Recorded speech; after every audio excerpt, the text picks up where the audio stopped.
Yes, we are live for a massive round 20 clash between Port Adelaide and Adelaide. This is the showdown. I was about to say the number of the showdown, but I can't remember what that actually is. They're all odd numbers now because of the COVID season. Oh, are they? Yeah, they threw it out. Normally there's like 2 per year, but the COVID season meant there was 1 for the most part. Although there's been a final between Adelaide and Port Adelaide, which would then even it out again. We're getting too bogged down into this detail. 58. So when you think about a showdown, you have those like players that come to mind. Yeah. Historically speaking, going back to the last 10, 20 years, who is the first player that comes into your mind when you think showdown? This is a really weird one because I didn't see this question coming at all, but the first name that popped in my head was Jason Porplegia. Jason. Yeah, just really? He was a gun for a little while there at the Adelaide Crows. I remember him, but that is a strange one. Yeah, he was too. I remember he was like super fantasy relevant. The player for me that was going to come into my head was Robbie Gray. Okay. I just remember him like with those clutch moments. Yeah, true. Did he win one? Oh, he's won a number of games for Port Adelaide late. Yes. So I'm trying to think, was there a showdown in there? I believe there was. Yeah, Jordan Dawson also won after the siren for Adelaide. Yeah, with that weird floaty kick that kind of came back super late. Yeah, the McGovern special. Yes. Port Adelaide fans love those. Looking at the game here, we're actually only a minute and 43 seconds away from the bounce. So we're pretty close to starting time. The weather looks pretty wet. Suddenly Melbourne's seeming like the place to be. Like people in Perth at the moment are telling me how awful the weather is over there. And I'm just like, move to Melbourne, man. It's been okay here, hasn't it? It's like a pleasant 9 degrees. So these two teams are kind of strange because obviously Port Adelaide last year, second on the ladder. They were probably a little bit out of position there, I feel like. They weren't quite the second best team in the competition. Yeah. But they still finished second ultimately. Adelaide outside the 8, and that's completely flipped in 2025. What do you see as the main sort of reasons behind that? For the Adelaide Crows? We'll start with them. Or just in general? We'll start with them. Well, look, I think surface level stuff, you can just talk about probably maturation of the list. A lot of young players sort of playing their best seasons. That includes Isaac Rankin. It actually includes Jordan Dawson, who's in his prime as well. A couple of key pieces added in Peatling and Cumming and Neil Bullen have all added something. But then there's probably just young players taking the next step. You look in the forward line, Fogarty and Thilthorpe, Josh Worrell down back. I think it's just like all of these things happening at once. And I got a bit of a stats breakdown if you want me to do that. Just interesting things. I love a stats breakdown. It's just comparing to last year. Again, I've just sort of skimmed off the top here, but last year, Adelaide were below average and had a negative differential for contested ball, and they were all below average in ground balls, and they're number 2 in both of those stats this year. Number 1 for intercept marks this year, and last year were bottom 3. Number 1 from scores from the defensive half. They also make less clangers than any other team in the competition, but have the 4th highest kick threat rating, if that makes sense. So it's a combination of taking on risky kicks and hitting their targets as well. Yeah, more like proximity to goal, like going straight at the sticks. Absolutely. So I've just thrown a number of different reasons why Adelaide have improved. Any other thoughts? I mean, you've made a fair bit of Adelaide content over the stretch, haven't you? I have. I've been a big fan of their list. Did Miles Bergman just win a clearance and kick it to Fogarty? I was distracted. Is that what the game happened? has just started? We're 15 seconds in. Miles Bergman tore away from the centre bounce, winning a clearance, and I think he's just laced out Fogarty. That is probably disaster pieces when it comes to starting a showdown. Oh, man. I saw it because I was like, Riley O'Brien was facing that way. Okay. And then Bergman went the same way that Riley O'Brien did. I think Fogarty's let him off. He has let him off. Oh, I want to see the replay of that. Yeah, absolutely. And confirm that people can confirm that in the comments for me because I didn't. Speaking of the comments, I'm just going to mute this particular person. Yeah, Lucas Red. Just cut it out, mate. Yeah. Just cut it out. It's letting me. Oh, I'm not signed into the True Footy account. Bear with me. I will fix that Jesse, in a moment. Your own account. We didn't do tips either. I'm going with the Crows. Difficult to tip against them. Absolutely. I think a lot points to an Adelaide win here. We're going to do a ladder predictor later in this stream rather. And so we'll discuss this, but AFL.com had them now as the most expected minor premier, which means that there's still plenty to play for. Look, here it is. Yeah. What was he doing? Wow. That's hilarious. Back at the stoppage too, and like you'd think he would have, everybody ran the other way because they knew that he was going to win the ball. Yeah. And he just turned. Good player though, Bergman. I back onto that point of the Adelaide Crows and their sort of emergence this season. I feel like a really big part of it. I've got 5 guys that I've sort of listed as being a big part of it. You mentioned the ground ball thing. I would have to say that Jake Saligo's emergence is pretty close to an A-grade midfielder, has really helped with that. Just their competitiveness and sort of intensity around the ball. He's one of those players that's just sort of it's hard to say he's an A grader. I don't think he's like, the best kick or anything like that, but he just brings it. He brings pressure, intensity, and he brings a bit of a menacing force at stoppage, I think, for them. Absolutely.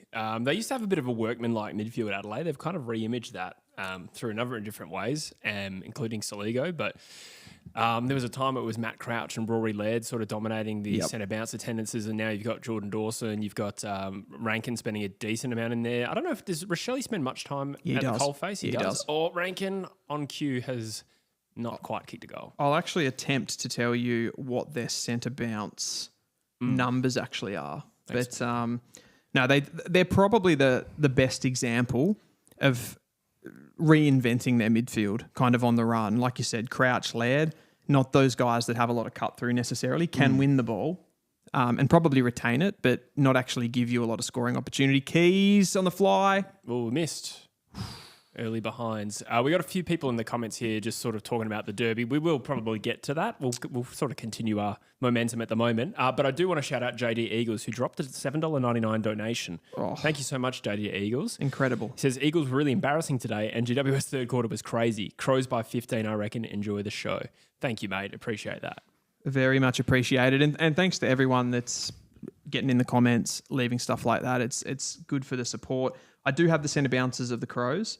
So you take away Riley O'Brien, Jordan Dawson, number 1, Jake Saligo, number 2, Crouch, who's played the 6 games, is next. But then you've got Berry is actually the next one, Peatling, and then Rankin at 43%. So it's still a decent amount. They run a lot of guys through there. Absolutely. There's, do you reckon a midfield's getting deeper these days? I'm just totally coming up with this for the first time at the top of my head. Are we seeing more rotations or more evenly spread, perhaps because there's more demand on players running both ways? 100%. I think if you go back to Melbourne's 2021 flag, I reckon they're probably a good example of this, have been and kind of gone on with it for too long. Yeah. But they were like Petrarca, Oliver, Viney, and those guys, all 3 of them were pushing like 90%, and pretty much nobody else got in there. Like they'd have maybe a Cozzy Pickett to go in there for like 10%.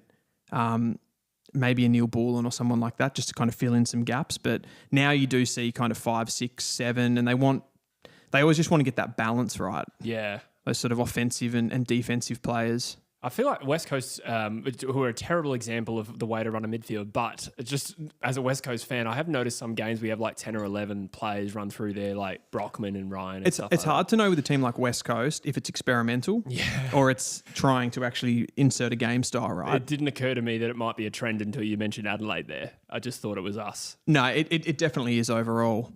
And behind to put Adelaide. Who kicked that? That is Richards. He's been pretty good for Port. Yes. Since he's come across. But we were sort of sticking on Adelaide. So I mentioned Jake Saligo. He's gone to another level and given them something else. I feel like Dawson and Rankin, as much as they've been brilliant for a couple of seasons now. I would say incrementally improved though, but I agree they're not like of and by himself. What has lifted Adelaide from potentially winning the minor premiership? Which is wild. It's sort of the bigger gap is Saligo, right? Yeah. Going to that next level. Dan Curtin has to be thrown into this conversation. Do you think that he is, I want to say this carefully, do you think he would be able to play as well as he is though if Adelaide weren't such a good team? No.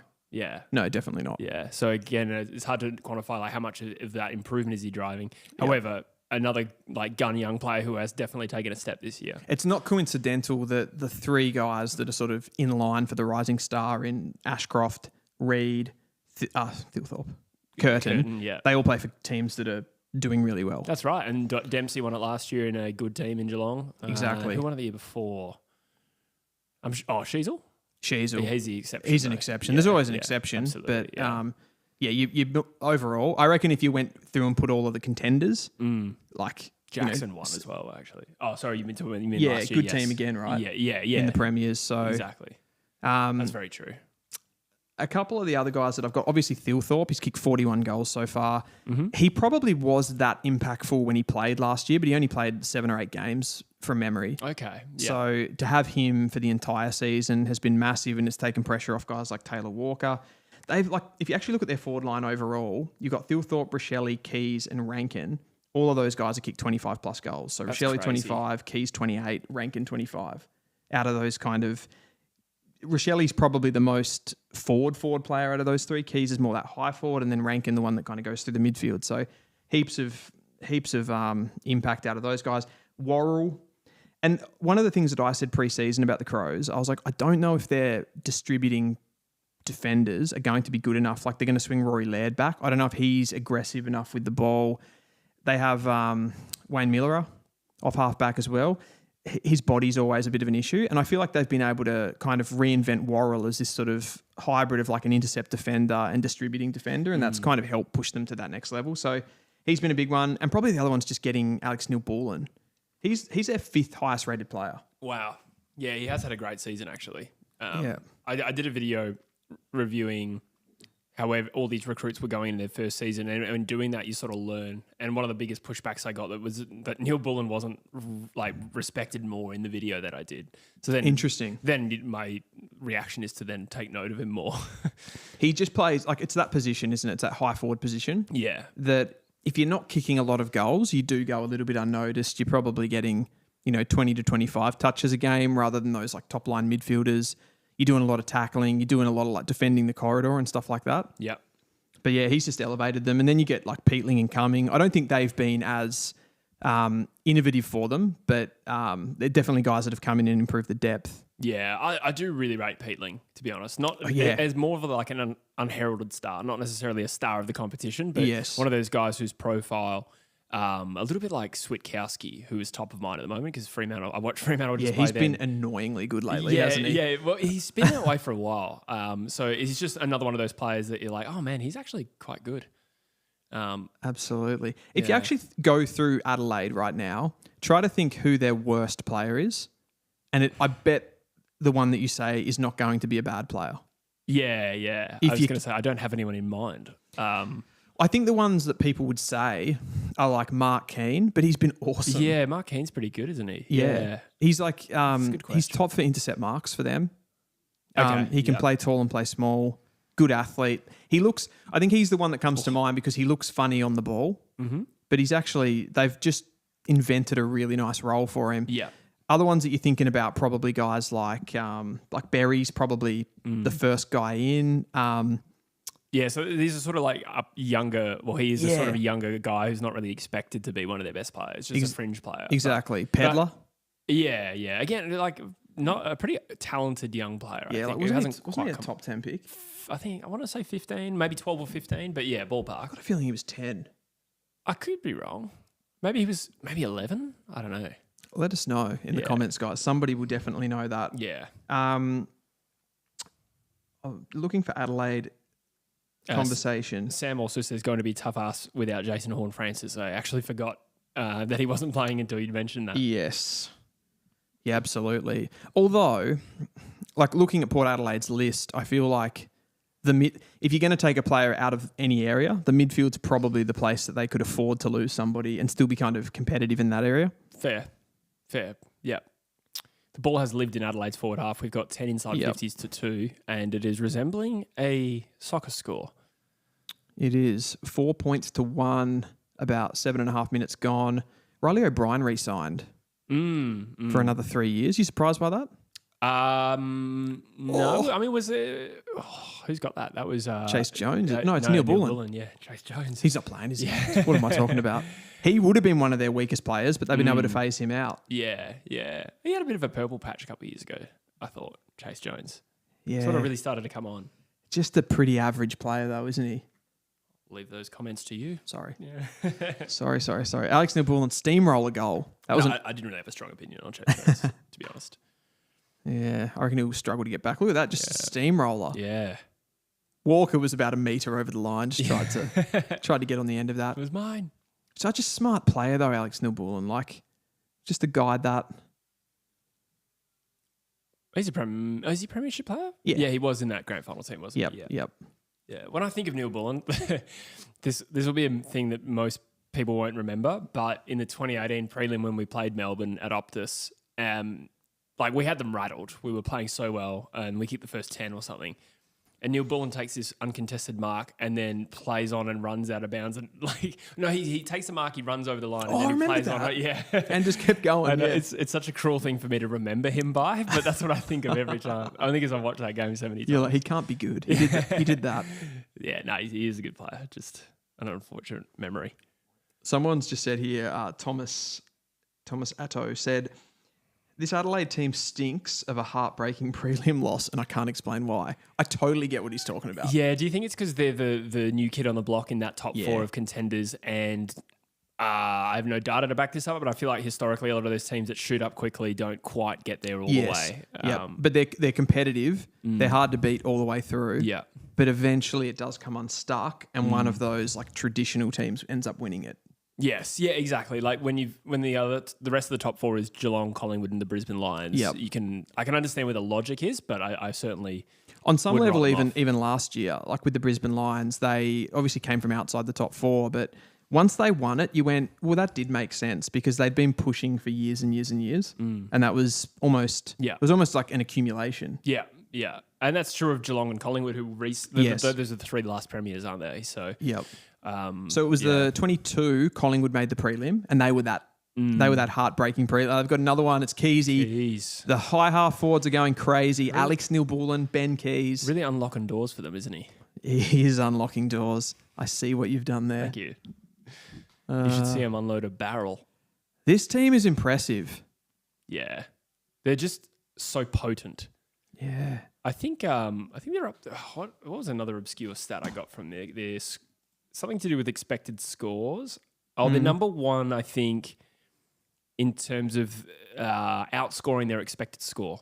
Yeah, I think that's what the stat was, and which means that they're extremely efficient. I'm not 100% sure how the expected score stuff is done in comparison to soccer, but I know when you're looking at soccer players, particularly forwards, if you're a player that outperforms that expected score, it probably means you're a pretty good player. Yeah, yeah. Because you're not wasting chances. Yeah. I mean, it's not a stat that gets, on a broadcast, you're not going to hear them talk too much about that. But, I just found that on Wheelo, I think is the site. Yep. They've definitely got that. I think that is a champion data stat. Yeah. Expected score. Yeah. I reckon that will come into the game more in the next 3 to 4 years. I think there's a Twitter account, if I'm not mistaken, that shows you like the expected scores for every game and then keeps the ladder, like the expected score ladder, if I'm not mistaken. I think that is, I think the guy's name is Mark. I'm kind of guessing score. Mark, no, his name's Mark Whelan, and he's the guy that made Wheelo. Okay. Yeah, right. I didn't realise it was all the same person. I believe so. Somebody correct me if I'm wrong. Yeah. Bit of a guess there, but I'm going for that. It's a really good guess. That is a really good guess. JD Eagles, why did he leave Melbourne? Did he request the trade to Adelaide? I believe he did. Yeah, he's South Australian, so I can only assume it was just to get back. Just wanted to get home. Yeah. Just seen the score come up in the top right-hand corner, 15-19, Geelong leading my Kangaroos. It's an interesting one. Now that I've moved interstate for the first time, I'm finding it harder to empathise with players that just want to go home.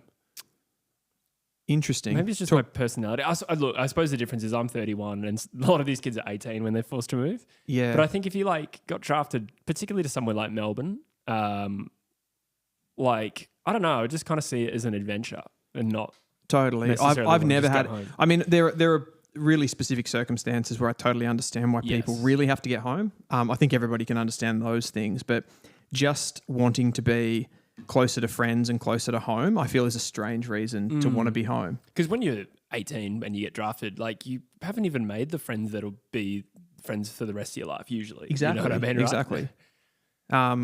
I would encourage any young person in that situation, if they've got an option to go, that could, it often is better for you. It depends on the person, of course. But, yeah. I'm just surprised at the rate it happens. Yeah. I suppose not like individual cases, but going home is such a big thing in our sport that doesn't exist in any other sport that I can think of. No, it's a strange one. But I've probably been a little bit on the other side of that consistently. When are one of these top 9 teams going to blink against a bottom 9 team? Well, last night it was a bit of a threat. The Sydney Derby. Actually, I kind of have a follow-up question to that. But the Sydney Derby did throw up some question marks when GWS was 6 goals down early in that game. Yep. But I was kind of thinking, we had a few comments at the start of this chat saying this is the best rivalry in football, or at least interstate rivalry. I think well, the best derby, right? Yep. But let's include Victoria. Do you think this is the best rivalry going? Certainly the best derbies, if you want to call them that as an umbrella term. Yep. You think it's the Showdown? It's definitely the Showdown. Because I'm thinking the GWS Sydney one is starting to really creep up on it. It is. But my issue with the GWS Sydney one is that creeping up mainly out of a competitive rivalry, because that's what I feel with most AFL rivalries. They are competitive rivalries, meaning that they're based on big games and our memory of big games. What I feel the edge that this one has, the Port Adelaide versus Adelaide one, it's very... It's more sociological with the fact that Port Adelaide are this sort of, working class part of Adelaide. Adelaide was sort of how they were designed. Port Adelaide wanted that license. They didn't get it. The AFL made this sort of broad South Australian team, colours of the state and all of that sort of thing, not based off a club, and probably more wealthier people sort of gravitated towards the Crows in its inception, and pretty much anyone that wasn't a Port Adelaide supporter. And I think that kind of gave it a bit more of a venom as it sort of went along. Now, you could probably make an argument that West Coast and Fremantle is a little bit more, but I think the fact that Port Adelaide were this really, really big Australian football club with a lot of history makes that one have a little bit more venom. You're right, because everything you said there except for one detail was the same in Perth. It was true of West Coast and Fremantle, except for the fact that Port Adelaide... went for the license, I presume. That's what you said. Which I believe so. I believe so. I don't think I knew that. And the fact that they're an established footballing club. The club, as I understand, the club were quite annoyed when they didn't get the AFL license. They were pushing for that, but I think the AFL wanted to make this sort of new club, which it became socioeconomic in a way. Yeah, gotcha. Yeah, so that's similar to that in Perth. But what isn't good about the Western Derby is the recent results. But like when you look at how the teams actually face off and the way those games tend to go, the data suggests that the team higher almost always wins the Western Derby. And I guess part of assessing as a rivalry is like, how often do we get unexpected results? That's kind of also a big factor. That's definitely for me. That's the competitive side of it, right? Yes, yeah, exactly. I feel like in today's world, the Melbourne derbies, none of them are that good. Yeah, because they all rely on that competitiveness, and it's rare where you actually like obviously Carlton Collingwood is sort of the big one, but that derby doesn't really have a people element to it, if that makes sense. Over 20 years as well, how many times... I know this is leading back more into the competitive part of it, but how many times have Carlton and Collingwood been good at the same time? It's not very often. It's so rare. Yeah, it's so rare. I don't think of them as like instant classics. Exactly. And I think if both of those teams did get good at the same time in the next 10 years, it could definitely build it back up a little bit again. Yes. But there's something about this one in Adelaide, and I think that the fans do really feel that. You mentioned the Sydney one. I think it's a good call. And definitely GWS are really trying to make that a big derby, aren't they? Yeah, that would definitely. Yeah, the social media stuff. Yeah, it's smart though, I think, to play that social game in particular. But I think from a competitive point of view, which is really the only way I was assessing it in my head, but I think that we've got two pretty consistently competitive brands there in Sydney and GWS. Like more often than not, they're playing finals, and there's been a heap of unexpected results. Now, there has been some recent, as Riley O'Brien kicks it. Was that O'Brien? Berry. Yeah. Oh, Berry. Gee, looks Sam just Berry. sort of like a shaved head. Yeah.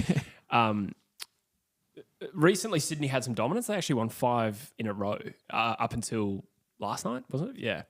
But I don't know. I suppose we've seen 3 finals between those two clubs. We've never seen a Western Derby final. We could see a Q Clash final. We should talk about that soon. But South Australia's had 1 final between these two sides. So, yeah. Have they only had 1 final? I reckon it was like 04.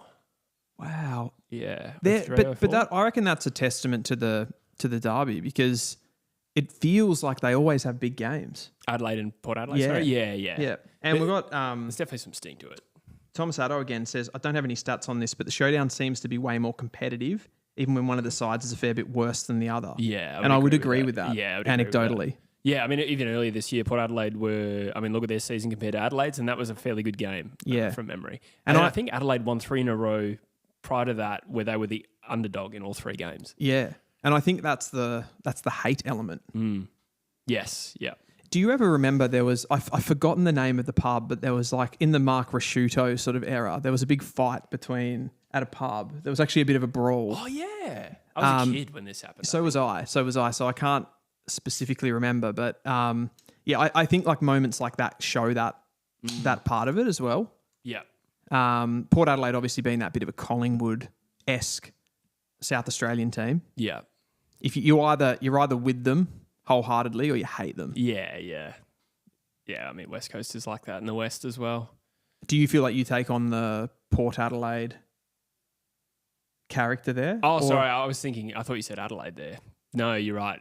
So Port Adelaide are the Collingwood-esque. Interesting. Yeah, okay. You're right, actually. I kind of think of us as like aligned with Adelaide, and Fremantle's more Port Adelaide. Yes. But I suppose you're right in terms of that piece. My only point there was West Coast is kind of like Collingwood-esque in the sense that you either go for us or you hate us. Yeah, yep. That's where it's a little bit different, I feel, because Port Adelaide in that part they're the Freo, but they're the successful club. Not AFL era necessarily. What if they won? One premiership. One premiership, yeah. Adelaide's won 2 in the AFL era. Yeah. Yep. So 2-1. So they're a little bit more successful, but I feel historically speaking, because of what they did in the SANFL, Port Adelaide, they are they're certainly a successful Australian football club. Yeah, I suppose as a brand, even though they are different entities, but at the same time, yeah. Yep. Prison bar thing and all that kind of stuff. Yeah. There's so much to it. JD corrected me. They've had 4 finals, the Sydney teams. That's a good point. That's a lot, though. Last year. Yeah, last year was the 4th. In like a 15-year period, essentially. And Sydney's won them all, I think. Why don't my voice go up like that? Have Sydney won them all? One of the teams won the first 3. Maybe it was GWS. For some reason... Maybe it was GWS, actually. Yeah, I thought GWS had the wood over Sydney, and recently it's flung back the other way. Yeah. Sydney won it last year because GWS got way in front. And I'm struggling to remember the other three ones. There was one in Tassie. I think the Giants won that. That was when Toby Green staunched his way past the umpire. Oh, that's right. I think that was that game. Gee. Maybe the Giants won the first 3 finals, actually. What across this weekend with the games that we've had, what are your sort of takeaways with that? We'll start with that game, Sydney versus GWS. Okay, what did we learn? I think it just reaffirmed, if anything, that game was such a good microcosm for GWS right now. When they're off, they are limp. They can't start. And in the same game, when they get going, they can't be stopped. Yeah. And I don't know if there is a better team when on song than the Giants. Like their top end and what their potential is and what they're capable of is up there with anyone in the competition. But at the same time, they're not an absolute lock for finals either because of that inconsistency. I think they are now. I feel they are now. Well, I think a crucial game will be against the Dogs next week at Marvel. Yes. That will shape the way things go. That's a massive game. Western Bulldogs won the previous fixture of that, but I don't know. I feel like that if they can get that midfield right, their ball moving the ball for them has really never been an issue from the back half. So if they can get that stoppage game, Tom Green looks like he's really starting to come into great form to give him that first use. Finn Callahan is a phenomenon. He's great. Yeah, like 20 touches last night and just still dominated the game with those touches, like some of the kicking. Yes. Yeah. Extreme and just, such an athlete. He's awesome. They haven't even got like a Brent Daniels in the team at the moment. So that's true, yeah. They've got players to come back. Sam Taylor's only just come back. Just a lot of stars. And Jake Stringer, who's a player, I sort of criticised that move with them. He's starting to look really dangerous as well. I know, yeah. If I had to throw one slightly controversial learning from last night, I still think that there is life in Sydney. Not for finals this year, but I think they showed enough for half a game to suggest that next year everything could be all right. They had a pretty bad run with injuries this season. you can never count them out. But I saw enough from them when they were up 43-9. They're not about to fall off a cliff, that's for sure. Absolutely. I mean, I just think they got everything wrong at the beginning of the season. Yeah. If there were like 10 decisions that they had to make, 8 of them were wrong. And it just hurt them too much, and they had to chase way too hard. I do still look at their list and see a little bit of disbalance overall, and I feel like they're going to have to go after... They'll be a shoe-in, and we'll talk about it later in the video, like to go after one of these key position players, because I think they are too weak in that area. I've heard that they have been at least trying to make some moves. As Port Adelaide got their first goal. Is that Mead? I want to say that is Jackson Mead. 44, yep. Yeah. What were we saying? Oh, I think Sydney are canvassing the market for tall. Joe Danaher. Well, at least this was the rumour that they were like sort of trying to get that to work. It sounds like it's been quashed. But also Jamara was another player that they were linked to earlier in the season. I feel like they're sort of linked to everyone now. Like it's the Kernos and the that's true, Mackay and players like that. Silvani even, I think they've been linked to as well. Yeah, so they're definitely aware of a gap in their 22 and looking to fix that. Yep. You'd hope anyway. I'm sure they don't have their heads in the sand. Heaney is absolutely incredible at the moment. Yeah. As we were talking about the Showdown being the best one, this one isn't looking great early. Gotten off to an inauspicious start. Yeah, 9 scoring shots to 2. Yeah. Heat up, Butters. Get going. Butters is still rated the 7th best player in the comp by player rating. He's had a good season. He's been great. Yeah. Couple of clearances here now. Just get back into the game. 2.5 minutes to go in the first. What about some other games this weekend? So we went from GWS versus Sydney. Were there any other takeaways? How good they were in the second half, obviously, like 80 points to 8. Oh, yeah. Yeah. After the Toby Green, Papley comments that was just incredible. I mean, that whole thing was amazing. Just the fact that he said that in the first place. You're like, where did that come from? What do you think of it? It's very Toby Green, isn't it? Yeah. Such a flog. I like him, but it's not. Let's call it what it is. Yeah, it's not great. He's a good gun player. It was it's what's crazy. When he said it, I thought like, why would you like? I was kind of like, why would you say that? Like, it's if anything, that's probably going to get. It just sounded like he was really pissed off that they were losing. Yeah. And why would you say that? Port have got a couple here. Jordan Sweet just kicked one. Nice. So I was kind of like, why did you do it? But then they come out and win the next half 80-8, and it's like, well, yeah. Thank God for him. yeah, kind of like fair play, but yeah, it's a weird comment.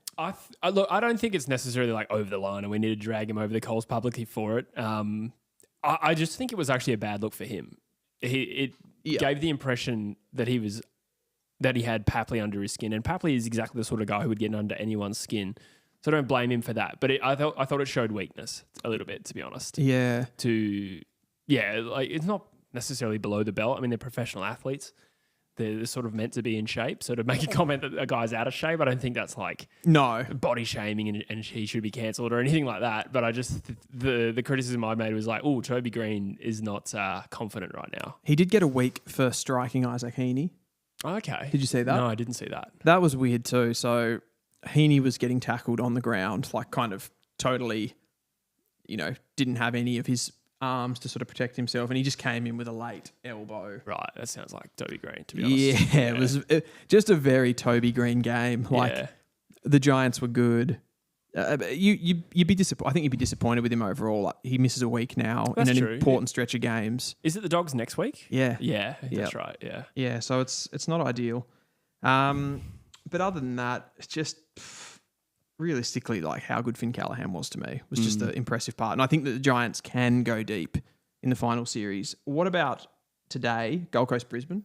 Oh, we skipped over the Bulldogs and Essendon. I really want to go through that with a fine-tooth comb. I've actually got in my notes here that I wrote down. I've just got nothing on this game. Yeah, no, I'm being facetious. I know that Essendon are depleted right now, and that game went exactly as we thought it would. It also overlapped with the other game, so I tuned in to see the score, but honestly, like they're kind of where we're at the moment, which is waiting for the season to end. Yes. Sorry, continue with the game you were going to raise. I was going to raise Brisbane Gold Coast, which, I mean, if we're talking about upsets and good teams losing to not as good teams, I think most people would have banked in a Brizzy win here. And Sorry, go on. And Gold Coast are going to naturally drop some of these games on the run home. It's going to get a little bit scary for them. They're going to have to win a game in like the last 2 weeks to cement their finals place. They're in now. Yeah. They are playing finals. Yes. Wow, that is a goal after the sire. Is that? Yes, that's a big goal. It's back to 5 points. This game needed that goal. Yeah, well, that's 3 quick ones. Yeah. Wow, great response from the power. Suddenly this game is, basically level pegging. JD Eagles has jumped in and said he tipped the Gold Coast Suns. Well done. I was tempted. I can't say that I saw this coming. I didn't see a 10-goal win coming, or 11 goals as it was. But I definitely thought there was a chance that Gold Coast would win. I think, was it last year or the year before Gold Coast smashed them as well? And then there was no evidence to suggest that was going to happen. Gold Coast were not playing finals that year and they smacked them around. That's the thing with the Gold Coast Suns though. It's like they've probably been able to do it to Brisbane before in the past, but they've really had nothing to show for themselves outside of that. Yeah. So what do you care that they beat them? But this one actually... This is kind of cementing their place in the finals at the same time. I feel like it means more. Yeah, totally. Absolutely. One of the best wins of their, career, their lifespan, Gold Coast. I mean, have they had a better win? Well, beating their arch rivals. They haven't had very many important games. Yeah. People would have said the win against Collingwood was like their lifespan's biggest game, the biggest game in their history. That's fair. But I think to beat the reigning premier by 11 goals in a rivalry match, I think that is the new number one for me. Another thing too, 2 sellouts for the Gold Coast Suns in a row. Yeah, right. What is a sellout at Heritage Bank Stadium? Don't know. Didn't check that. Yeah, I don't know. Maybe like 25? But they can only sell the seats that they have. That's right, yeah. No, that's still impressive. Yeah. I think that's it's a turning point for the club. They feel like they're getting a lot of momentum behind them. Like they've got Damien Hardwick now, who's that sort of that coach that can take them to a premiership. We know he's done it before. They sort of, I don't know, the social media is good. There's a lot of buzz around them. Their players are really exciting. I feel if you're looking at midfields, just purely the midfield section, like there's not many midfields that are more balanced and higher end than that one. Noah Anderson, best player in the comp right now. Is that a fair call? I haven't been watching him closely enough to make that call. Doesn't sound right in my head. Okay. Or through my ears where I actually heard it. But I don't know. I suppose there are players over the course of the season who are the best player in the comp for a few weeks. But will he be all Australian? Like over the course of the year, has he been consistent enough? Okay. Absolutely. Yeah. We did pick him the other day, didn't we? Yeah. Yeah. I would have him in. Yeah, safely. I think he's interesting. I think he's up there in that group for me. Like I'm probably going a little bit hard, but just watching him today, he's just I don't know. He's inevitable, really. Like he kicks goals. He's got so much like aggression with the ball as well. Like he hits those dangerous targets. Athletic. He's a tackle machine as well. He gets involved in the defensive part of the game.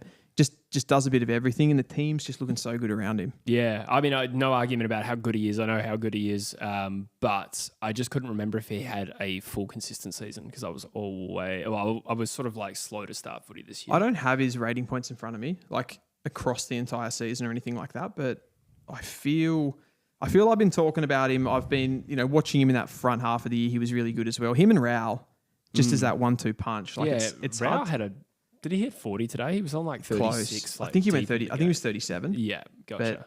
But I'm just having a look. Rogie saying Anderson AA lock captain as well. Yeah, could be. Ravinho says Gold Coast should be abolished. Just going hard against the narrative we're forming here. Pat Kaz, is that an Office reference?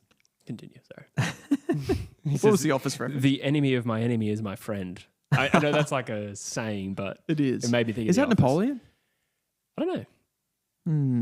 Yeah, I never saw Napoleon Dynamite, so actually, you know what I was talking about. Yeah, I did know what you meant. Yeah. I've just got into the player ratings, and the number one player in the comp right now is Alex Davies, which is quite funny because he's played one game. Wow, that's crazy that he got such a high. Didn't he have like 35 today? Today I've did he play for the Suns today? Did he? Yeah. Right. And I think he had like 35. Yeah, right. But right. Noah Anderson is for the players that have played all season, he is the third highest rated player. So Okay. Richards, Bontempelli. I saw Richards and Bontempelli were higher, yeah. Yep, and then Anderson. So, I mean, not that is everything, but no, he's been awesome this season. Do you want a score update in North Melbourne's game? Not really. Okay. Because Correct I was sort of answer. score updating myself watching that little thing in the top corner. Was it up there? Okay. What is it? A 76 to 16. Oh my God. Yeah. Bailey said. Oh, Jeremy Cameron has 5 at halftime. It's not even halftime yet. He does love, like I love Jeremy Cameron, but he does love cashing in on an easy kill. He's kicked 14 on us over the last 2 games we've played them. Crazy. Yeah. I think Jinby held him goalless for like 3.5 quarters. Yeah, and then didn't he against kick like 3 or 4? He kicked 5 in the like half a quarter, yeah. That's incredible. Yeah. Now, people are loving Anderson's work in the comments. Forgot about Dawson. I think Rogie named his midfield. Yep. He said Anderson, Ndakos, and Jay Richards. E. Richards. I'm just kidding. Do you think the Gold Coast Suns, kind of while we're on them, are they like a problem? Are they going to become a problem in the next few years? I know they've changed a lot of things around the draft, but their list already looks scary.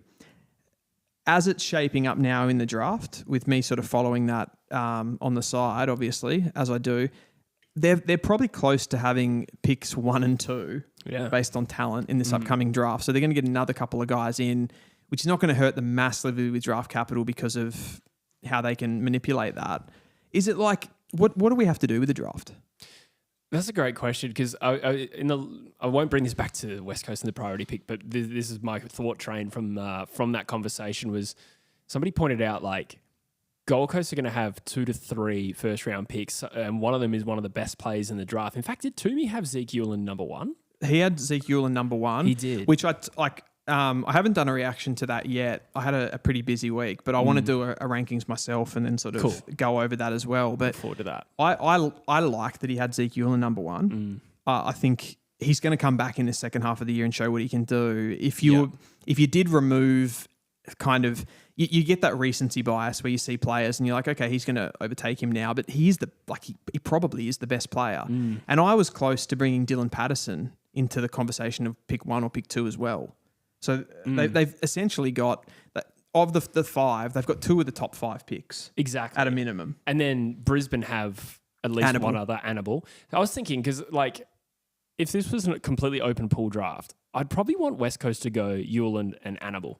Or some sort of combination of those. But we don't get the access to those players. The Brisbane Lions, do they have just one? Annabelle, and I thought they had another one. Brisbane, not high end. Okay, all right. No, that must be confusing it. Yeah, Gold Coast have 3, and the Swans have Max King. Yes. Yep. And 2 of those players teams could go deep into finals. Exactly. And that's after Ashcroft times 2. And, well, the reason that I bring Gold Coast up as the poster boy for that is because I feel like they are the one of those 4 northern clubs that have nailed the academy. Yeah, there's no doubt about that. Brisbane have benefited from multiple father-sons, but they actually haven't benefited that much from their academy. Yes. They had Sam Marshall in the 20s. I don't think anybody's complaining about that. Harris Andrews is a good player, or more than a good player, but he also was late. Late in the draft, so that you probably wouldn't say that came from an academy advantage. Yeah, if somebody went early enough, they probably would have passed on him. Yeah, exactly. Potentially. So, but I get your point. Yeah, for them it is generating so much talent that now they're getting to the point, in combination with the AFL sort of tightening the rules on points matching and stuff, that I think it's a good outcome for the league if we start seeing Gold Coast maybe take Zeke Ewell and Patterson. And maybe Adensall has to go into the open pool. If we start getting more occurrences of that. I think that will happen. So I don't think there's any chance that the Gold Coast Suns take Adensall. Okay. And he's a pretty good player. But I just feel like they've accumulated so much midfield talent with the likes of Rogers and Lombard. They'll get, Ewell and Patterson, who are probably more outside, but they're, still mids. But they don't even have to. A guy like Adensall now, it's almost like, well, we don't really. Yeah. And they'd be justified in that. And they're in a position to maybe deal with West Coast and get pick 1 or 2. And then they can take an open pool, pick 1 or 2. That might be Cooper Duff Tyler. That might be Willem Dersma. In addition to those other 2, like they've got so much choice. And then what also works in their favour is if some of these Gold Coast Academy talents get drafted elsewhere, then they have the go home factor for the first time in their existence. Yeah, I know. So it's incredible what they've been up. In fairness, and this is where the quandary is for me, because I do actually think it is important for them to, Peatling just kicks a goal for the Crows first of it the second half, but I think it's important that they actually are able to develop that talent as well. It's important for the league. I don't really know what to do here. People come in and say, leave the top 20 free, but that is going to have an effect on what the Northern clubs do with their academies, because they're not going to be, it's not as highly incentivized for them to produce them, to cultivate them, I suppose. So the things that they have done, right? So the AFL this season, from 20% reduction to 10% on the DVI match. So usually when you match on a top 20 or I think it's a top 20 pick or a first round pick, you get a 20% discount. No friggin' idea why that exists. But that's dropping from a 20 to a 10. I don't know why that can't drop from a 20 to a 0. Yes. Yeah. You now get a 10% discount. Yeah. The new DVI will see points attached to only the first 54 picks, and currently it's the first 73. So now you can't bank those picks between 50 to 70 to be able to get it done. There will also be a change to the deficit limit. So as it stands as well, and this is probably the one that people know the least, I reckon. Yep. You can go into deficit. Yep. At the moment. Fremantle did that once. They did. I think they got punished. They actually went in and got punished, didn't they? By punished, they copped a deficit on the following year's first rounder, went back a few spots. Right. Yeah, right. that definitely happened a few years ago. I think it could have been Liam Henry. I can forget the year, because Liam Henry was an NGA. That's right. Yeah, I do remember that. Yeah. But yeah, that ability to go into deficit if you have to, and then you can probably move a few things around is probably the main thing there. But yeah, I don't know. It's a really delicate situation, I would say, right now. Yeah, I don't have an answer. I think you hit all the right talking points there. I think you're right. We don't want to disincentivize the cultivation and development of talent from a rugby region as well. And the AFL is not going to do that either. So perhaps tightening up these controls, maybe place more of a premium on the top 5 rather than even the top 20, or just, tinkering with the points values and stuff like that is probably the way to go. And this will be the first year we see it. It's a really good test year, actually, because there are so many academy talents. So we can really test the effect. How much pressure does this put on Gold Coast, who are going to finish, say, top 5? If they can get 3 top prospects in the first round, hypothetically, and Zeke Hewland as a top 5 prospect, let's say, and have finished 5th and don't go into a major deficit for next year, then it's probably still not difficult enough. No, I totally agree. And that is also factoring, though, they do hold Port Adelaide's first rounder. But this is the thing, right? So they do hold Port Adelaide's first rounder. They hold somebody else's first rounder that I can't think of off the top of my... Is it Western Bulldogs? Maybe. I can't remember. They hold 2 that aren't their own. Yes. So they've got 3 in the first round now. So yeah, they're already they've kind of already won because even if you take it off them, they've got all these picks that they've accumulated over years of having academy picks, because they're always able to kick them into the next year. Yes. So they traded away their first pick last year and they got Lombard, which means now they've got 3 picks in the first round this year. So it's kind of, they've already got you. Yeah, exactly. So yeah, to underscore that conversation, I think it's probably not worth abolishing the academy, but just making it tougher, particularly in an era where now Gold Coast, who routinely are putting out top end talents through their academy, if it's still easy for them to get all of these players, I think it's a great outcome for the competition if some of these players have to go open pool. So yeah, if that starts to happen, then we're definitely on the right track. Do you think there's any chance they go to a system where the northern clubs are outside the draft? That is probably happening one day.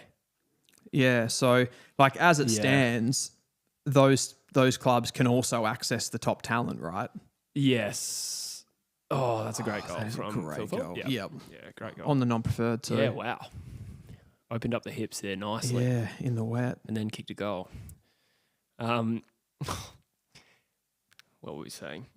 We were talking about potentially those clubs, the northern clubs. That's where I feel the Gold Coast obviously gets smashed by opposition fans for it because they get the most. They compromise the draft the most, right? with their academy, but they also should be praised because Sydney, Brisbane, and the Giants haven't really cashed in on that. Obviously, whatever the Gold Coast are doing is really working. Yeah. The way that they've set up their pathways and stuff. That's very true. Yeah. In some ways, like the league should be, and opposition fans on some level should be going like, you're bringing better players into the game. We just need to find a way that this is still incentivized for those clubs. And that's why I'm kind of like, I'm going down that path of actually, is there a world where they would produce enough talent that they could be self-sufficient? Yeah. See, it's a tough one because then there's also some not ideal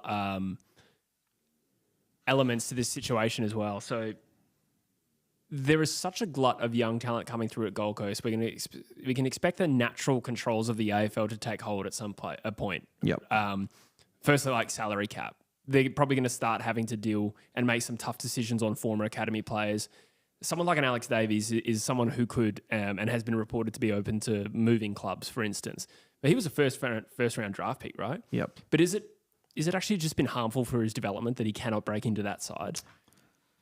It kind of mitigates the production of some of this talent if they're just going to come in and stay in the reserves. Yeah. It's when, I suppose it's the point where they're able to get that balance of talent where, because obviously in AFL the problem becomes for your salary cap when you've got kind of too much.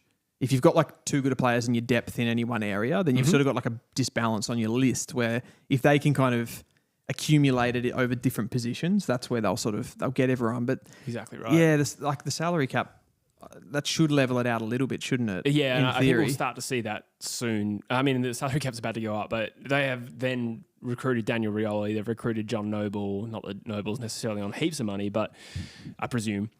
But I think we'll start to see this happen a little bit more. I mean, there's a number of drafted talents in the last couple of years that will surely still not be in the team in a couple of years and probably seek moves elsewhere. I mean, what's Will Graham, Bodie Hewland, just some examples of guys that have not been like first round picks. Oh, Will Graham technically was. But there's Lombard, there's Jake Rogers. I mean, this is a very hard team to break into. So some of those guys will have to move. Yeah, exactly. That's a fact. Exactly. This is where teams like West Coast and maybe even Richmond, maybe not right now, but going forward, that's the sort of recruiting ground I would probably look at. For sure.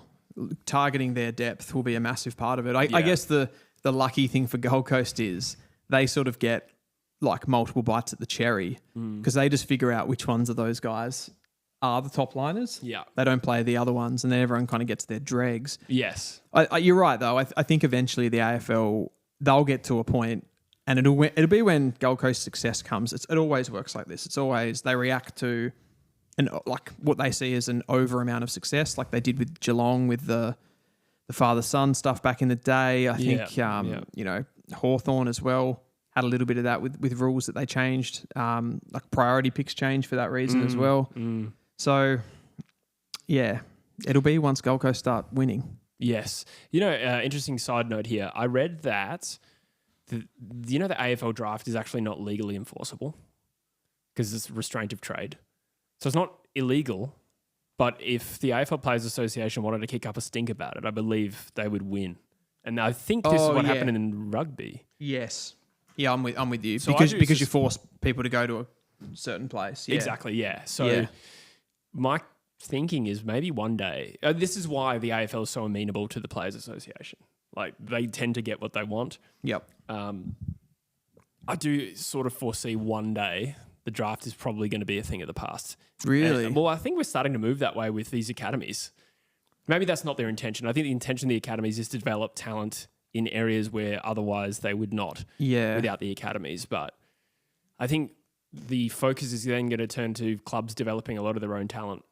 And like I said, it really requires like the Players Association being unhappy with these draft outcomes. I mean, this is why you hear about young draftees making it clear but unclear that they don't want to go to certain clubs. It's the AFL can't actually do anything about that. What do you think that'll do though? If that was to come to fruition, like do you think that will ruin the competitive balance of the league?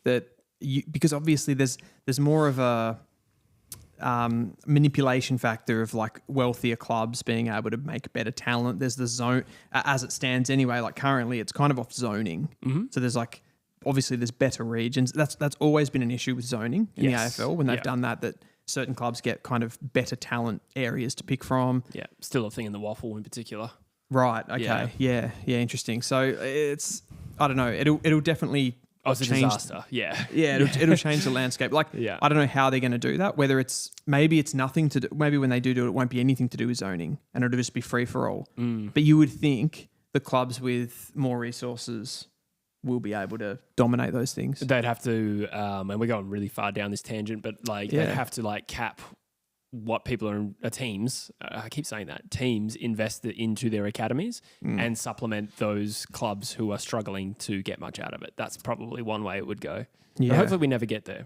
But this is kind of the reason the draft gets more and more compromised and it doesn't move back the other way too much. Yes. Yeah, it's definitely a double-edged sword, whichever way you look at it. Yeah. I like those one-sided swords. Me too. Ones with handles. What were we going to say next? One final point on Gold Coast before we move on. Because people are asking about the Derby. I should probably comment on that. We'll discuss this. I'll go for a wee, and then we can talk about something else. Do you think Gold Coast, there's any possibility they win the flag this year? Are they in the automatic no category? I think so because if they make the top 4 and they win the qualifying final, I mean, I'm doing a lot of what ifs here. Yeah, it is kind of unlikely, I think, that they'll make the top 4, to be fair. Do you really? Well, I did a ladder predictor earlier today and I didn't have them in that top 4, so therefore it's not my prediction. I actually don't know how unrealistic it is. I think they need someone to do a bit of a bottle job. I'm just having a look. Okay, so their next games are Richmond, Carlton, like on this run home. So they've got 5 games left. Richmond, Carlton, Essendon, Port Adelaide, and the Giants. So the Giants is a tricky one. The rest of those they really should win. Richmond, Carlton, Essendon, Port Adelaide. Yeah. You think that's very likely that they're going to get those wins. Yeah. If they were to win all of those games and say just lose to the Giants, they're in the 4, aren't they? Almost certainly. Well, I would have predicted those results, but I didn't have them in my top 4 when I did the thing. We'll get to do that this later. Yeah, let's just ignore maybe the 5th versus 4th battle. Okay. Let's say hypothetically they did finish 4th. Do you then think they could win the flag? And let's say they play Collingwood. I still probably don't, because I think they'll lose. I think they're going to be really hard to beat at home, but they're going to struggle on the road. It'll be tough with Georgiades. Oh, goal. I think he scored. Yeah, I think it was a goal. On the road. I don't think they're a bad MCG side. I don't know. I just think that they have beaten the top 2 seeds in consecutive weeks. Or not consecutive weeks, but in recent weeks. Yeah, no, it is consecutive weeks. Collingwood into... Was that last week when they beat Collingwood? I thought there was a game in between. Doesn't matter. Over a very short period of time. And then they just thumped Brisbane today. That might be touched, actually. It is. Damn it. It's definitely hit him on the wrist. I don't know. I just feel like the Gold Coast Suns are this massive steam locomotive careering towards the league. These are all the wrong words, but I feel like when they're going to hit a point where they build so much momentum, there's too much quality for them. Yeah. It's kind of like almost about the belief piece. If they have that, then shit. I think everyone needs to be wary of them in finals. I do agree with everything you've said. The week in between, they got slaughtered by Adelaide. I just remember they did too. They did too. Look, didn't they not score a goal in the first half? Yeah, yes. Look, but I suppose a lot will go into it. Like, who do they play and when and where? Sorry. Like, that's what I'm saying though. Yeah, if they play Adelaide in Adelaide, I think shit, that's going to be tough. But if they have the Lions or Collingwood, I actually think they match up on those sides quite well. Do you think they'd beat the Lions at the Gabba? I think they could. I wouldn't tip it, but I think they could. I don't think there is that much. They're not that far off in terms of talent. I just feel you get one of those big finals, like a qualifying final. They got Collingwood at the MCG. Say they finish 4th and Collingwood finish 1st, hypothetically. I would struggle to tip them to win that game. I don't think I would tip them, but I'm also refusing to rule them out. I think there is enough. There's so much talent there that I agree on the Collingwood. I had them just outside my 8 at the beginning of the season, and mostly that was based on the fact that you got to prove it to me. Yeah. Because fair enough. I've sort of been saying that they're going to make the finals for the last 2-3 years, and they haven't done it. So there's definitely enough quality in the side. So much potency. I think they've got they've got all of those like players where you're like, I want that sort of archetypical player in that position. They've just got all of those like consistently. I think it's probably more likely that they could play the Lions at the Gabba and potentially just like steamroll them. I think it's more likely they do that than hang in there in a close game and beat them. Does that make sense? Yeah. They have to catch a team unawares. What I can't see them doing though is just steamrolling like 3 teams in a row in finals, and that's probably what you. I'm putting a little bit of mayonnaise on this, I know, but I guess what I'm saying is the way they play when they're at their best, and the teams that they've beaten, I am not going to put them in the 2 bins of the 2 bins that are left. Can win the flag and can't win the flag. I would not put them in the can't win the flag. Triple negative. Belief is absolutely building. Did you see today too in that win, they dropped Tex. Big goal for Adelaide there. They dropped Walter.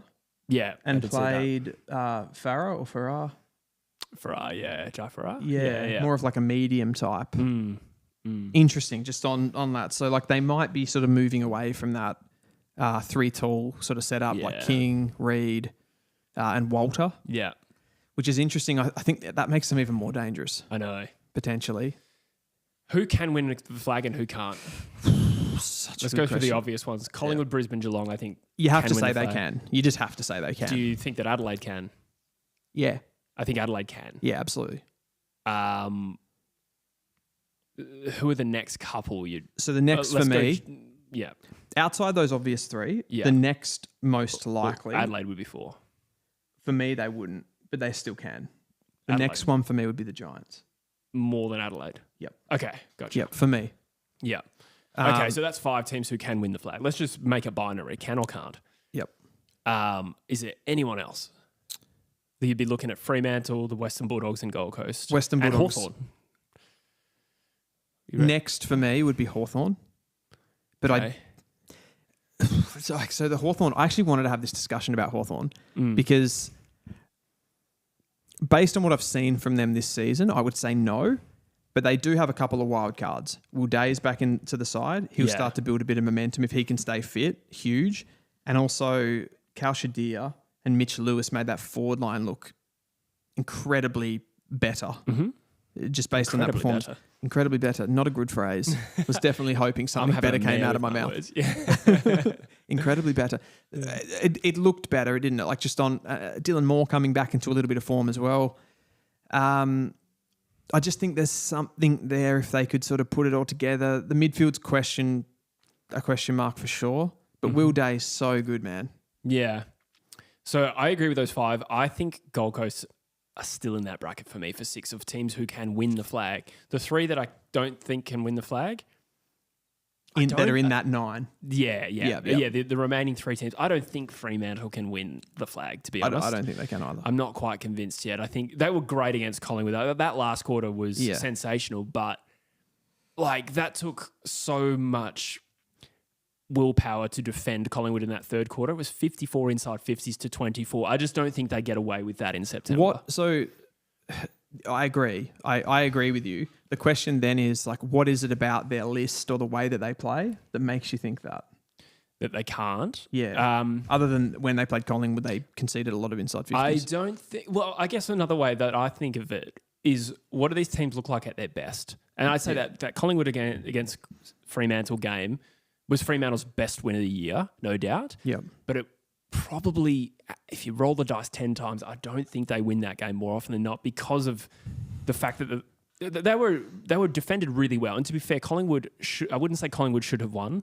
Collingwood's entries in that third quarter in particular were pretty woeful and Fremantle defended better. I just think you play that game over and over again, 54 to 24 inside 50s.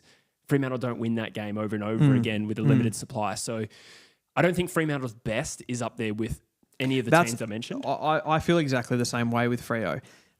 I suppose to play devil's advocate, you'd look back at, say, Collingwood 2023, and they were a team that struggled to put teams away, struggled to kick like massive scores as well, that Collingwood team. It's like even when they played bottom teams, it was always a bit of a struggle. and they manage moments really well. And you can probably see some parallels there with this Freo side where they're it's like they're starting to become like a bit of a bastard team to play against in like those final minutes of quarters and stuff. Like they bob up, they kick a goal, they get in front, and then they hold it really well. They keep the ball in the pockets and stuff like that. There's becoming a bit of a winning character about them, I feel. Absolutely. I think they're on a great trajectory. I'm purely talking about this year. This year, yeah. I need to clarify that because I know I'm a West Coast fan and people are not going to like that. But what I will say in Fremantle's favour is they have a great record of beating good teams away from home. So they will be an absolute wild card in the finals. No matter who it is against, I will give them a chance. I just don't know if they do it 4 times. Yes. Hawthorn, I don't think they have a really strong performance this year to hang their hats on. They have been a pretty good team, but I can't think of a dominant performance. Okay, well, they beat the Bulldogs. They were pretty good. That wasn't that long ago. Yeah, that was a good win. But the Bulldogs are currently ninth. I actually would say that like you look back at the Hawthorn performances, and if you're looking for that really good performance, it's probably in that sort of opening couple of rounds where they beat the Giants in Tassie.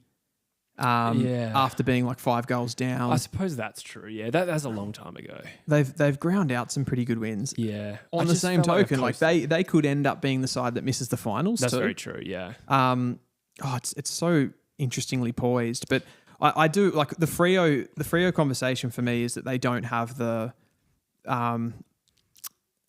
sort of, I don't know, like the upside players, even that midfield. Maybe Hayden Young's a bit of a wild card because he's coming back in, but I feel like just everything's a little bit more boring with them and they're finding ways to ground out results and not necessarily blowing me away performance-wise. Yeah, that's right. Yeah, that's right. I still think their best is well and truly ahead of them, Fremantle, so it's not a knock. I just wouldn't get carried away because I feel like you get very worried about criticising Freo because we lost to Fremantle today. I know that this you think people are going to come for you hard, yeah, right? Exactly. Yeah. No, I obviously respect what they've built there, and I think I just don't think this year is the year. And the other one is the Bulldogs, who I would say I'm very close to ruling out. They have so much. I could make myself look silly here because I probably would have said the same thing when they finished 5th and 7th and played in grand finals.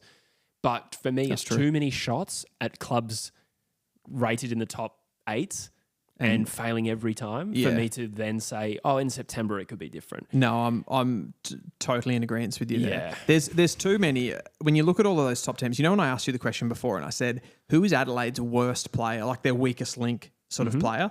And they're running through a few of the depth players at the moment, like Pedler and these sort of guys. But there's not many of those guys where you go like, oh, they could sort of cost you. You know what I mean? Mm-hmm. Western Bulldogs have a lot of them. Okay. You know, they're playing Caleb Poulter at the moment, who is clearly a VFL player. Guys like Oscar Baker and Lockie Bramble and these sort of guys that are sort of regularly seeing games for them. I just think it's they're too top heavy. Mm-hmm. The defense is not right, is it? With currently what they got Rory Lobb and O'Donnell. Yeah, it's just not going to cut it against these like 3-headed monster teams like Adelaide. That's fair. And obviously being in that, they're absolutely not going to finish in the top 4, so they're going to be outside. Yeah, probably going to have to that's travel. Not a problem for them. If they had more of a documented history this year of beating up on good teams, I would give them that. Yep. But as you say, they're top heavy, but some of their best players, the absolute best players in the competition. Bontempelli and Richards are rated the top 2 players on, at least on Wheelo. Yeah. And then there's Sam Darcy, who's obviously been out injured, but could probably still be in that conversation. I mean, they're strangely in a position where Adam Treloar, if he was fit, maybe doesn't get into this side because he can't crack into the midfield. I mean, he probably would as a depth midfielder, but probably can't get in there. But yet they're running players like Bramble and these halfback flankers that are a really low standard. So there's definitely a transition period going on for them. Yeah. They've rolled things over. Like we've said, Daniel goes out, McRae goes out. So they're doing a little bit of different stuff, but I don't think they've found... I think this is experimental and they've obviously got the offense really, really good and the defense isn't quite there yet. Yes. To cap off this 9 teams, who can win the finals, who can't, I will temper it with this. If you think back to 2016 and 2017 Bulldogs and Richmond premierships. If you'd asked me at the start of that final series, could the Bulldogs win in a 16 and Richmond win in 17, I would have said nah.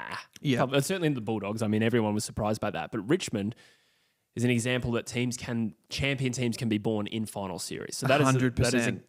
That could be Fremantle. It could be the Bulldogs this year. That's why you got to temper those, those like calls that people making like, oh, believe in history sort of thing until it proves you wrong, that sort of thing. There's always that team that breaks that every now and then. Yeah. So someone put in the comments, didn't they, that Adelaide just smell like a team that loses in a prelim. Yeah. But they might not be. They might be the one that actually goes on and wins it. Yep, so absolutely. Yeah, it's tricky. I think we're pretty much on the same page there. I'm ruling out of the 9, Dogs no, Freo no. You said Hawthorn. I said no to Hawthorn. Yeah. Not convinced. Don't know why I'm still there with them. Maybe I don't know if I'm hanging on to the fact that I tipped them and the Giants to be in the grand final. Well, we were all seduced by one of the most exciting football teams last year. I just don't think they've been quite that this year. No, they haven't. They absolutely haven't. Maybe it's me thinking that they can get it all together. You see, like players like Sicily come back to battle, and like Barras look pretty good. Yeah. Again, another team that could be a champion team born in finals. I don't know. We do our best. We do our best to predict. It's pissing down at Adelaide Oval. Yeah, go do a wee. 4 minutes to go in the second quarter. Oval. I don't know. Like I feel like I've been half and half into this game. It feels like a bit of a stinker so far. Like not much has happened. Let me know if you agree with me in the comments. I'm going to get into some of these because we haven't been staying on top of them too well. JD says, hard to say it, but I think Freo will play in a grand final next season. So you're talking about 2026. As an Eagles fan, I feel like you guys get like this though, Eagles fans. I see this in Jesse a lot where he's like, he has to say that he thinks Freo are going to do well just based on the fact that he's a West Coast fan. It's almost like saying, no, I think they will, so that put a pillow out for your landing a little bit so it's not as hard. Let me know if that's true, JD. I do see that in fans of those like rival type teams. Rogue Riot says, Jezza Cameron was a great in for JHF in my Supercoach. Well done, mate. I love when those moves go well. North got a goal. Annabelle Lecter. What are your thoughts on the West Coast performance today? I'll wait till Jesse comes back for that. Definitely he's better to reel something like that off. New Haven says, as long as West Coast don't pick Wes Wally, we have enough players that go missing. Interesting one there. Pat Cass is calling it now. We're going to be back into the zoning system. Interesting. I'll go down to some of these newer ones based on what we're just talking about. This looks like it's going to be a low-scoring game. Absolutely it does. Particularly now that the rain has really set in here. What are we at? 6 goals 8 to 3 goals 3. Port Adelaide might struggle to kick another 5 goals for the game based on how heavily this rain's coming down. Haven't been an enormously high-scoring team this season. Oh, Pedler. Kicked into the man on the mark. I've also just noticed in the top right-hand corner that North are getting absolutely smashed. 23 to 84. That sucks. Who does everyone think Port Adelaide's best player is right now? I was certain coming into this season that Jason Horne-Francis was going to go to the next level and he was going to be that guy for them, but it's not. He just hasn't been able to put it together this year. I think he still can in the future. He's still young enough. But it's been a really down year for him. I think like the obvious one, like Butters is their best player. Georgiades in with a shout, particularly in 2025. His emergence has been pretty good. Everyone's saying Butters. Yeah. You kind of have to, don't you? I don't see Rosie just quite as much of an animal as Butters in that sort of mix. Yeah, sure, man. That'd be great. I might go for the Kensington Bitter, if that's okay with you. Adelaide are on the transition here. Isaac Rankin on the end of it. This would put the Crows up by 30 points, which with a minute to go in the half, and it's absolutely pissing down, I could kind of see this almost being enough. Is that going too early? In wet conditions, I think it's not that early to say that. It would be a remarkable comeback if Port Adelaide win this game. If he kicks us. R1 FTZ says, Dylan, do you think Harley Barker can fall to Eagles' second round pick? Cal had him outside the top 25 in his mock. ACL, wasn't he? Yeah, ACL. I mean, that's not going to help that's going to make him slide, if anything. We won't see him again. He's an interesting one. I do get why Cal had him sliding because I think it's the position, right? So it's like you're essentially investing in a winger. And I think teams are probably like, I'm not gonna get a first rounder with a winger, right? Mm-hmm. I think you can. So I'd definitely have him inside my top 20 picks. Does he win a lot of the footy? Moderate. Like, so he in the SANFL under 18s, he goes inside. And Okay. he's had games where he's had 25, 30. So he can win the footy. He's got elite speed. He's like 187. Mm-hmm. Good aerial player, good runner. So it's an endurance, speed balance. Yeah. I suppose, I mean, when he's on the wing, though, does he find the footy? As opposed to, like, winning contested ball, I mean, does he accumulate? Yeah, I wouldn't say he's... No, I wouldn't... Like, if you're looking at that player that, like, really racks it up, I would say no. Yeah. I would say he's more of a... Impact per possession. Impact per possession player. Yeah, that was my impression. Yeah, you're buying like an elite athlete. And across the... And it is tricky. So across the champs, obviously playing in that South Australia side, which was a really strong side, he was able to get on the end of a lot and create a lot of headaches because no other wingers that went up against him had his running power. Yeah. It's just like he was just bombing forward. They couldn't keep up with him and he was just spare all the time. So he had a lot of shots at goal. Gotcha. Kicked a few. Porter sort of like working out a bit of a like FIFA triangle ball there, getting him behind. Half time at Adelaide Oval. But I really rate him. Like, I think you can go, like the GWS Giants last year, they took, not in the top 20, but they took Cody Angove in a really strong draft, pick 25 as a winger. Barker seems like one of those players that you can imagine clubs loving, like certain clubs. You could imagine like it would only take one club to be like, oh, we can't pass up on this talent. So hard to really gauge where he would go in a draft with an ACL. Yeah, the ACL throws are... Houghton did an ACL fairly, like April last year, I want to say. Still went pick 12. Am I tripping Houghton there? played 3 Talent League games and he played one academy game against the VFL. And he killed it, didn't he? He killed. The difference being there, Houghton's position would be more sought after. Yeah.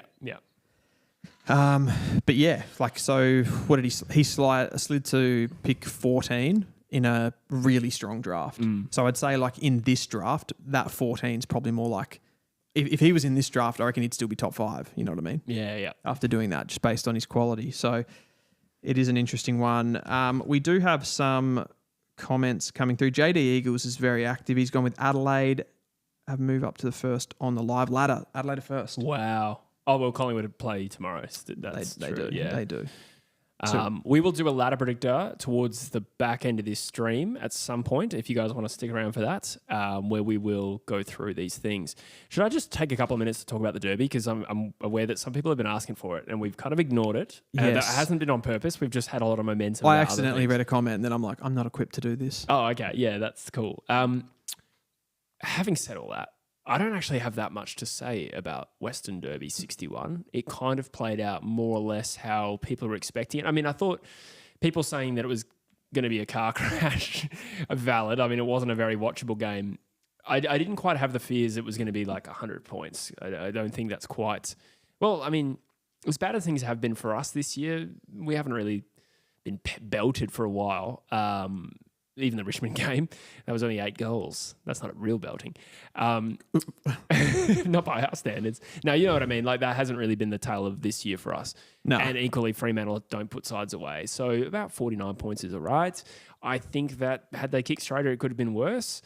And I thought we battled it out okay. We lost Harry Edwards right before the game started, which did not help. I mean, we're missing... The only good players we have are out of the team at the moment, and a very young side, and Bazzo and Brock as the 2 key backs on Tracy, Voss, and Amos. It was just... You can see why this had the potential to get ugly. I thought West Coast battled it out okay, and there was nothing in it that made me stoked. Yeah. But equally, like, that could have been worse. So, what do you think the areas for you guys, like, knowing this is a North Melbourne fan, but you have these games where you sort of play okay, but you can't seem to escape like a 50-point loss. Is it just like lack of concentration across 4 quarters, basically? I think, at least for West Coast, I think it is battling it out so hard and getting so little reward on the scoreboard. Yeah. And I think what tends to happen is that your resistance can hold on for so long, and then Fremantle, because of talent, get not a cheat goal, but like an easy goal, or like somebody does something and you concede a goal and maybe you didn't really do anything wrong, and then it starts to accumulate. Meanwhile, you're not scoring.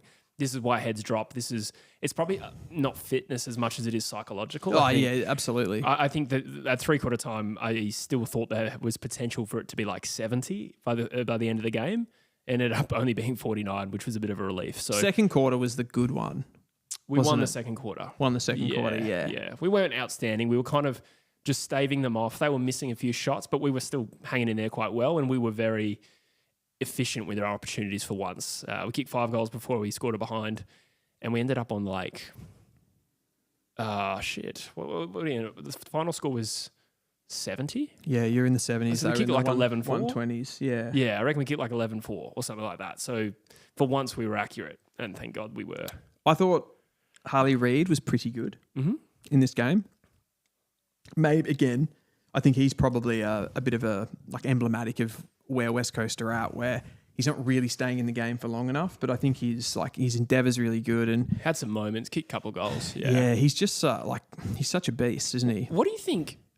This is going to come across as a salty sore loser, but what do you think of Fremantle fans booing him every time he got the ball? I think there's a point rather, where you say, all right, come on, lay off him a little bit. Yeah. I understood why they booed Gaff every time he got the ball, but I think booing Harley every time he got the ball, and I heard some small boos when he got injured, which wow. I know that was only a small portion of the crowd. You could hear it on TV, and I wouldn't tar all Fremantle fans with the same brush. I hate when people do that with West Coast. I mean, I know you're going to be a lot more clued on to those kind of things with the you almost have a relationship with their fan base, I imagine. Being that you've like sort of gone to games and stuff like that. So it's not something that I noticed, but I did find in the game, I almost found like the targeting of Harley Reid by Fremantle a little bit odd. Yeah. I mean, who else do you target in that team? West Coast. It's a decent point. He's good enough to hurt you. So I don't know. Maybe where Freo were at, I sort of expected that. I can't criticize them for this because it's competitive advantages, right? But I sort of expected where they're at, they'd just do their thing and kind of like roll over the top of you. But they actually did. They really tried to get under his skin, didn't they? Yeah, there's some genuine beef there, I would say. Yeah. I just think the crowd booing him every single time he got the ball was a bit much. I don't think I've seen, outside of Gaff, I don't think I've ever seen treatment of a player like that. Yeah, interesting. So is there anything else that I don't know about that's connected to that? Oh, no, just Harley killed him in a derby, his first derby last year when we won. He was dominant, and he's also super cocky and brash. So he would have alienated them from day dot. Yeah. I get why they don't like him. I do remember, I think it was like one of the derbies, the one that you won actually, where you smashed them. And he, did he say, I think he came out and he said like, they sort of play like a pretty soft style. Oh, I don't remember that. Yeah, he said we're more of a contested team. Did he? And they're like, they sort of play like a softer, uncontested style, something like that. Yeah, right. I don't blame them for hating him. That's what you do. You hate the opposition, or you're the rival team's best player. Specifically, just think the booing every time he gets the ball gets the ball. Yeah, maybe when he's lining up for goal, whatever. But anyway, I said my piece. Is that based on his age, or it's just a respect, bad sportsmanship, just a bad respect thing? Yeah, okay. Yeah. I mean, the age part's a factor, but then again, he does give as good as he gets. I'm just talking general AFL sportsmanship standards. I don't like it. Yeah, I'm not. I suppose like as a footy fan and stuff like that, I don't mind crowds being a little bit more like, obviously as long as it's nothing, really like there's a personal element to it or anything like that. Like I don't mind being very tribal as a fan base and really trying to do whatever you can to sort of get under the other team's skin and all that sort of stuff. You can create that atmosphere where you're almost like an extra player, right? By doing some of those things. Do you need to do it against West Coast right now? Probably not, but maybe they're just sort of, I don't know, keeping it going. You know what I mean? Keeping their chops up or whatever you say. So yeah. Look, it's a rivalry fair game. I just think that particular type of behaviour is like across the league. Like I probably don't think any player should be booed every time they get the ball. Do you know the way I see it? Probably nobody boos any of our players because nobody, like every time we play anyone, like no one cares about us. Do you boo Horn Francis? Yeah, our fans do. Yeah. I don't. Yeah. But Yeah. Anyway. Yeah. We were going to do a little segment here about trades. Jesse, there's a lot of players on the market at the end of 2025. There's a lot of teams that need to evolve their lists to make themselves improve quickly. I think we could see a lot of movement. Can't relate. At the end of 20... Yeah, my team's great. Who have you got for me? Tell me some players. Yep. Well, we can probably start with Harley Reid, actually, because he's the first name there. I love just bringing Harley Reid into every single topic. You do, don't you? You can't help yourself. Well, this is a big story league-wide about the contract he is reportedly receiving from West Coast. So my understanding is that he... his management have put an offer to West Coast, which is essentially a 2-year extension with an option to opt in for a further 9 years at over $2 million a year. Yep. We don't know that West Coast will accept these terms on face value. However, there has been some murmurings that this deal is very close to being signed and Harley Reid will stay with West Coast. But in effect, it's a 2-year extension, and if it goes badly, Harley Reid still gets 9 years at 2.1 million, let's call it on average. This seems heavily stacked in Harley Reid's favour. But not if he leaves, right? So he's basically... Yeah, I mean, we don't pay him if he leaves. Yeah. He's basically giving himself... He's basically saying to the club, essentially, we better get some serious improvement in the next couple of years, and if we don't, I'm going to leave. I would have accepted a 2-year extension, considering he's not out of contract this year. Had he extended now for a further 2 seasons to take him to 5 years, on face value, I would have been pretty happy with that. I'd be like, yeah, sweet, we've got a little bit more time. I mean, that way he saves face against the Horn Francis 1 year thing as well. That's right. But the option for 9 years on top of that is utterly meaningless, really. It just protects him because he will get paid that. Well, actually, no, he won't get paid that regardless, because if he decides to walk out on West Coast, he will then have to renegotiate another deal with another club. It's not as though that club will absorb the 9 years. No. So it's a weird one. I believe did Miles Bergman also sign a similar deal? I wrote that in my notes. I think here, in recent times, Miles Bergman signed a 2-year deal, and then it can be extended for another 7 years past that. So this might be a new thing in the AFL, which is very strange. Yeah, with these little kind of top-up sort of elements to it. So I suppose the question with Harley is I don't know, if he was to go somewhere else, who can actually get a deal done? Who can afford him? All of those sorts of things. Does he make them better? Who's going to be in the market? Yeah, well, I think there has been connections to Essendon, Hawthorn. There's been some mixed reporting. Hawthorn then came out and said they're not that interested, but then you hear that they are obsessed with him, was another quote. Yes. Then there was publicly quotes out there saying that he wouldn't deal with Essendon, Melbourne or St Kilda because they're not winning clubs, but then that's been refuted. So I don't know. That may have been true, and then it's been refuted simply because it got reported. Yeah, because it got reported, exactly. Yeah. I don't know where that sits, but my gut feeling would be if Harley has one chance basically to move to a club of his choice, he would move to a safe bet. You'd think that makes a lot of I don't think it necessarily with Harley would be I don't want to go to a club down the bottom of the ladder if you could see development in the next 2 to 3 years that they were going to jump up pretty quickly, right? So I kind of do agree. He's not going to go to Essendon. No. Why on earth would he go to Essendon? They're in a pretty similar situation to West Coast right now. Yeah, maybe arguably. In 4 years, Essendon could be a different story, but not right now. Yeah, but it's just a gamble, isn't it? It's a gamble right now, yes. I agree. I don't think he'd go to St Kilda. Nah. Not when he has the choice of Geelong and Hawthorn. Exactly. Just the unfortunate truth. The one that makes total sense to me is Hawthorn. We talked about it before with their chances of winning the flag, that there's a genuine positional need there. Mm-hmm. They don't have that type of player. Yeah. He just comes in instantly and makes them so much better. Sam Mitchell was quoted very recently saying it doesn't make sense for Hawthorn to go for Harley Reid because they kind of like a more even workman-like midfield, and it doesn't make sense to invest $2 million into one player, which flies in the face of everything we've heard about Hawthorn chasing Harley Reid. I wonder if they've sort of got the inside word that Harley's not signing with Hawthorn, well, not going to go to Hawthorn this year. I think it sounds like it's 95% done. He's going to sign a contract with West Coast, the specifics of which are not absolutely locked in. I agree. I'd like to see him stay at West Coast as well. I think it's a pretty good character move for Harley to. I know that this contract hypothetically is massively stacked in his own favour, and he's protected himself really well, or at least his manager has. But in West Coast's situation, that doesn't affect them negatively really either. Yeah, given the fact that you're not, as long as if your salary cap is. No, it's hard to quantify like what impact this will have over the next 11 years. Yes, it is really hard to quantify. I suppose the risk is that he signs for 2 years, decides to stay with us for past that, and then becomes shit. Like that is possible after an era of West Coast senior players all falling apart well before they should have. Yeah, that's always possible. But that's the only concern with West Coast overall. I feel like any world where you see Harley leaving, you're like, this is a disaster for West Coast. If he stays and is shit, that's a disaster for West Coast. That is the worst case. Because it feels like you've got all of your eggs in that basket. So you want like so much of West Coast's future relies on Harley Reid being brilliant, I feel.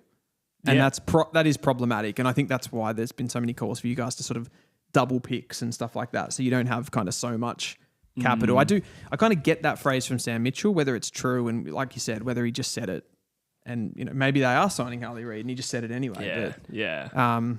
I think there's been a lot of noise about it very recently. And I actually have a theory that I've read online, and I don't claim it as my own, but I find it very compelling, is that Harley's management put this offer to West Coast a number of weeks ago, and apparently they haven't actually done anything with it yet. I don't know how normal that is. Probably quite normal. But there's a suggestion that the Reid camp has then leaked it to the media and then made it very obvious that they're flying into Perth to try and ramp up pressure on West Coast to make a decision. Now it's public. West Coast have to make a decision one way or another.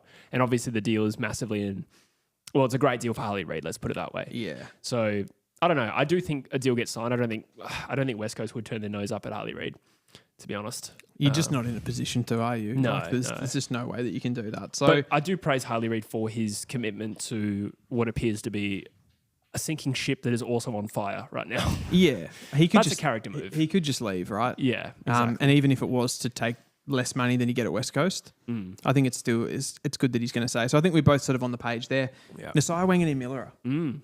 What's going to happen there? Well, he's out of contract this year with St Kilda, and I read that St Kilda. Well, this is a quote. St Kilda think that a 2-year, $1.4 million a season offer to Nasai Wanganeen-Miller is their best chance of retaining the out of contract star. It would be their biggest contract they've ever offered to a player. That being said, new CBA, it's called a CBA, isn't it? Not EBA, CBA, means that every player that's getting signed right now is probably a club record. But it's believed that Nasai is still undecided about whether or not he wants to stay at St Kilda next year. That is what's being reported. You'd imagine it's the South Australian clubs going after him, but I don't necessarily know if it's SA or bust for Nasai. I read something somewhere, and I didn't put it in my notes because I couldn't find it in preparation for this, but someone said on the radio, they said Nasai was presented with a best 23 for St Kilda as part of their presentation to keep him. And he was unhappy with it, unimpressed because they left out a certain player. I want you to guess who it is. I love this. You know it? Yeah. Is this like a sort of Reddit type big footy situation? No, I saw it from a reputable source. It came from a reputable source. Maybe in the chat can let us know. Can I ask, was it a young player, a middle player, or an end of career player? Young player. Young player. And he was upset that they were out of the team. Yeah. And this was for the 2025 or 2026 season? Presumably 26. 26 season. Surely Philippou would have been in there. Yeah, it wasn't Philippou. It was. I didn't see the team, but yeah. I just know the player that was omitted. Hasty? No, it was Windhager. Which is not the first player you'd think of. A good player, but not the first player you'd think of. He must have a certain relationship with Windhager. But the funny thing is, it was quoted, the guy who, I can't remember who it was. I do know who it was, but forgot. He said Winderlick. As in Jason Winderlick from Essendon from like 25 years ago. Yeah. I thought that was funny. Anyway, that's kind of what is the conversation around Nasai. Which club do you think would be the best suited for him? Let's start with South Australia, but maybe move elsewhere as well. I have heard along this road as well with Nasai Wanganeen-Miller that he is happy at St Kilda. Yeah. And it is a home or bust. That's just my understanding of it. But the one that makes sense for me, I know he's more linked, he's good mates with Jace Burgoyne, I believe. So like the Port Adelaide link is there. But Adelaide makes more sense. And the Wanganeen surname. Of course. Which we I forget about, yeah. Yeah, of course. So to me, Adelaide actually makes more sense from a coming into the side, a side that's ready to go, exact positional need, if you call him a halfback flanker. Yeah. I mean, I mentioned those off the top. Rory Laird at the moment and Wayne Miller as those sort of two small sort of distributing type players. Worrell's doing that, but to be able to make him more of a key position player, Nasai is like your prime ball mover back there. They're just infinitely better straight away. Absolutely. Port Adelaide also don't hold a first rounder this year, although they can trade future picks 2 years in advance now. Yeah, what Adelaide wouldn't have too much. Adelaide start with 16 and then go 42, 49, 52. Yeah, so that's not getting it done, is it? Yeah, it has to be a trade, of course, because he is not a free agent. The complication is his manager, Ben Williams, is telling St Kilda that Nazai has genuinely not made up his mind. 3 weeks ago, the view was he had made up his mind and then he would stay for 2 years, but now he hasn't made up his mind. So seems a bit in flux. Do you find it ironic for St Kilda that they've gone after so many high-end talented players over the years and then they just sort of had this guy? I don't know. It's almost like they've taken it for granted that they had Nasai, Wanganeen, Miller just sitting there and now he's potentially going to leave on them. And he could be the best player in the competition in 5 years. Yeah. I mean, to be fair, I do think they seem to be trying with every fibre of their being to keep him. Yeah. You know, I'd imagine they've offered a 2-year deal. I'd imagine they would have started higher than that. You know, if he's undecided, they're not going to say, we'll sign this 8-year deal and go. You know, they've probably brought it down to 2 years. I'd imagine that absolutely they're doing everything they can, but it would be ironic if, say, they're, you know, outwardly going for TDK and then Nazai leaves in the same breath. That would be a massive kick in the guts. What's a better situation there for St Kilda? Is it still a win if they got TDK and lost Nasaya, or do you think which way does that flip, if you understand my question? Yeah, I do. I think that's a loss. So do I. Yeah. I think it's clearly a loss. I mean, TDK's a fair bit older too. I reckon 4 years older. Yeah. Because he's a free agent, no? And also, like, they've sort of, like, in Rowan Marshall, they've sort of got the player there. It's a downgrade, obviously. But Yeah, no, I think Nazaya, like, if you had to pick one, you'd go Nazaya, assuming all the costs would be the same. Mind you, no, never mind. Well, actually, they would still get draft compensation for Nazaya, so they're going to end up with the opportunity cost it's Nazaya or TDK and a bunch of picks. It's such a disaster, though, because they got Nasaya at such, like, what did they pick him at, like 12 or 13? 11, I want to say. Yeah, something like that. Like, it was such a good pick. Mm. To go after a player like that from South Australia as well, it just hurt them so much. And then they'd get picks back in. You'd want a player back, wouldn't you? If you've St Kilda, which Adelaide player do you audaciously try for? Maybe Rochelle? It's not good enough. No, not a straight swap, but I just mean... No, I know what you're saying. Ramp up the pressure on him. I mean, yeah, he'd be one that you'd be willing to lose if you were Adelaide. Good player. Yeah. Like, you'd be... For Nasaya to walk out the door, like, you'd be wanting... The players that you'd be wanting to get back are, like, Riley Thilthorpe. Oh, yeah. Isaac Rankin. With South Australians, though. Yeah, they're not gonna come. Yeah, Rochelle's from Victoria. Yeah, that was why it popped into my mind. Worrell's Victorian. I was going to say Worrell would be a consideration. Yeah. Dan Curtin. Yeah, I mean West Australians, but you'd ask the question. But none of these players would leave Adelaide for St Kilda right now. With all due respect. Like no one's going to leave Adelaide on purpose. Yeah. Yeah, you might be right onto something with the Rochelle pick, but then at the same time, like I don't know, you might just go like, which one picks? I think these clubs always ask for players in return, but then end up with picks. So that's probably the way it'll go. Zach Butters, no real update here, but worth a mention anyway as a player that there's still speculation about. I think there has been links to Geelong. I think it was back in May he met with Geelong, and there has been links to the Western Bulldogs, of course. We discussed this a little bit last time. But as a pre-agent, there is some impetus for, or some incentive for Port Adelaide to trade him early. But I don't know, if you're Port Adelaide, do you wait it out and see if next year goes badly and get band one compensation? Worst case scenario, obviously. That's assuming he leaves. And then, like, with all the chatter about band one compensation, like, do they end up not getting... Copping the rule change. Copping the rule change. Like, it's so... This stuff, it's like, clubs have to be so smart with how they position these. You'd be looking at that going, like, what if they cut it? Yeah. They cut the compensation and, like, all the changes happen to the draft. So... I mean, again, like for Port Adelaide, just a disaster if they lose Zach Butters. But Oh yeah, and then Adelaide getting Isaiah, that'd probably be like they'd be the West Coast of Fremantle right now. in some ways, though, like that's the only way you can see Port Adelaide being able to do a deal for Nasiah if they can get some picks back for Butters. Yeah, true. If that happened this year. By the way, the score of the Geelong North Melbourne game is 29 to 123. No, 120. Oh my God, that's even wow. I'm sorry. It's okay. Yeah, it's I cool. knew it was going to be bad. It's all right. I support West Coast, so it's fine. Oh, what a disastrous year for North Melbourne. Yeah. Honestly, like what an absolute. Isn't this at Marvel too? It's not even down there. That's true. Yeah, this could be. Well, it will be the worst loss of the year for any team, I'd imagine, unless North win the last quarter. We're probably going to have to talk about that game now. Yeah, well, let's at some point anyway. Yeah. What I would love is if Zach Butters, for some reason, I really like. I just think it'd be cool if he went to the Western Bulldogs. Yeah, I know what you mean. That's who he supported growing up.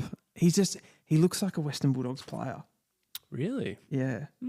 There he is on screen. Yeah, I could see that.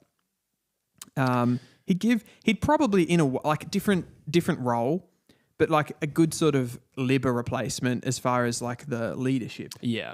I think that he would be awesome. Yeah. It's probably one that's going to stretch into next year. I don't see a deal getting done this year, to be honest. No, I mean, what do Western Bulldogs have to give? Yeah, that's a good question. They they do have pick 10, so they do hold their first rounder. Gold Coast must have somebody else's. Yes. Yeah, so pick 10. I mean, it's going to require more than that, but absolutely. Yeah, that's probably all on Zach Butters. Not a whole lot of update there. We did have a bit of a flutter around Charlie Curnow and Harry Mackay. And he patted it down. Yeah, yes, exactly. So we won't spend too long on it, but it was kind of interesting, this little mini narrative that popped up. Tom Morris reports that Charlie Curnow is pondering life on the Gold Coast and wonders what that would be like. And that's before you even consider the salary cap implications. Surely Gold Coast must be tight for money. Soon, at least. This is one of the more bizarre ones. It's almost like Curnow went, I wouldn't mind going to the Gold Coast. Yeah. And nobody really considered what, the he chances. Meant for the weekend. When, yeah, exactly. When he actually said, like, I'm not going, did somebody get on the phone, like when that kind of came out and like maybe he revealed it, did like Gold Coast get on the phone and be like, we're not doing this? I don't know. Like, and then he's like, shit, I better say like I'm staying at Carlton. Who knows, man? The club here that makes total, for I reckon one of Charlie Curnow or Harry Mackay, one of those will end up at Sydney, surely. Yeah, well, I mean, as far as it's reported right now, Carlton not interested in trading them. Both of them have their hearts set on staying at the Blues. I mean, crazy things happen around trade period, especially when clubs really take stock of their list positions. And Carlton's in a little bit of a crossroads right now, having a poor season and the prospect of Tasmania right around the corner. I think that'll at least invite those kind of conversations. But at the moment, it seems like those clubs won't leave. To respond to your point, Sydney absolutely would be one of the first teams you think of. They'd be all over this. Yeah. And the fact that they have Max King in the draft means that they're not going to be bothered at all to get rid of their first round pick. Yeah, they're going to want to offload that first round pick. Yeah, true. So it's almost a freebie to get rid of it. And then whether they give a future first or something like that to be able to get one of those done. I feel like from Carlton's perspective, you're going to want to hold Curnow and you're going to want to get rid of Mackay, right? That's natural. Like if you're happy to lose one and you want to make some, because Carlton are going to be trying to find ways to get back into this draft. But they do have Harry Dean, so it would need to be a pretty high first round pick. Yes, it would. Yeah, you're right. Yeah, you're right. It could be. They could deal in futures. You know what they could do? They could deal in forgot futures. about Harry Dean. He's shot up the rankings pretty recently. They could, let's say hypothetically, I'm not necessarily advocating that they trade these players, but if they did, they deal in futures, they get the Harry Dean bid, they try live trade and get someone else. The problem is with what you're saying with the futures, Cody Walker, potential number one pick next year. I forgot about Cody Walker, yeah. No, but if they hold it and then trade it in after a bid, that would be the best way to use that pick. Yes. Yeah, might lose some value though. Exactly. Oh, Curtin has missed it. Isn't it funny they have a curtain and a draper?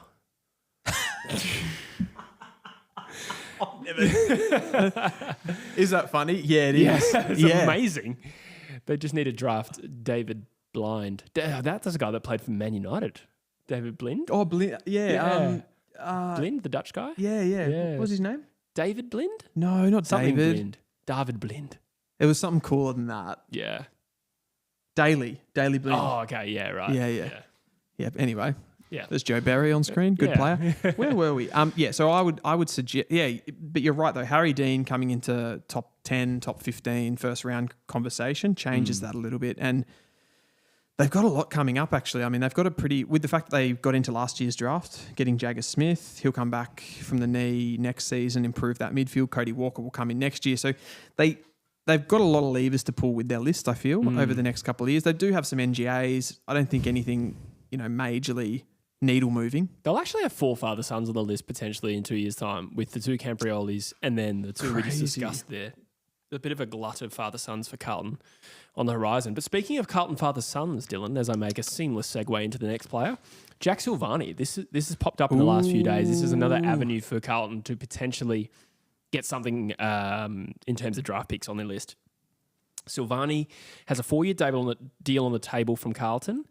4 years for $600,000 a year, according to John Ralph. But Collingwood are offering the same length of deal at better money. When was the last time Collingwood and Carlton traded? I didn't plan this. I haven't written it down at all. The only one that comes to mind, to be honest, is Thomas. Dale Thomas. Oh, yeah. That was a really big signing. Yeah, I Heath suppose. Scotland? Yes. He played for both? Am I tripping there? No, I think that's right. No, that's right. Yeah. But I don't think that was a big move, was it it? wasn't. Nah. There might be some lower end players that have gone through on trades, but I can't think of any. Yeah. Let us know. Cam Cloak, yeah. Oh, yeah, true. Yeah. That's going back a little bit, but they're probably the main ones I can think of. It doesn't feel as, again, like that rivalry's sort of died a little bit in recent years. Like it doesn't seem like that big. This one, maybe this one carries a little bit more weight because it's the Silvani name. Totally. Adds a little bit of intrigue.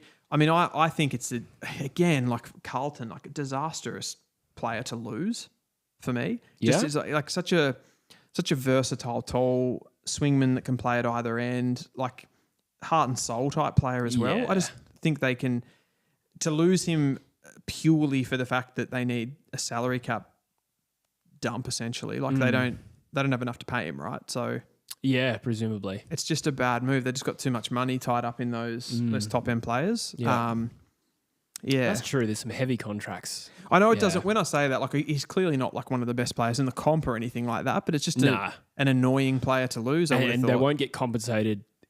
Like the whatever they get in terms of draft compensation will probably not quite replace, unless they nail a pick, which is possible. But it just won't quite be pleasing to them as Thilthorpe kicks another one. Thilthorpe off the ground. That's the first goal of the second half. We had 8 minutes of game time in. That's incredible. But it's like they can sort of ill afford for me to lose depth players as well. Yeah. They already struggle in that area. I reckon their bottom sort of 6 to 10 players really, really struggle. So just not ideal for them. Well, we've talked about things other than West Coast for too long, so I'd like to just shoehorn my club back into this conversation. In all seriousness, West Coast are linked to so many different players right now that they're just going to come up. But I have a little bit of a theory. This has not been confirmed in any place, right? But let me tell you the chain of events that leads me to think West Coast is after this player. There has been I read it on Big Footy to start, okay? To start. That's not my entire source. That West Coast are chasing a player that make you go, what the fuck? Okay? And I was like, who could that be? That could be anyone. Right? Am I not going to know who this is? You probably will, because if you read my notes before I started this, you probably will. Okay. Second of all, there was that Cryptics Tradies podcast where the 2 boys, what's his name? Tradies, Sam McClure and Mitch Cleary. Mitch Cleary, thank you. Yeah. They're talking about it, and Sam McClure, who is an incredibly reliable source, by the way. Particularly with West Coast matters. Yeah, when it suits my argument. No, but they suggest that, Sam McClure says, there might be the suggestion that a captain might be parting ways amicably with his club this year. And he didn't say who or, to what club or anything like that. But he said a current captain at a club, and Mitch Cleary guessed heaps. I was like, yeah, whatever. Why does he always say stuff like that? That really pisses me off when I watch that. I know. And he says like a captain of it's like, why so cryptic? Yeah. You either know or you don't. Just tell us. Oh, 100%. I didn't think of anything of it at all. Yeah. But then I connected all the dots later. Yeah. I actually thought maybe West Coast is trying to get Cripps. They'll fail, but they would probably try to get Patrick Cripps. Western Australian. Yeah, that was the vague connection I made. And then on the Hardball Gets podcast, Ryan Daniels suggests that West Coast should maybe have a look at Lachie Neale. I think that's what he said. And then Xavier Ellis said, yeah, I've heard something. And then you combine all of those three things, and my conclusion is West Coast is trying to get Lachie Neale. I'm not going to say that I think it will happen. I think it would be nuts. But it sounds like West Coast is trying all kinds of different avenues to improve their list. And I can't really fault them for this potential move. I don't think they'll get it done. But how valuable would Lachie Neale be to West Coast right now, who need help in every sense of the word? Yeah, I mean, it would be like you sort of look at those moves that North made last year, like Luke Parker. I've kind of praised that as a move. I mean, this is like a better version of that. But yeah, I mean, just even excluding the leadership part, just protection at stoppages and, God. Like, I think it would be unreal. So I strongly suspect West Coast is trying to get Lachie Neale. Yep. I think it's possible he leaves. I can't imagine a former Freo player who was there for a significant period of time being willing to come play for West Coast. Do you reckon that's the sticking point there? I reckon he is enough of a Fremantle icon for that to be a problem. He's no Hugh Dixon, who came and played for us, Stefan Giro, who played a game for us. I would be amazed if that doesn't cross Lachie Neale's mind. The only way that he gets around that is if he is desperate to be in Perth and Fremantle can't get him. Why would he be desperate to be in Perth, though? Well, because he spent some time there. I presume his missus is from Perth. I'm just spitballing here. Yeah, okay. I'm spitballing entirely. Met her while he was over. He's from South Australia, right? Correct. Yeah.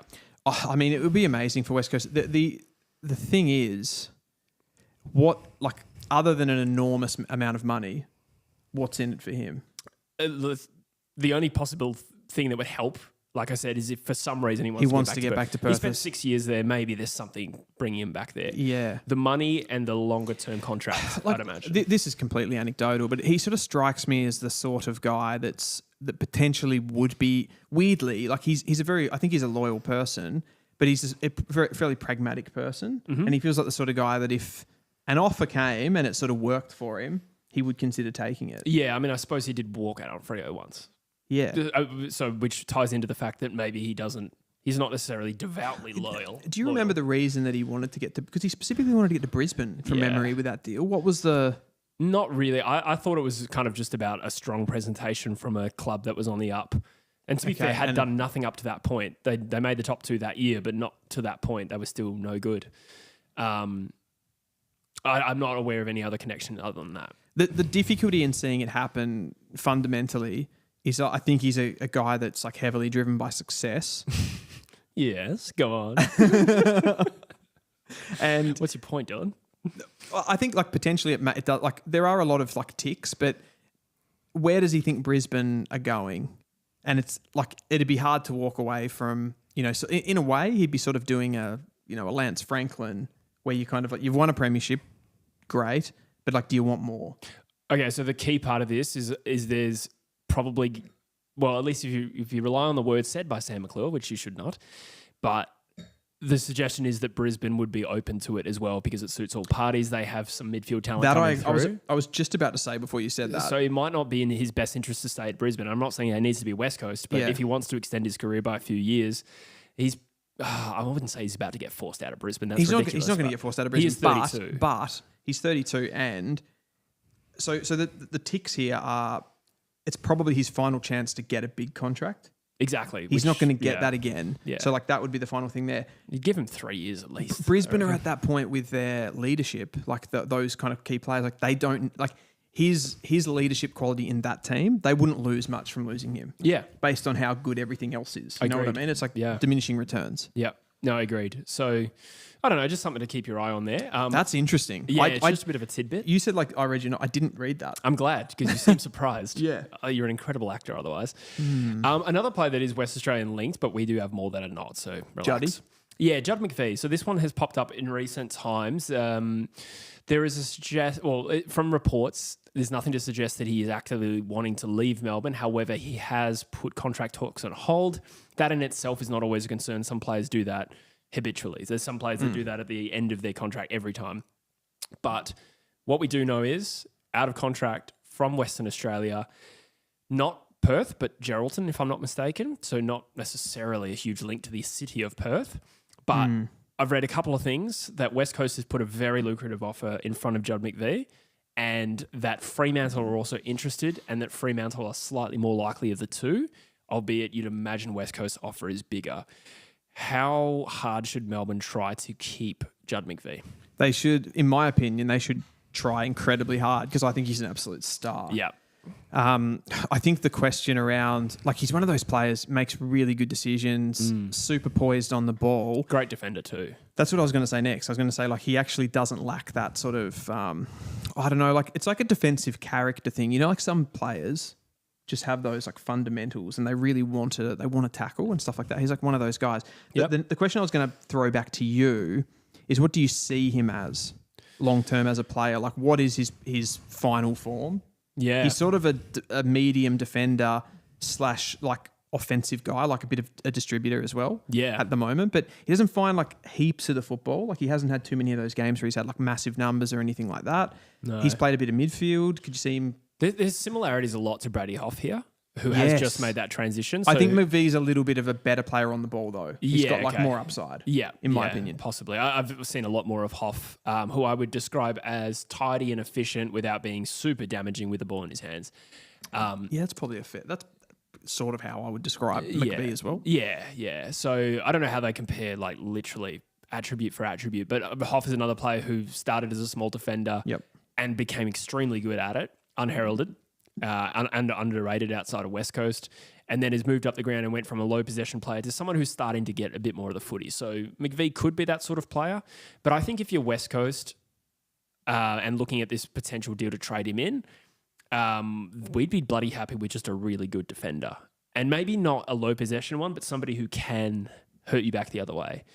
At Fremantle, that competition is a little bit stronger, a lot stronger. I suppose if you're Judd McVie, who do you think? I think I know the answer to this. Are you going to say like who? I was going to say, who would you rather go to? He'd probably get a game. He'd get a game at Fremantle, so maybe that's a no-brainer. Oh yeah, he definitely would. Yeah. I mean, I think he would be great for both. Like, I think he would be a good choice to come to any club. I think what he could do for Freo would be, because you got to remember they've moved Hayden Young further up the ground, so a lot of their ball movement relies heavily on Jordan Clark. I think he would maybe take a little bit of the burden off. Yeah. And fully mean that you could play. Nice goal there. Butters. Oh, no, it's McEntee, is it? Oh, I thought that was Butters. Who is that? 41. Anyway, nice goal from Port. Yeah. He would sort of like take a little bit of the burden from the fact that you've moved one of your prime ball movers up the ground a little bit. So I think he works there. Obviously, as far as like contractually, like you guys are going to be able to offer him more. To be able to keep him there. The question for me would be, what do you give up for a player like that? He's at a really interesting stage. Like, he's not ready to go and ready to dominate. He's still a work in progress. But clearly from what we've seen over a couple of years, like, he looks like he's going to project into a really good player. So there's an element of safety there that you wouldn't get in the draft. I mean, again, from a West Coast perspective, we hold Hawthorn's pick 14 as it currently stands. I would offer that up. You'd offer pick 4. You'd be happy with absolutely, that? Yeah. I would too. We're also in a position where we can trade 2 down and make that work. If it was our only pick, I would balk because we'd probably need to draft at a midfielder, right? But because we've got a few options, Judd McVie, 14, no-brainer. Does that, sorry, I don't know if you just said that then, but does it change if you only get, like, the Oscar Allen compensation isn't there?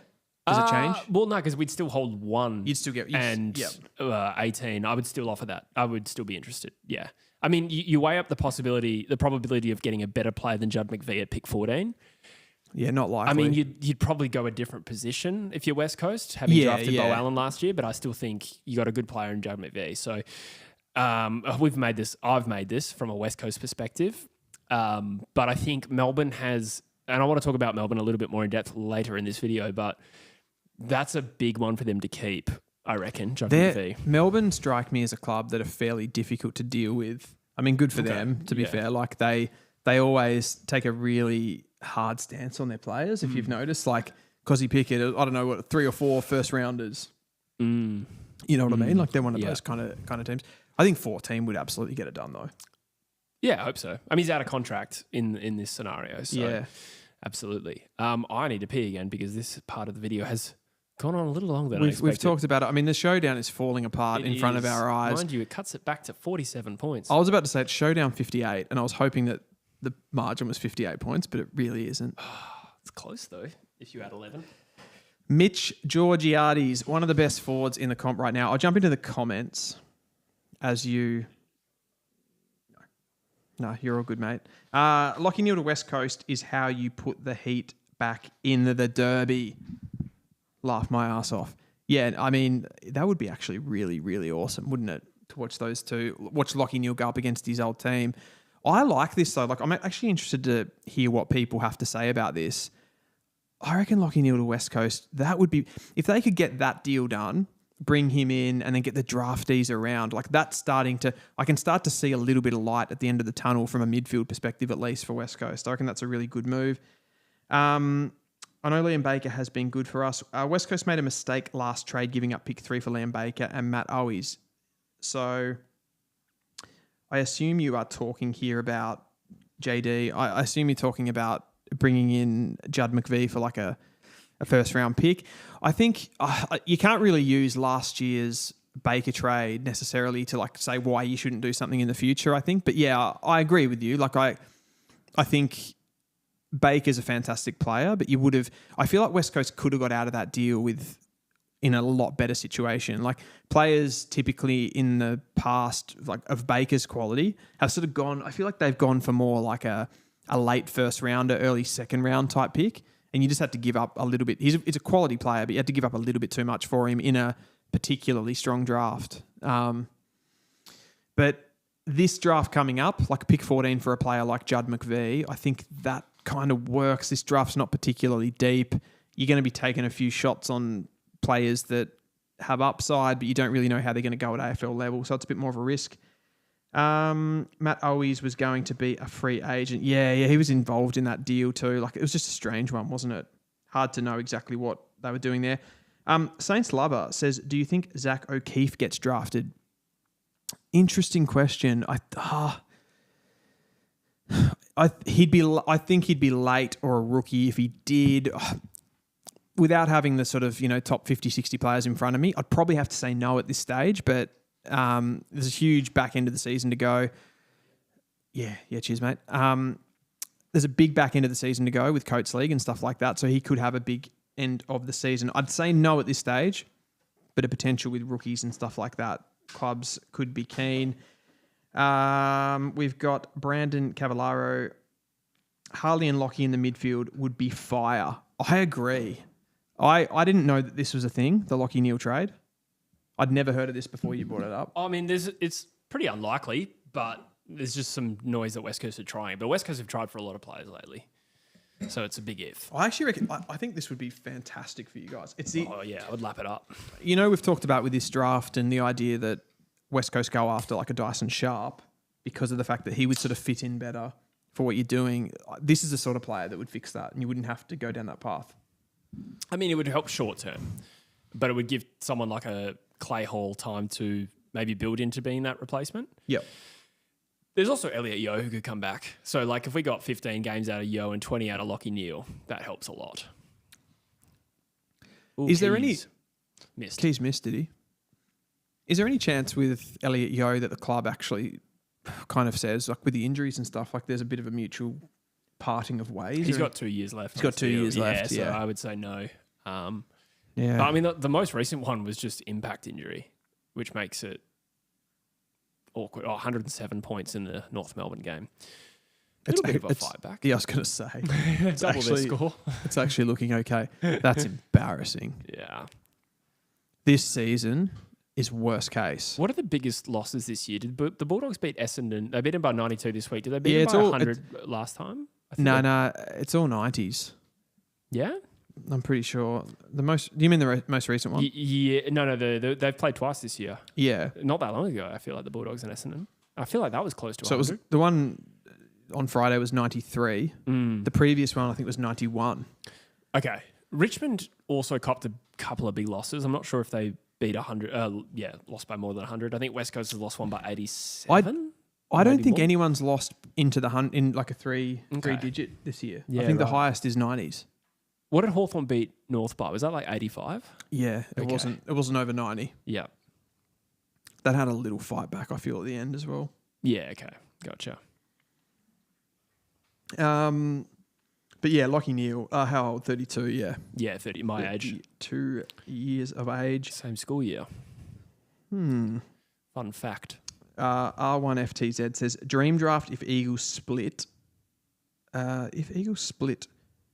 Pick one, Cooper Duff. Oh, another Adelaide goal. Good goal. Oh, Barry. Barry again. Barry's Riley gone. O'Brien. Riley On O'Brien. the left. Hold on, I don't understand this comment. Dream draft if Eagles split. 1 Cooper Duff, 9 Cumming. Okay, so this is all the picks. Yeah. Oh, they split the pick. Yeah, hypothetical. gotcha. Yeah. Cooper Duff, 1, 9 Sam Cumming, 11 Noah Hibbins Hargraves, 14 Jevon, 19 Harley Barker. That's a lot of picks. How did we get all those picks? That would be That's a lot of that would be splitting For pick 1 or 2. picks? Yeah, it's a bit of an over. Yeah. Oh, mind you, if the earliest pick is 9, maybe, but If clubs, West Coast fans came at me pretty hard with it when I did that video. To be fair, when I made that video, I was only sort of like reporting on what others had said. Yeah. I didn't make up the trade. I think it's ballpark. Yeah, I this don't think draft. you wouldn't get many more than 2 picks, would you? In this particular draft, I think 2 for 8 and 14. That's almost exactly what we Yeah. got for 2022 when we turned it into Sheasel and Yes, Jimmy. exactly. And it's considered a fairly Yeah. in a fairly sort of even draft. I think that I would take that. yeah, I would love for Ned Moyle to be part of that, but oh, that'd be the dream, wouldn't it? Imagine if you got Lockie Neal, Ned Moyle, and Judd McVie, and Judd McVie, and then just take 4 first rounders.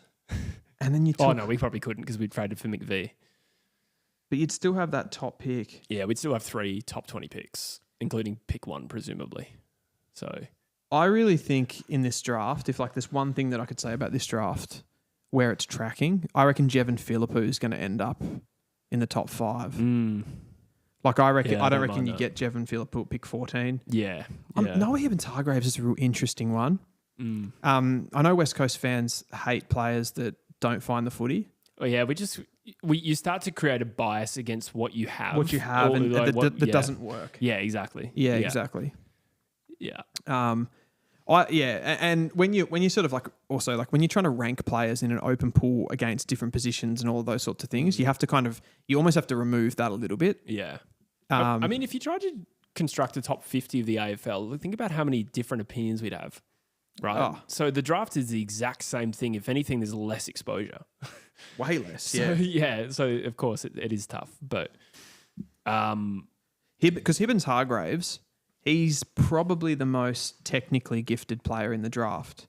yes, But he gets 10 touches a game a lot of the time, like Yeah. at champs level anyway, probably Yeah. more like 20 at Coates League. But that would worry me for West Coast right now. Yeah, because maybe in a few years. he feels like one of those guys that's going to slot in a little bit better at a better club, as most players do, Yeah. in fairness. But I don't know. He's sort of, there's a bit of a lack with him where you want him to just sort of like go in there and get it Yeah, a bit, and he's waiting for it, which is fine because if he finds a role like that at AFL level, that might be really good. But I don't see him. Yeah, I was waiting for the moment that he went in and had this big sort of midfield performance, and like it doesn't look like that's a thing for him. So more outside half 40 type. I also feel like that.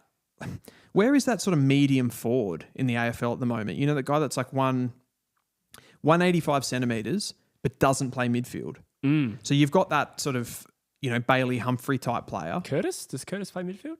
No, he doesn't tend to any centre bounces because he can't run. Yeah. Hibbins Hargraves can run, but he doesn't win clearances. Yeah. So I don't know, he's like a flanky forward, Yeah. medium type, sort of like he's a marking player. Mm-hmm. Do they exist? How many of those in the AFL at the moment? Yeah, they're a little bit. Yeah, those one-dimensional type forwards Yeah. are a little bit of a dying breed. One-dimensional type of anything is kind of a dying breed. Do you remember back in the day, there used to be a lot of forwards that were sort of, they were sort of almost key position forwards, but they were like medium forwards and they used to lead up. We had a few, like Josh Hill and Mark LeCras. Yeah, exactly. Yeah. Like that player's dead. Yeah. I mean, is Bruce that? Yeah, but he's Jamie Elliott? I mean, they're pretty small. they're like Elliott's Yeah. 170 something. Okay. Yeah. So it's like they're so much better at ground level. Yeah, fair. Yeah. Yeah, I know what you mean. Yeah. Like Lacroix is probably the perfect example of that. Yeah. Like he wasn't a ground level player. Lacroix is actually a great AFL comparison of what Noah Hibben-Hargraves is. Yeah. Yeah. Now that I think about it, that he's a hybrid. But I don't know if that player has to be so good at ground level now. So if they're more tilted to being an aerial player, I think their strength becomes not a weakness. Bailey Fritsch is a nomination from Rogue Right. That's a good example. Bailey Fritsch is, but it's still pretty rare. Bailey Fritsch is the exact player that I'm talking about. Yeah. And I think you've seen since that grand final, like his impact has waned. I think the team's waned, which is a big factor. I think you need to be in a good team to be able to produce, right? Yeah. For that type. But that type of player now is like more of a, like you want it to be more of like a Jamie Elliott. Yeah. Where it's like a smaller hybrid. Absolutely. Sorry, in the comments, Jeremy Cameron's 1 goal off Lacroix's record. So speak of the devil. Oh, at Marvel. Yeah. Oh, God. Yeah, because Milne kicked 11 there and then Lacroix broke it with 12. So hopefully. Oh, my God. 11 goal, 157 fantasy points, 22 disposals, 9 marks. Oh, my God. God. Bailey Smith's had 43. I think I captained him. Holmes, 28. Shannon Neal's also kicked 4, so 15 goals between their two key forwards. Thank God we're not the talking point this week. Oh, my God. The North are going to get slaughtered. And rightly so. Yeah. Rightly so. We're going to get slaughtered for this. Yeah. The AFL is struggling at the moment to find primetime games. Yeah. Yeah, this was they have floating fixture, didn't they? Yeah, like tell you Thursday was Hawthorn and Carlton. Yeah. Stinker. Friday, Sydney and GWS was good. Yeah, that was good footy. Western Bulldogs, Essendon, stinker. Oh, yeah. The 2 games tonight, North and Geelong, Saturday night. Yeah. Stinker. Yeah. Well, I assume it was a stinker. This is a bit of a stinker, let's be honest. Yeah. I'd rather talk about trade than talk about this. Mind you, I think normally this is an unexpected stinker, given that I feel like Port Adelaide usually show up a lot better than this. I think this has a lot to do with the fact that these Port Adelaide players are at the point now, they're not really turning up for Ken Hinkley, are they? They're tired. Yeah. They look fatigued. I mean, the season's done. Yeah. Oh, it's just they're in a bad way, I think, Port Adelaide. This could be a bit of a decline for them, particularly if they lose Zach Butters. Yeah, that would really compound it, wouldn't it? But yeah, I don't know. I feel like I reckon the AFL is hoping that the final series saves them a little bit, because I think it will be. I think all of the teams in the final series this year there's not going to be anyone that's in that final series that's off the mark. Yeah. You know, sometimes you get one that's like slid in, you're like, oh, bloody. God, Essendon. Yeah. How did you get in there? Exactly. St Kilda. Yeah. They've had a few where you're like, a couple, St Kilda made that. Yeah. No, that's true.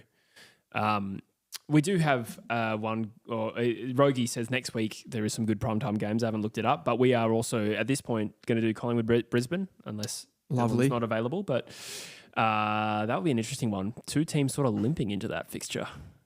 It's a huge game. It's actually arguably more important because the 2 sides are out of form. Yeah, that's nice. It's not like both of these sides are winning and it's like who's claiming top spot. Now there are some added stakes to this game where... Collingwood have got Richmond this week, so they're going to win that. Yeah, they'll win that, yeah. That would be nice if they come in... If both teams had come in off a loss and it's almost like that 8-point game. I think Collingwood still dropping 2 in a row is enough for this game to still have those stakes. For sure. Yeah. So Collingwood they'll win this week. I mean, it's still going to be a game that Brisbane can't leapfrog them from beating them then though. But it'll be good. True. It's like, well, for Collingwood, like I think it could cost them top 2, which is the home first final. 2 home finals. Yep. 2 home finals, sorry. Yeah. And potentially home qualifying and prelim. So there's a lot on offer still in this game. Should we go back to some of those trades? Yeah, absolutely. I'm just looking at lost a little bit there. There's a couple. Yeah, so we got off track for sure. Judd McVie was the last player that we talked about. I think that would be a big get for West Coast. He's a good player. Sam Draper. Sam Draper's an interesting one. Obviously, was it an Achilles he did? Yep. Was that at Optus? That was against us, I reckon. Yeah. Just walking off the field and did an Achilles. And as sort of a player I'd forgotten about the last time we discussed trade rumours in general. But Adelaide are seen as contenders to sign Essendon Sam Draper. But O'Brien's recommittal makes the likelihood of that murkier. So I suppose there was some interest from Adelaide when Riley O'Brien hadn't signed, which has happened in the last couple of days. I reckon he signed a 3-year deal with the Adelaide Crows. Just as a starting point before we get to the rest of it, do Adelaide really need to go for Sam Draper if they've got O'Brien and the forward line that they do? It's more of a philosophical AFL question, this one, with these two rucks, because it's like that modern athletic crash and bash ruckman where you've got Riley O'Brien there who gives you almost zero around the ground, but he wins taps. So he's giving that service, and it's like, what does that do to you? I feel like Freo have gone through that a little bit with Jackson and Darcy, where it's like when they haven't had Darcy in the team, it's like it's too different, and they don't get that first possession as much, and then they have to kind of like find a different way to play. So it sort of confuses the system a little bit for me.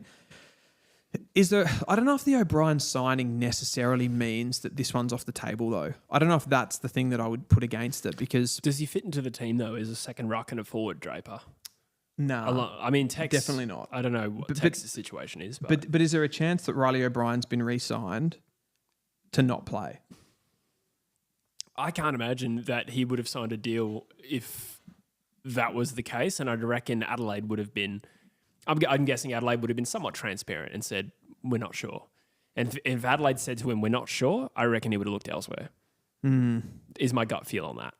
So my impression or my guess is that Adelaide probably gave him some degree of reassurance that he will be in their plans to start in the team. And frankly, would you pick Sam Draper over him, if we're being honest? Sam Draper is not actually that well performed for a guy who could generate band one compensation. No, which is wild. He's got more functionality. That doesn't mean that he's a better. Absolutely, but I don't think one replaces the other. It depends if I suppose like ultimately it comes down to what they think Riley O'Brien does, and if they can manufacture their game plan with him in the team to be good enough to win premierships, really, isn't it? If they don't think that, if they think that's holding them back too much. As he just lays a big tackle. I think he's absolutely good enough to be a premiership ruckman, considering that the history would standard of that is not that high. I think he's a pretty good ruck, to be honest. I don't think Adelaide need to phase him out unless something comes up, and I don't think Sam Draper is that, with all due respect to him. They don't. The only thing for Adelaide, like what if he did a season-ending injury? What's in the tank? O'Brien? That's a good question. I don't really know their stocks past Riley O'Brien. Nothing. They haven't got anything. Certainly not from a proven point of view. I'm trying to think. They do. There is someone. Their fan base has been so hot on them going into the draft for just a development ruckman.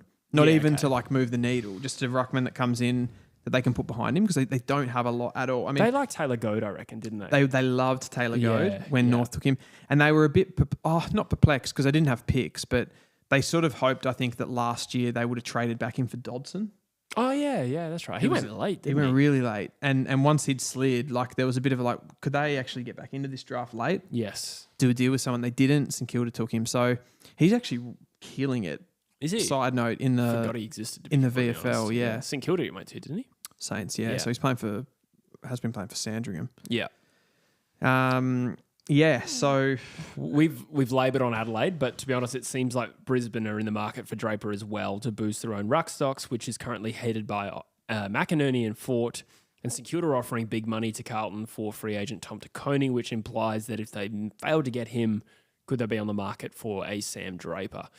So a few names there, a few clubs there, they could make a move for him. Surely the Saints don't do it. Surely they're not... pure, surely the TDK thing is partly just it's a move for a big player. It's not necessarily that they really need a ruckman. No, I thought that was the same thing, but St Kilda are last in the league for hitouts, which is insane. Yeah, Marshall's... it's insane because West Coast exist. Yeah. And I cannot believe we're not last for that stat. Yeah. Actually, now Marshall's no good at hitouts. He's a totally transitional player. Yeah.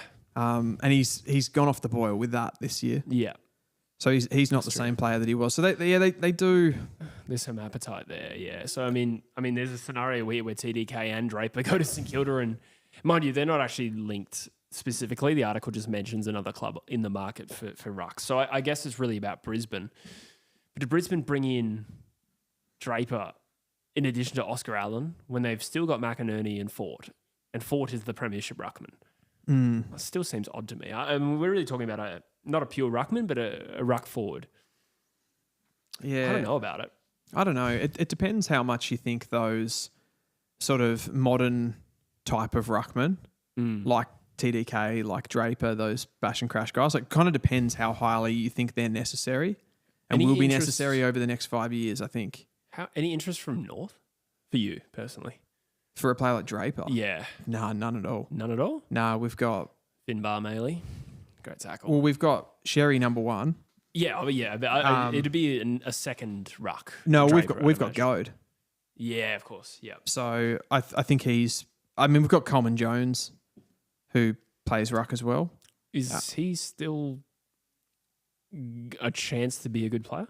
No. Okay, yeah. Nah, but he's a depth kind of ruck player anyway. Yeah, I get you. But no, I think with And Goad... Teakle?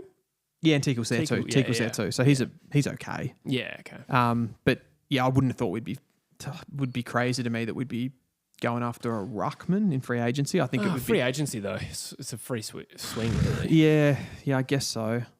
I wouldn't be keen on it. I reckon we're Tristan Sherry, and if failing that and he was injured, like I think you'd be just trying to develop Goad. Yeah, in my opinion, it's like 207 centimeters Goad. Yeah, big boy. Incredible I liked him. size. I wanted him at West Coast, to be honest. Yeah. And I think West Coast were interested from the scuttlebutt that I heard. By the way, that ended up 101 points and 11 goals, which is the first time Jez Cameron has hit double digits. I reckon that's the biggest margin of the season. Yeah. Confirm Yeah, that. let us know in the chat if that's wrong. Oh, Saints won't go Draper, says Woody. Right. Yeah. That article just mentions it, but it's not really much of a connection there.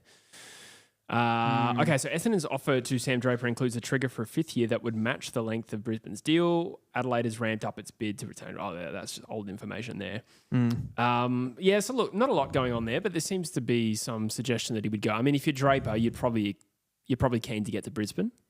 Oh, yeah. I'm a little bit perplexed about Brisbane recruiting Draper and Oscar Allen into a... Like, do they have room for both? I mean, I know they're different players. Yeah. But I don't know. Does I still don't see the need. pinch hit in the ruck? Not anymore. No, okay. he started his career there and, battled really well for a teenager, but he's not actually a ruck. Yeah. Draper would win a lot more hit out. So, Oscar's a key forward purely. Yeah. I don't know. I feel like Brisbane's midfield, they would prefer more of a, more than Draper, they'd prefer that more like stand and deliver. Like a Sherry would be like awesome for Brisbane because their midfield's so strong, right? And he just gets them involved with his ability to win hit outs. Yeah. So then like the transition part, and then he's like just this defensive guy, and you can use all your like offensive mids to hurt you. I don't know if he really fits what they're trying to do. I don't like. It's reported there's an offer there from Brisbane, but surely there's a better way to use their money. I would have thought so. I mean, Oscar Allen is an example, but... Oscar Allen's, he makes a lot of sense given the fact that they're currently playing like a Sam Day. Yeah. He's a direct replacement for that type of player, right? And an upgrade. Yeah. I mean, you've still got Hipwood. You'd potentially have Oscar Allen and Logan Morris. Yeah, I don't really know if Draper fits into that mix when you've got McInerney and Fort as rucks. So the only one question I'd ask there with that three, who's the forward that plays second ruck? At Brisbane? Probably isn't one. But Allen Morris and Hipwood. Yeah, none of does Hipwood, could he do it? He doesn't really have the body for a ruck, does he? No. I don't know how much rucking he does, but I wouldn't have thought that he'd be the first guy. He's too beanpoley. It's arguably still Sam Day. I don't know if he's going to retire after a year, but... I actually haven't forensically looked at what they've been doing with that, unless they bought someone from the back half. A tall from the back half. Andrews doesn't do that, does he? You wouldn't... I don't know. He's tall enough. Darcy Gardner bob up? I don't know. Yeah, Let's look today. Who won the hitouts? Yeah. For Brisbane. It's a good idea. Someone else might. Fort and McInerney both played. Oh, okay. But that doesn't usually happen, does it? I couldn't tell you, to be honest. It's not really Ordinarily, I don't think I don't think in their best side, that's what they'd be doing. Nah. Anyway, we'll move on. I suppose, like, maybe from an Essendon point of view, they'd want to keep Draper, though, wouldn't they? Like, with where they're at. It depends what they get for him, though. It really depends what are the size of these contracts? Because if that generates band 1, which it probably wouldn't, but even band 2, it's not a bad position. Yeah. Well, band 2 could probably be like pick 25. You'd probably prefer Draper in that instance. Again, though, like if they lost Draper, they're in your shoes. They're in West Coast shoes where it's like they've got nothing in the ruck. So then they've got to go find something. Like I know that at a point, that's a good point actually. I know they're at a point where you go, yes, that's good compensation for Draper, but unless you can get another ruck in, like they've probably got, is it Vigo Vicentini or is he the Port one? Dante. I think Dante's the Essendon one. I'm not sure. I mixed them up. Yeah, that's tough. But one of them. Yeah, one of them. We don't know if he's going to be any good. Yeah, I mean, they drafted Blackiston as well in the mid-season. Yeah, but he's been playing defence. He actually looked all right, I reckon. Yeah, he's been. I don't mind him. Yeah. And Brian's good enough, I think. Yeah. Yeah, so that's interesting. But off the ACL, yeah. Geez, it's a tricky one. What you don't want to do is lose Draper. If you think Brian's good enough, I think that's fair. I haven't seen enough of Brian over a consistent period to say that yes, he is. He doesn't look like a prototypical modern day ruck. Yeah, Nick Bryan. That's what I'll say about him. But I think he's played some pretty decent stuff. I haven't actually seen that much of him, if I'm going to be completely honest. I do know West Coast tried to get him a few years ago. That is how I'm aware. You guys have probably gone after like every ruck in the comp. Oh, yeah. We've cycled through a lot of rucks, which is probably true for a lot of teams. But Jonathan Giles, Tom Hickey, Nathan Vardy, Callum Sinclair, Matthew Flynn, Keegan Brooksby, whose wife or fiance is Abby Holmes. It's funny. It's funny that you've gone for so many, and then maybe that's why West Coast fans are like that. But then you mock a Cooper Duff titler to them, and their fans are like, "You don't need a ruck. Like you can't take a ruck with a pick 1." I mean, we did have Nick Nat. Yeah, true. He was pick 2, wasn't he? Yes, he was pick 2. He was a star. Yeah. I think the arguments against CDT for us are sound, but yeah, we'll see. Jaden Griffin says Fort and Omac have 662 of 753 of Brisbane's total hitouts. There you go. Which is 88%. Then Sam Day has 80. No one else double digits. So bless you, Jaden Griffin, for coming in through some stats. Well done. That's probably the sort of information that we should have had ready, but we just didn't. JD Eagle says it's been a shitty round. Lots of blowouts. Yeah, it has, hasn't it? I'm just glad we weren't a talking point this week. Yeah, me too. Like last week was so abysmal. That for West was Coast. like losing to Richmond like that was worst case scenario. It was really for you guys. all in one quarter as well, and I do think that like it kind of blew out of proportion. To be honest, like the negativity. I don't know. I look at my comments section, and one thing I've noticed doing more content in general, nobody comes harder for you than when your team falls to shit. You as a creator? Yes. Okay. No, I mean, nobody's been personal, but like the drive-bys I caught about West Coast this week. Okay, I did. Your takes on them or? Like West Coast in general. Like, give me an example. Just like on my footy tipping show, West Coast are a disgrace. They should be booted from the league. And I'm like, bro, it's a footy tipping show. Chill. Look, across the board, just the negative. The most scathing comments I cop about West Coast are when there's a really bad result. So it really rains and pours. Do you think it's from West Coast fans or from opposition? No, it'd be opposition fans for sure. Really? No one's crossed the line. I'm not having a whinge about that, but it's just an observation. It's like, I don't know. I've just really felt that negativity this week. I'd understand it if it was. I don't know why opposition fans lay the boots in necessarily. I mean, it's difficult for me to relate because you're a club that probably people have a lot more animosity towards West Coast as a club because they're more successful. Yeah. There's a bit of history and stuff. Like, no one really comes for North. Yeah. People criticize us, obviously, for like poor decisions and stuff like that. But yeah, I don't feel like I get too many drive-bys about North. But no, you don't really make a lot of North content. I don't And make you're not pro-North really in your content at all. No. I did notice somebody in like one of our clips last week said that I was like something about me being pro-North. And I was like, was I? Oh, I didn't I'm even usually like, notice that I comment. often get criticized the other way. Yeah. Where people think I'm too hard on them. Yeah. I do err on the side of being West Coast positive as well.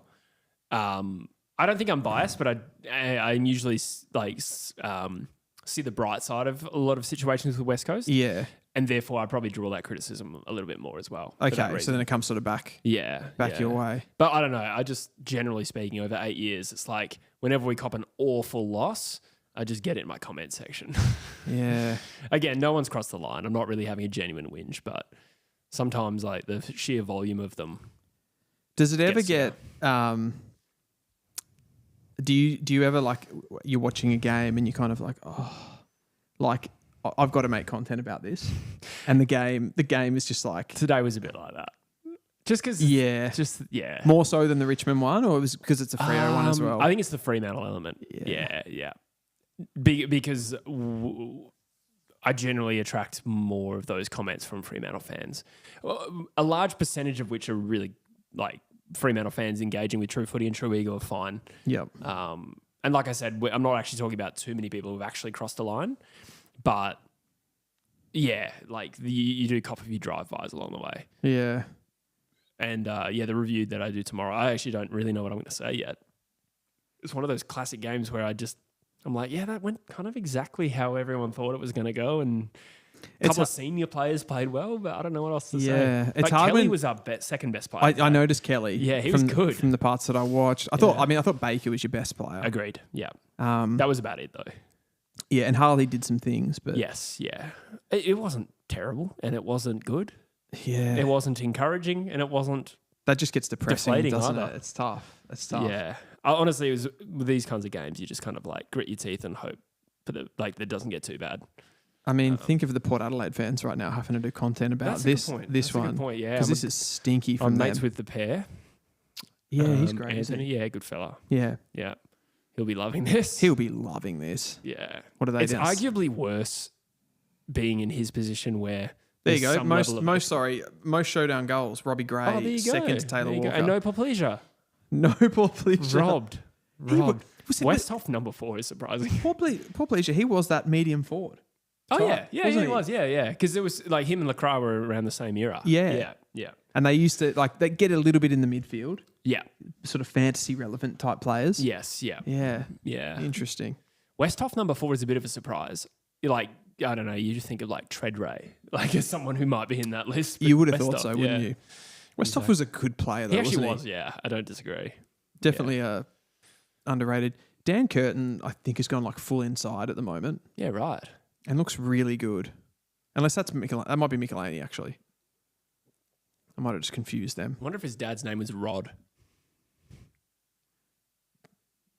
Curtin Rod. And it's good stuff. That is good stuff. Yeah. Excellent. Woody says Port really could be bottom 4 next year, and people think Nas wants to play for Port. Are you a St Kilda fan, Woody? I said the same thing when Harley was linked to Essendon. It's totally fair. Surely not. It is totally fair. That's why I said I think like if he was going to go home and he's got that 50-50 choice, you would think that he would take the Adelaide choice. It just fits in so well there. Yeah. They'd have a super stacked team. Random side note, who are the premiership contenders next year? Next year? Yeah, let's say like top premiership contenders for 2026. Going super early. Oh, I love it. I mean, are we... I feel like every year I do fall into that trap a little bit of ruling out teams that are old. Yeah. I mean, sometimes it's valid, but if it's Geelong, just include them. Like they're going to be there. Yeah. I mean, the Gold Coast Suns come to mind first. I think Gold Coast, I think Adelaide, and I think Fremantle will all start the year with some level of expectation. Not on certainly... You think it'll be a drop-off? No, I think they'll be the teams that are expected to be in the 4. Yep. I'm guaranteeing that I'm confident that one of them will falter. I hope it's Fremantle. Look, Fremantle's probably the third team back in that pecking order, in my honest opinion. But those are three teams that could go from, I'm not saying, well, Adelaide's a contender this year, but those are three teams that could really surge themselves to like the top of the premiership favouritism. Yep. Geelong will be in that mix. I'm just listing the premiership contenders this year almost. But Collingwood and Brisbane, talent-wise, yes. There's always the question when you're the oldest team in the comp, when's that cliff coming? I'm not saying it's going to happen. Yep. But they're probably still in the mix. Is there any other teams, I suppose, that could surge into it is maybe a better surge question. into it from next year? Yeah. I think, depending on their off-season, I think probably the obvious one from outside the 8 this year is Sydney. Yeah. It is early. Like, I mean, there's Hawthorn, GWS. Those teams could also just re-emerge. Yeah, like... Not that Hawthorn is out of it at the moment, but... It's hard without doing a really in-depth look at the list, because I feel like that was a step in the pre-season. You start like really going into... and you start to like project those players that could be in for a breakout. You know, they've been in the system for a while. Like, I think you look at players... Like, what I was doing in the pre-season this year, you look at those guys like Finn Callaghan, who... It seems like a guarantee that he was going to do this, but he hadn't done it yet. Yep. Ed Richards was a little bit the same. Yep. Like he kind of went to another level. So players that are kind of sitting dormant almost, you know, like they're ready to go. I think Fremantle's got a bunch of them. Of dormant superstars. Dormant guns, yeah. Give me some names. Is Hayden Young still dormant? No, he's a star. I think he's still dormant. No, I mean, I think he is a star, but I don't know if we haven't seen a full season of AA potential yet. You know what's funny? At the beginning of the season, I said to Druzy on one of the streams, I remember I said, Ed Richards could go to Hayden Young's level this year. Yeah, okay. And he was like, piss off. Whereas his exact words. I was like, he's like that kind of player. Well, I guess I don't deny that Hayden Young has been a good player for a while, but I still think there's a jump.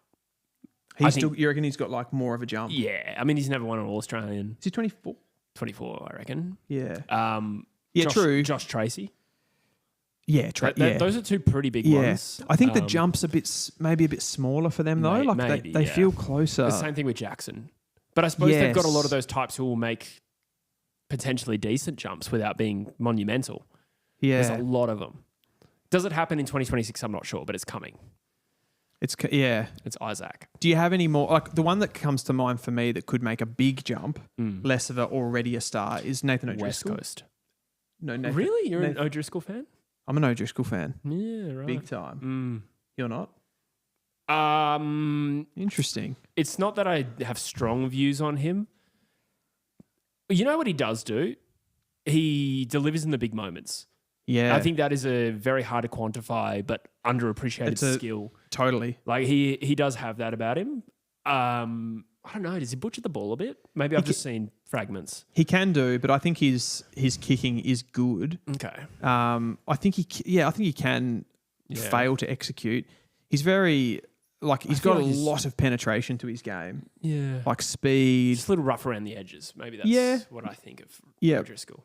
Not a bad player by any stretch, but I'm just a little bit surprised. I'm trying to do though that bigger jump. Yeah. So I'm picking a guy that's not already got a profile. Exactly. Yeah. Like if he became like a top 50 player, that's a big jump. Yeah. Yes. Yeah. Okay. Gotcha. As an example, who else would be in that mix for them? I mean, Murphy Reid looks obviously really good, doesn't he? I think he'll have more of a slow linear agreement. A slow linear progression. I agree with myself. Agreement. I don't know if there's a big jump for Murphy on the cards anytime soon. He's already a pretty damn good player. I think that's. I think Sarong and Brayshaw, there's not a lot of room for them to grow. Like they're sort of. They're already good players. They're already really high end players. I'm trying to think who else. I mean, they're in that sort of spot, aren't they? Where there's Murphy Reid age players. Like Dudley's another one that's been playing pretty consistently. Brendan Cox could probably still go up a gear. I don't rate Brendan Cox. Don't you? Nah. I don't mind him. Freo fans would probably hate me for that, but I'm not a fan. I'm not a fan of their backline. Sometimes these guys mature later though. Yeah. And they go from he's good in moments to he's good every week, and that is a big jump. I remember when McGovern, Barras Yeah. made that transition, and then it creeps up on you. Yeah, fair. Hearn was another one as well. Not considered elite until he was, and you're like, oh wow. And then and then they get really good. Yeah. 5 minutes to go in the last quarter. What's the margin at? We still have a few more players to talk through. Little bit of rumblings. There's been rumblings about Zane Dersma, but I think this is a little bit more of journo sort of sniffing out an opportunity for an article more than actually any intel, but a little bit disgruntled at North Melbourne is the conversation. He's had dialogue with Clarkson about his role in and out of the team, if I'm not mistaken. McKerch has received an extension. He hasn't, which is actually a big coup in itself because it actually puts McKerch on the other side of Tasmania's entry, which is a really good Which sign. is probably why North Melbourne were favouring, setting his up. Yeah, that's true. That's a good point. What do you think about Dersma? What are his prospects for getting in the team soon? What kind of player is he? Do you see him leaving? So I'm pretty worried about him. Okay. To answer that sort of like initial question, what is he? I think is like almost at the heart of the issues with Dersma. Like I don't really know what's his one wood that he can just like hang his hat on and then develop his game around that. I can't sort of see him as that. I know Clarkson in a press conference during the week, he said he's like a Jack Gunston. Yeah, right. We see him as a Jack Gunston. Yeah. I don't know if he's that. Okay. As a kind of key forward or a third tall. Yeah.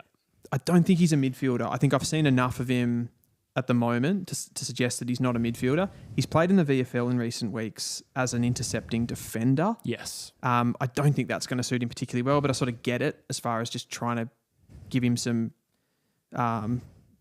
impact in different positions, basically, just some exposure. Yeah. He worries me, like his game at ground level worries me the most out of anything. Like I feel like once the ball hits the ground, like he's a bit of a presence in the air. He's not the cleanest marker, but he has a crack in the air. Like he gets into contests, but when the ball hits the ground, every time I've seen him in a contest, there's like the guys that are around him are just reacting much quicker than he is to it, which just takes him out of that being like a strong ground ball player to me, which leaves him as a forward. And then you've kind of got like this really high pick that's just sort of like an auxiliary forward. Again, it's kind of that medium. He's a bit bigger than that, but he's kind of that medium forward again. Like he's like a sort of flanker. And I don't think he's got particularly good foot skills where you can sort of use him coming up the ground as almost like a winger, anything like that, as like how the Crows are using Curtin. So I think it's disappointing. I think like potentially we're looking at a player that just isn't in that conversation. Yeah, okay. Was I too hard on him there? It's not for me to say. I don't know. I mean, I wouldn't have followed him as closely as you have. He's young. He's young. Yeah. There's some X factor there as well with Dersma. I mean, he nearly took mark of the year in his first season. That's what I'm saying, though. The marking isn't my issue. Yeah, of course. Yeah.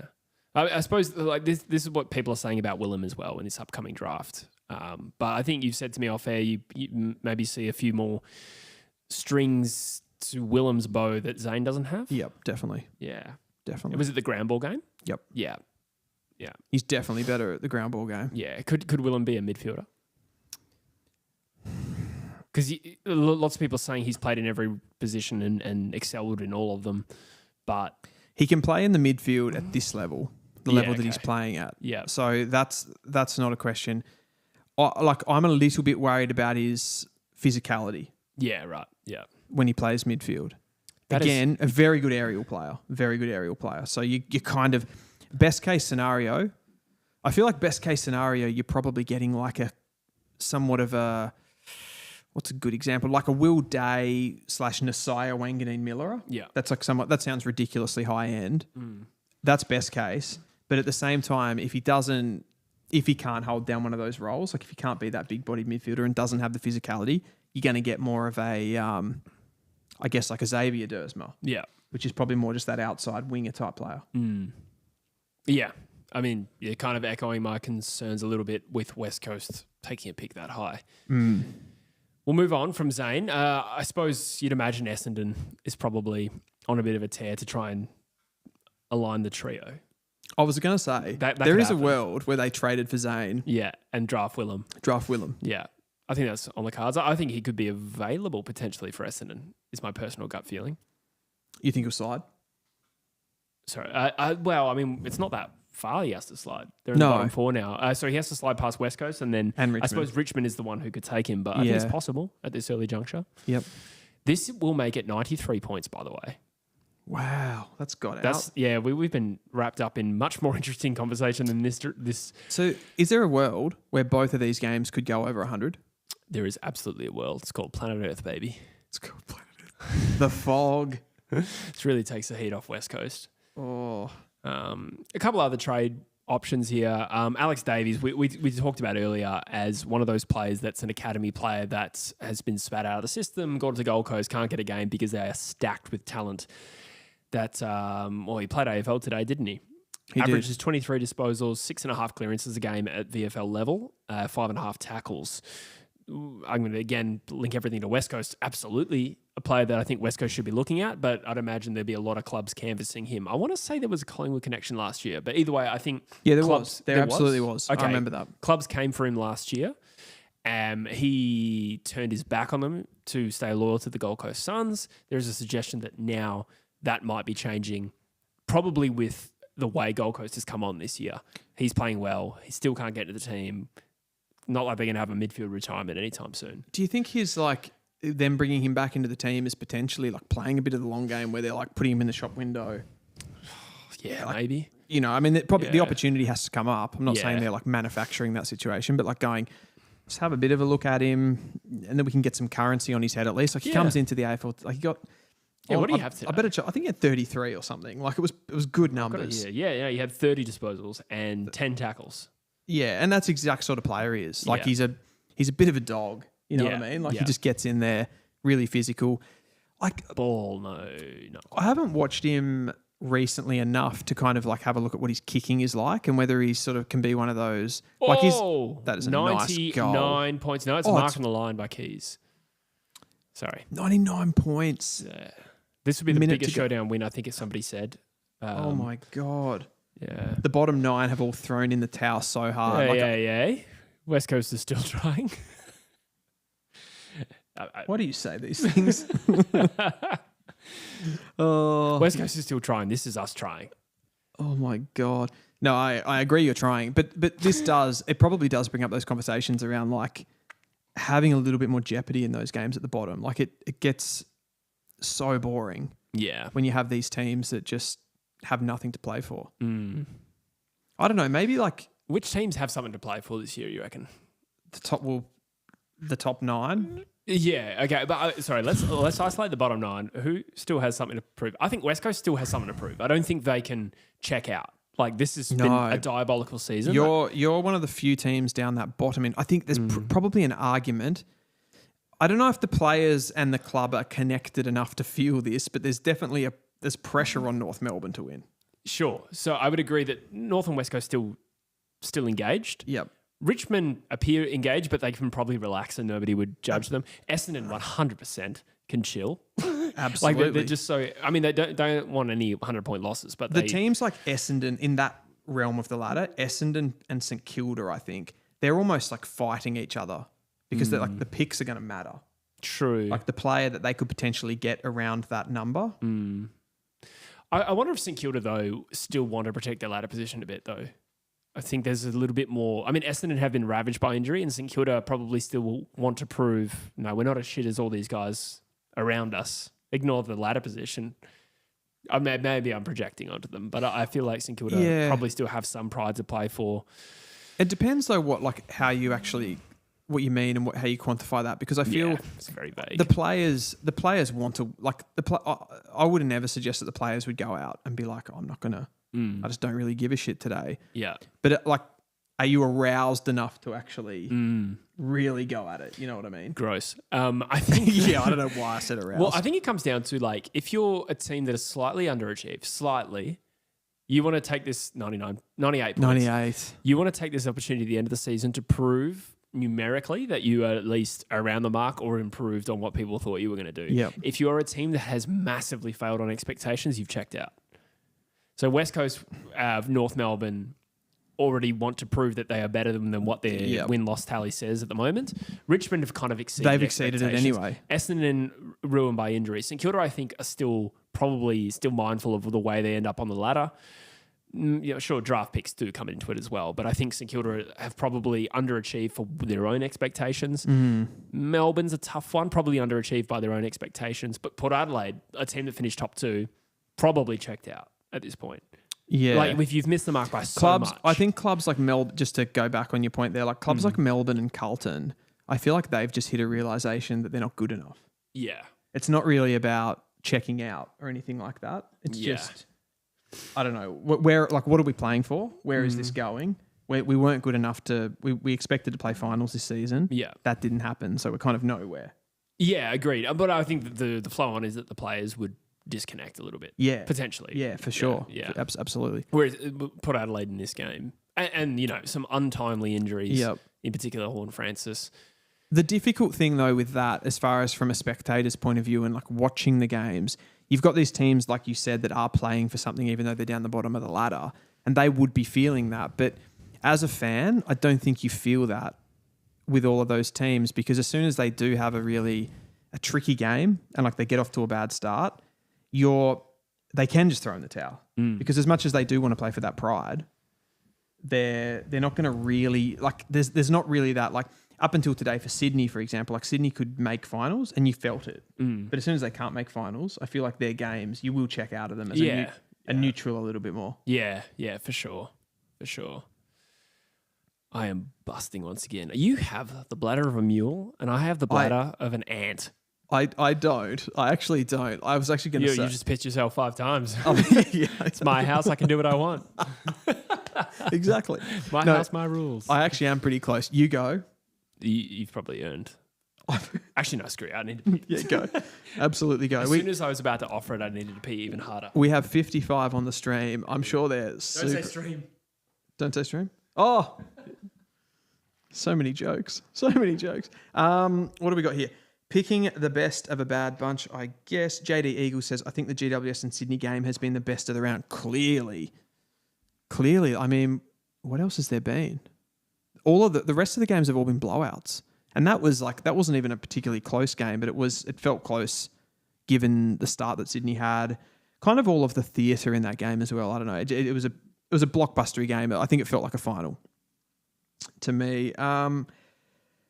Scott Curtis says Carr needs to trade Butters for picks and start a 4-year rebuild. If they wait another year, it will blow out to a decade. Yeah, this is something we've talked about a lot on these streams. I think you got to be really careful here. I get what you're saying. There'll have to be some sort of a rebuild on the run going here, but I really wouldn't, if I was Port Adelaide, I wouldn't want to absolutely pull up the foundations of what you've got there. I think your midfield is really strong, so I guess you've got to protect that and sort of cultivate that. You've got probably a lot of holes in some of those like role players that have become more important in modern football, like big transition players, half forwards. I think you probably don't have a lot of quality there. Key position outside of Mitch Georgiades seems to be a problem. I think Alia's a good player. I actually did up in the pre-game. I was looking at the entire list of Port Adelaide and kind of who are the players you really have to keep, like the most important players of this team. You're talking Zach Butters, Miles Bergman, Connor Rozee, Jason Horne-Francis, Kane Farrell, I think is pretty important as a distributor, although he needs a lot of help back there. You've got players like Ryan Burton, probably not really good enough. Georgiades, you absolutely need to stay. He's got to be the kind of fulcrum key position player. Alia, Jace Burgoyne, and Joe Berry I've got. Not that we've seen a lot from Joe Berry, but I think he has a future. I think he's really important as that sort of medium forward for you guys, small forward, whatever you want to call it. But yeah, super creative. Thilthorpe is the Showdown 58 medalist. Interesting. Thilthorpe won the medal. Oh, how did he kick? I don't know. He didn't particularly stand out, but we got talking on a lot of different stuff, so I assume he kicked a lot of goals. He did, like, there were a number of times I was like, who kicked that? Oh, Thilthorpe. I kicked 3. Oh, They were just good goals. He 3-4? No, that was Keys. No, that was Keys. Yeah, okay. 3 goals, 19 disposals. Yeah. 7 hit outs. Am I reading that right? Didn't see his hit outs. No. I'm going to stop trying to read from a 45-degree angle. You're not doing that very well. Oh, and West Coast won. Oh. No, he did. He had 7 hit outs. Yeah. Correct. Oh, Yeah, 3 goals, 19 touches. Someone put in the chat. Woody says Butters will go for next to nothing next year, though. Deal better to trade and get more now.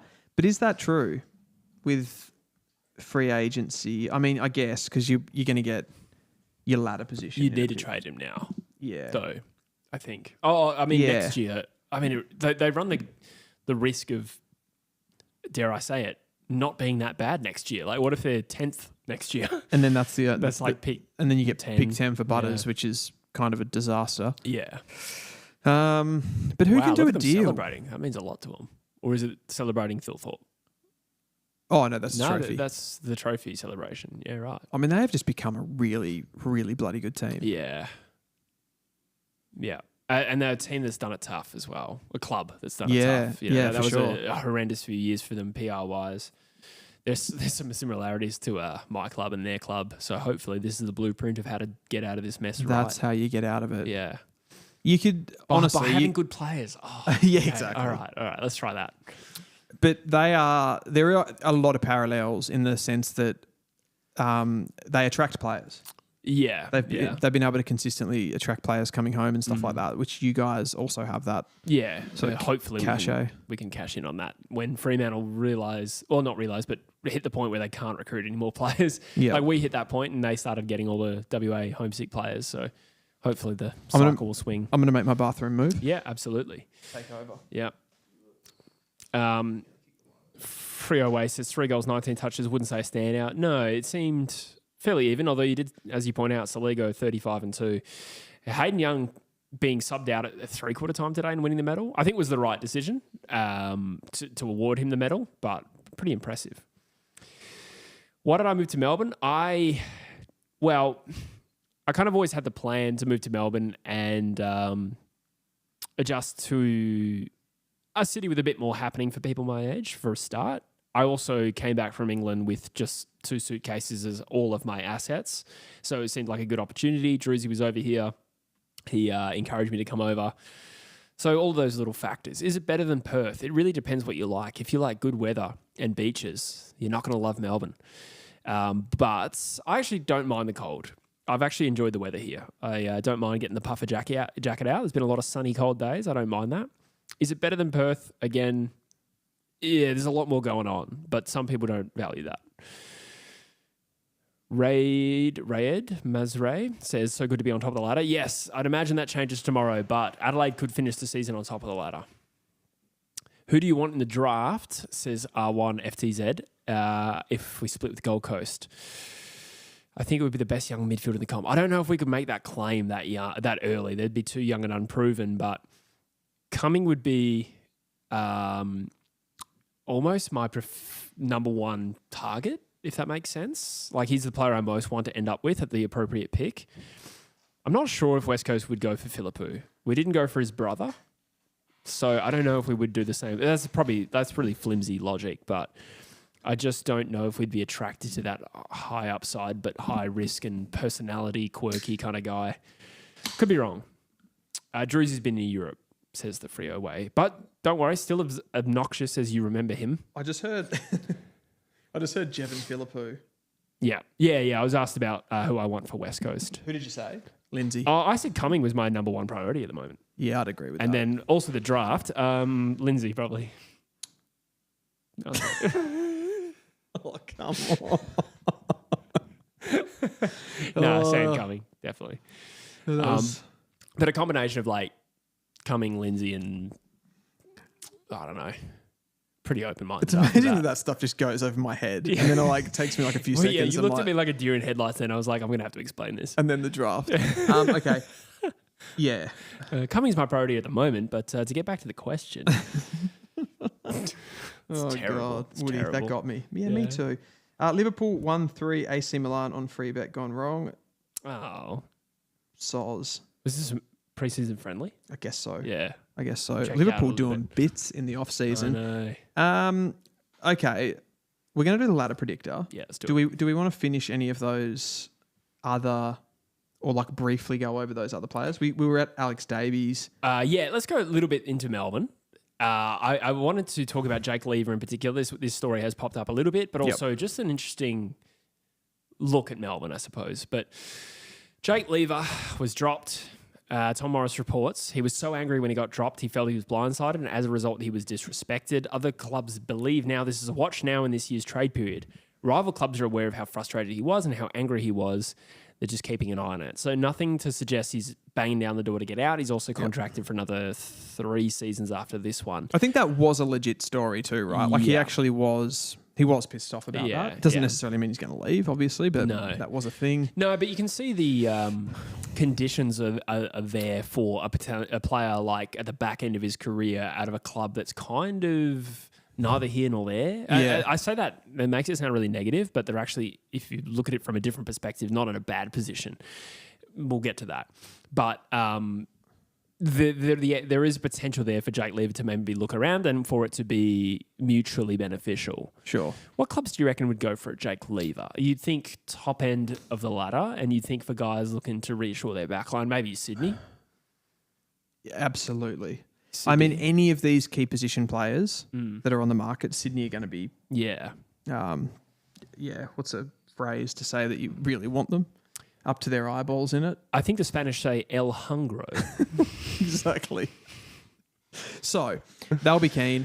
Could you see a bottom end team that doesn't have great defensive stocks like a North Melbourne or somebody like that going for a player like this? I mean, we could definitely use a player like Jake Lever. Not a lot in that for him other than, again, probably like a payday, but would replace somebody like, maybe a Griffin Logue who North have been sort of phasing out of the team as well. Yeah. Outside of that... Richmond probably... They're all good. They're good. They're fine. Yeah. I don't think it would be a Richmond. Maybe a Melbourne. Yeah, that team. That they need. I think teams like Essendon are pretty safe with those sorts of players. Yeah. I don't think a team like St Kilda would necessarily need a player like Jake Lever. So it's probably either a North Melbourne... Or a Sydney. Or it's... that's probably... Yeah, I can't see even like a... middle tier club like a Carlton, they're not really going to be in the market for a Jake Lever, I wouldn't have thought. No way. They wouldn't have the money. No. But Sydney makes sense. So it comes down to him, like as a player who requested a trade to Victoria, would he be willing to leave the state? Could it be Collingwood? I just thought of Collingwood. Yeah, that could make sense. But again, salary must be some sort of concern for him. Yeah. I also feel like they don't necessarily, Collingwood, need another player to... Like Jake Lever... He's like, his one wood's not really defending. Yeah, exactly. He's more of that like win the ball back and offense. And they sort of already have those types. Yeah, agreed. I reckon they would prefer more of a lockdown type. Yeah, which is probably what Sydney need to be honest. Yeah.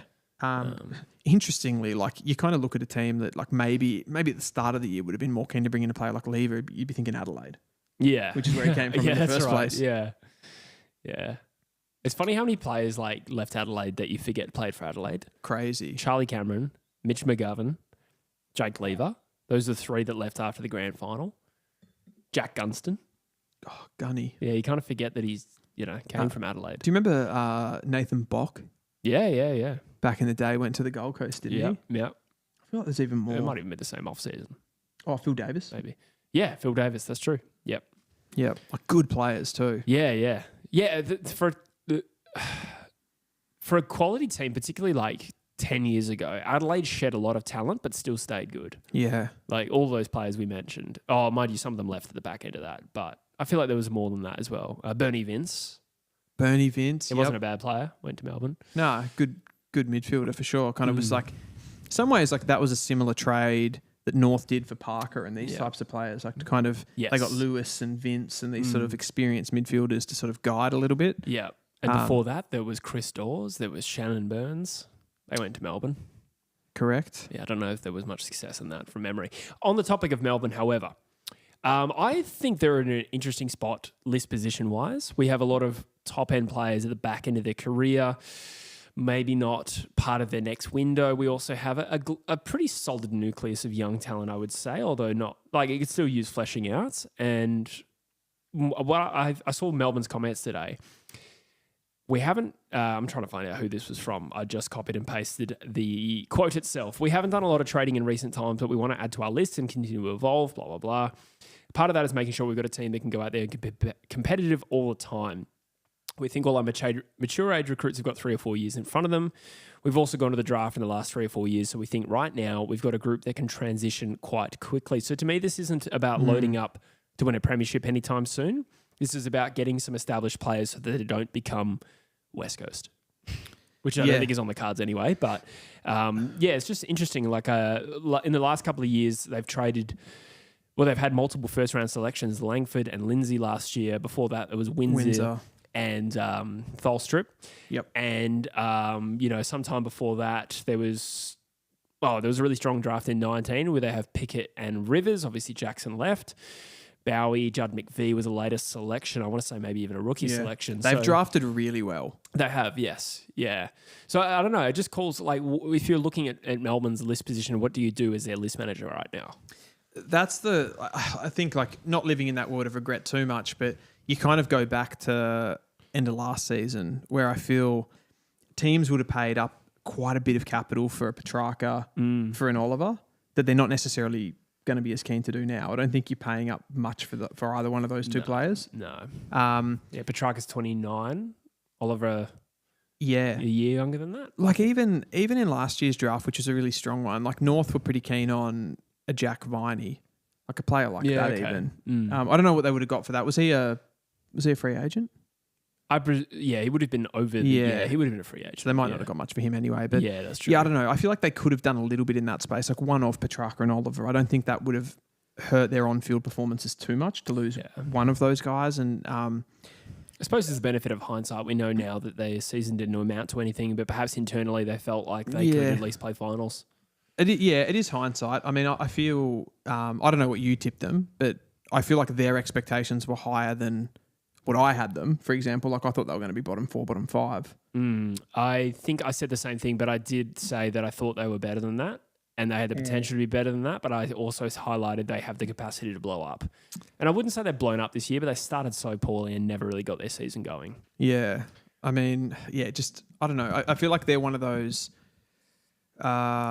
emblematic sides of kind of playing an older style of football and the game's moved past them really quickly. Since they've won that flag. So fair. I think they do need to do a little bit. I think the drafting that they've done saves them. But maybe Lever is one of those players, and given that he's a key position player. The other one I forgot to mention there, though, was Petty, because they could have traded Petty as well. Yeah, and true. Didn't Adelaide offer 2 first-rounders for Petty? I can't remember what they offered, but they were certainly all over him. Yeah. They've really had that strategy of not wanting to disrupt the apple cart as far as like losing players and seemingly having like a walkout, right? Like a cultural walkout, I feel. Yeah, I suppose though, if you're Melbourne coming off the backdrop of a era of being the worst team, or one of the worst teams we've ever seen, I can understand that hesitation of wanting to favour stability. And when you look across to someone like a Geelong, that is their A game is stability. Obviously, they do a lot else right around that. But I think there is an argument to be made for favouring stability and keeping your leaders around when they're good players as well. I'd argue that's West Coast's biggest, again, drawing it back to my club, but I think we're such a good example of what not to do right now. But I'd argue that West Coast is in the position right now, not because they haven't had access to the draft or drafted well. It's because so much of their players who should be now between 23 and 26 were either not recruited well or fell off a cliff. You know what I mean? Or like the senior players fell off a cliff. So I think Melbourne probably were cognizant of becoming that in an era where Tasmania are right around the corner. You don't want to be where West Coast is now in a few years when the draft is even more compromised. I would totally agree with that. And I do think that's probably been my main criticism of them in 2025 specifically though. I reckon those players that you mentioned there, those really good Windsor and Rivers and McVie and all these players, like the disappointing thing about 2025 for Melbourne fans is they're not really getting that much exposure. So I think there's a less of a chance that those guys have a big bump in performance in 2026 because they haven't been given the, not development overall, because they are still developing. A lot of them have been in the side, but I don't know, like you could be giving Windsor more time in the midfield. Like why isn't Rivers playing midfield? Yeah. He played the back end of 2024, and then he comes into 2025, and it's true. like Oliver Petrarca-Viney. I think like you can be a little bit more aggressive with a player like a Jack. I don't know. Play Jack Viney as a half forward flanker. Like I don't know. He maybe isn't fast enough for the role in the long term. You know, he's still going to be there for leadership. Just put him there. Put Petrarca as a full-time forward. Just, you know, accept that you will lose by more in the short term. Yeah. I think they could have done that more. Yeah, you're possibly right. Yeah. This year they don't hold a first rounder, but they might have Kalani White. What do you think of Kalani White? He's also Gold Coast Academy tied, if I'm not mistaken, so he's got to make a choice. Yeah. Not necessarily first round prospect, but 50 plus. Oh, okay. I was thinking like 20 to 30. Now I think about it, I haven't seen him in many top 30 rankings. Yeah, but I feel like at the start of the year he had a higher rating than that. No, he did. I think anyone that's got a name though always comes into the year. Yeah, okay. Yeah. Because nobody knows. Yeah. So it's like, your father's sons and your academies and that, they're always a little bit higher, and then they sort of start to like even themselves out. You get the opposite of that too, like a Charlie Dean. Yeah. He's elevated his stock, but Harry Dean? What did I say? Charlie Dean. Charlie Dean, he's got it is Harry, isn't it? It's Harry. Yeah. Charlie Dean's Collingwood. Collingwood, yeah. Yeah, for sure. Yeah. So Sam Flanders. Would he go? And that's that like Alex Davies, Leo Lombard, Jake Rogers, these guys that could find themselves. Could you go after a player that's actually in the team but probably isn't playing exactly the role? Yeah, absolutely you should. That's exactly the sort of player that people should be... I keep saying people. Teams should be targeting. Like, there's going to be an oversupply of Gold Coast talent. Individuals should be looking. Individuals employed by certain clubs should be going after. Flanders is a great one who's like a proven good AFL midfielder that's, is he being pushed out to a different role because you've got Raul Anderson, Miller, and et cetera. And I'd imagine Lombard's a bit early to be gettable, but Jake Rogers could be gettable. Leo Lombard is a gun. Yeah. He probably finds his way into the team. At least from what I've seen, the most likely to slot into the team. I think Lombard's better than Rogers. Yeah, I agree. I think Rogers is good. These guys like Alex Davies, like surely they're gettable. Yeah. But Flanders. So you get these players at a discount potentially. To come full circle in that Gold Coast conversation, like if you're an Essendon or a St Kilda, or like these clubs that struggle to get big name fish, like do you go after some talented dregs who don't have a profile because they're squeezed out of a Gold Coast side? Yeah, that's what you got to be looking at. Yeah. I suppose like with I was about to say Ned Flanders, could have probably gone with that anyway. Stupid sexy Flanders. Samuel Flanders. What is he? Because I think that's maybe he started off as a mid-forward type player. Bit of time on the back flank there for a season. Don't think that's really him. Yeah. Not the best ball user, but exactly, my God, can he rack the ball up? Like, yeah. He is an accumulator. I think a team like West Coast absolutely. Yeah. would love a player like Sam Flanders. Yeah. No doubt. Just a player who can be someone who can get their hands on the footy, accumulate, get from contest to contest. Not just West Coast, but like I agree that they are one of the clubs that could go after him. The question mark would be price. 2019 or 2018 draft? 19, I reckon. Yeah. Yeah, let's say 19. First rounder, wasn't he? Yeah, did they trade for him? Did they trade up to pick 11 to get him? Yeah, I reckon they did. He's trade. Victorian, isn't he? Yes, live trade to get Sam Flanders, I reckon. I reckon it was pick 11. Interesting. Bit of an eyebrow raiser at the time. I'm not sure if his ceiling would be probably my... So you'd be getting him in, like great for West Coast to come in, stabilise that midfield a little bit. My only question would be... Like, is he really that good in the future? Like, where does he sort of... You're looking at... I don't know. You're looking at the way that midfields are going, and like they have... there's so much X factor in midfields now, more than there ever was. Yeah. And do those guys that just sort of find the footy... You don't want to have a midfield of high possession, impact per possession types that get the ball 15 times. No. Because we have a little bit of that at the moment. I think there's a place for those guys who can win the footy and extract it. As long as they don't get burned on the rebound. I think Flanders would be probably... It's a fine line, though. I know you say, like, we probably, like, differ a little bit on this, but I reckon up until this season, you could have put guys like Ed Richards and Hayden Young in that. They weren't accumulator types, but they've found a way to become accumulator. Finn Callaghan Yes. struggled to dominate possession, but they've got the athleticism of that sort of high end, and then they can also find the footy as well after time. I feel like that's kind of the blueprint in a way. Yeah. Oh, yeah, absolutely. I mean, if you can get those types of players, but if you are a club devoid of anything... Sure, and that's why I think he would be good. But then you come back to price, right? Yeah. And you go like, do we want to give up a first round pick? Yeah. What do you think the price would be for Flanders? Yeah, probably. It would probably cost the first round. I would actually be uncomfortable with that for West Coast. Like if we're talking about West Coast, I'd go McVee over Flanders for the longevity piece. You can see him in the team a lot longer. Woody's just said here, I reckon both Flanders and Davies are gone. Yeah. Yeah, I could see that. Yeah. Probably both to Victoria, realistically. Yeah. And I think Flanders would see himself as a mid, right? Yeah. And he's pretty far down that pecking order. He's probably their fifth. Anderson, Rao, Miller, Humphrey. Flanders is just a rotation guy at this point. Yeah. When you're in that sort of next bracket. Yeah. It's interesting. Do you want to go over any more of these, or do you want to go to ladder predictor? Or stay put and finish these? Up to you.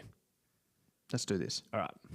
There's probably not too much to say about individual players. We sort of touched on it there, didn't we? Like Lombard and Rogers are next on the list. I think they're probably too early for the club to actually move on them. Yeah, I mean, Lombard's first year, isn't it? First year. Yeah, he's just played a few games as sub, really. He's safe. They'll keep him. Rogers has probably taken a little bit more time to get into the team. What about Cam McKenzie or James Worpel? I liked Cam McKenzie a lot in his draft year. I mean, you wouldn't think that both are gettable for Hawthorn's depth. No. But I mean, as viable options for other clubs, I do like Cam McKenzie. He's probably a little bit of a slow burn, but a fairly good balanced midfielder.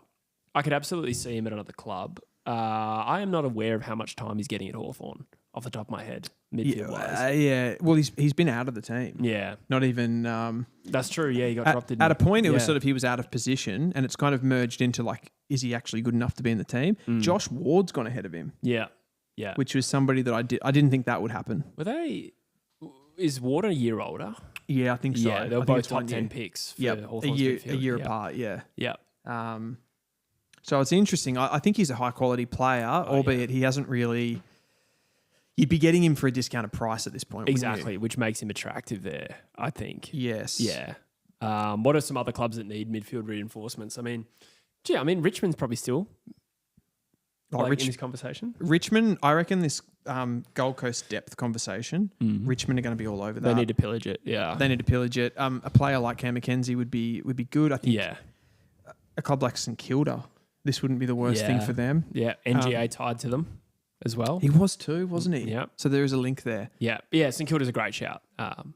Look, you can throw West Coast to any number of players because of their Is Cam needs. McKenzie, though, going to come in and be anything more for you guys than just another guy that, like maybe he can rack up a little bit more of the football than the guys that you got, but I don't know. He's not really going to move the needle. No, he's not going to move the needle, but West Coast, again, is so shallow for depth and options that it's still absolutely viable. I would argue there's no team in the competition that needs more midfielders to roll the dice on than West Coast. Yeah. So I think they're always part of this conversation. It would be a support piece to Hewitt and Harley. But, That being said, he's also still young. Like, he's the same age as Hewitt. So it wouldn't... What are they, 21? Yes, 21. I reckon. 21. Yeah. Yeah, it's certainly not too late for those players. No. Cam McKenzie, ceiling.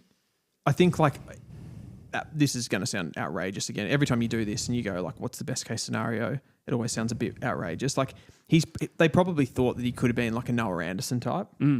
That sort of tall... Balanced midfielder. Midfielder, good runner, transition. I think that's kind of the ceiling. He's not that good, obviously. Like, I don't think he's going to be that good. No, but, I mean, to be fair, Noah Anderson took longer to come on than Rao. And now he's shot past him, I would argue. Oh, he's way better player. Yeah, in my opinion. But I feel like the hype was later for Anderson, right? It's always like that, though, because contested first, Rao. Uncontested, Anderson. And then, that's how I feel anyway. That tends to go. So the physical guys can make an impact early. Well, I would say as a general rule, they don't. unless they're ready-made. Unless they're ready-made, yeah. Which Rao was. Sometimes the contested mids take longer to yes. come on, right? That's it's the quandary of Dyson Sharp. Yeah. This season. You'd imagine he'd be able to make an impact. Harley's been able to make an impact from a contest point of view as well, as another example of a ready-made midfield option there. Yes. Inside midfield. Absolutely. Woody says for St Kilda, I'd say Heath, maybe Roma, Clark Burns, and Howard might be on the move. Yeah, I think we touched on Ryan Marshall a little bit before. I heard a rumour. I don't know if you've heard this one. Brandon Starcevich to the Eagles. That I've heard that for years because West Coast have been sort of in his ear for a long time. He's a free agent at the end of the year, West Australian. I think his uncle Craig is involved. Is the AFLW coach, I think. So there is a link to Brisbane in general. I don't know if your uncle being the AFLW coach is a reason enough to stay. Like when you've been at a club 8 years, that's probably not a strong enough reason to leave, but to not leave rather. But that reminds me of the Will Dersmer's sister is dating Harley, so they're going to draft him for that reason. Yes, yeah, exactly. Yeah, I thought they broke up, I believe. Oh, did they? Yeah, so just validates any argument against doing that. Okay. Yeah, that would have been a terrible idea. But Starcevich, look, good defender. I believe there's some midfield ambition from Starcevich. I believe I've heard that. And he will get that more. Yeah, that's the first time hearing it. Mind you, in his draft year, there was some ability there, but he hasn't been he hasn't been that AFL level at all. At West Coast, there is plenty of opportunity there in addition to the home state factor. The problem with it is that it would dilute any compensation for Oscar Allen, which means that the only way this deal happens is through trade. And I don't know if it's worth it for West Coast. Yeah. To be honest. What do you think you would have to give up? Top 20 pick, maybe better. Really? Starcevich? Yeah, he's a good player, I reckon. He's a good player. Yeah, top 20, I'd say. Oh, no, you wouldn't be wanting to do that. Well, I think Brisbane have a 5-year deal ahead of him. Do and they? You can usually draw a connection from that. Yeah, I think he's a good player. No, he absolutely is a good player. Yeah. So I don't know if it's worth it from a West Coast point of view. I mean, you can make the argument that West Coast just need quality players in general. Do you think him coming into West, I was thinking more around the fact that he plays as a small defender. Yeah. Is there a potential there that allows you to play Hoff? That's kind of that position. It's a similar position, right? Yeah. I mean, there's some overlap there. I mean, I'm not even completely sold on Hoff staying in the midfield. We need him there right now. But I mean, I'd rather get McVie. If we miss out on McVie, do we get Starcevich? Maybe, but I still think, if we've got Hawthorn's pick to play with here, I would throw it for McVie. I don't know if I would do it for Starcevich. Dylan Zhang's just written into the chat, Starcevich has potential as a midfield tagger. Based on one game, he was able to tag Dustin Martin from 2019 or something like that. Yeah, I don't know if I'd throw a first round that way. Yeah, I'm not denying his ability. Obviously, I just talked him up as a player, but it's about what's right for West Coast, who is the club he's linked to. So, are you seeing potentially here, maybe a George Hewitt type move? Maybe. Not a bad Sydney. What was George Hewitt playing? He was playing as a medium defender. Yeah, defender tagger. Was he a tagger as well? I think. I thought he got drafted as a forward. I don't remember. I thought he was drafted as a medium forward. Yeah. And then he got thrown down back, and then he was sort of like a back flanker, and then he went into the midfield at Carlton. That was sort of maybe the trajectory, but maybe a Starcevich move in there for West Coast. Maybe. You'd think it would only be that would be sort of a papering over cracks type move, and you would probably eventually end up with him in the back line. But interesting. Yeah. I mean, I think we need to paper over a few cracks at the moment. For sure. Yeah. Ladder predictor? Let's do it. Let's do it. I've got to crack out the laptop here. Yeah. We've got to get... And then paper over it. Paper over the laptop. We've got to get... Chuck a like on the stream, by the way. Thanks. You guys have been great. Thank you. Still got 65 people on the stream, which is awesome. We're going to predict the end of the 2025 season. We're going to figure out who is going into finals because obviously we're going to get all of these right. Vicar, are we ready? I'll just answer the Freo way as well. John McVie was interested in a trade home. I thought he was just in Fremantle. So I believe the conversation was he is open to a move, I think is the suggestion. West Coast have a huge offer in front of him that makes Melbourne nervous, but apparently he wants to play for Fremantle more. Still a lot of water going to the bridge. He may not even leave. I'm going to let... You're a squiggle man. Yes. Right? Yeah. So I'm going to let you control this. Is there a USB clicker? Oh, you want to use your mouse? Yeah, I'm a real USB mouse guy. Yeah, chuck it Really in. made the conversion a few years ago. There we go. Thank you. So we've got squiggle up. Oh, yes. And we've got the lower thirds type situation going on here. What do you refresh? Because I think, Sure. yeah, unless it's just been refreshed. There we go. So, yeah, we refreshed it so that North Melbourne and Geelong. Gotcha. So, first game, Richmond versus Collingwood at the MCG. Should we intro it better? Sorry, I'm a bit tuned out. Do we intro it enough? Probably For not. a video point of view? Probably not. You do that. Okay. All right. So for those playing at home, we are going to predict every game via committee. Are we going to decide via consensus, predict every game for the rest of the season? We're going to have to agree on it. Yeah, okay. Do we have a coin in the event that we don't? I would say the coin is the chat. Yes. That's going to be Get hard. in. Anyway, we're going to predict every game for the rest of the season and come up with who we think makes the final 8 in season 2025. We're going to start with the games that are occurring Sunday, July 27th, Richmond v Collingwood.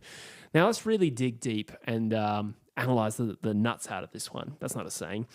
Richmond versus Collingwood. Who is going to win that game?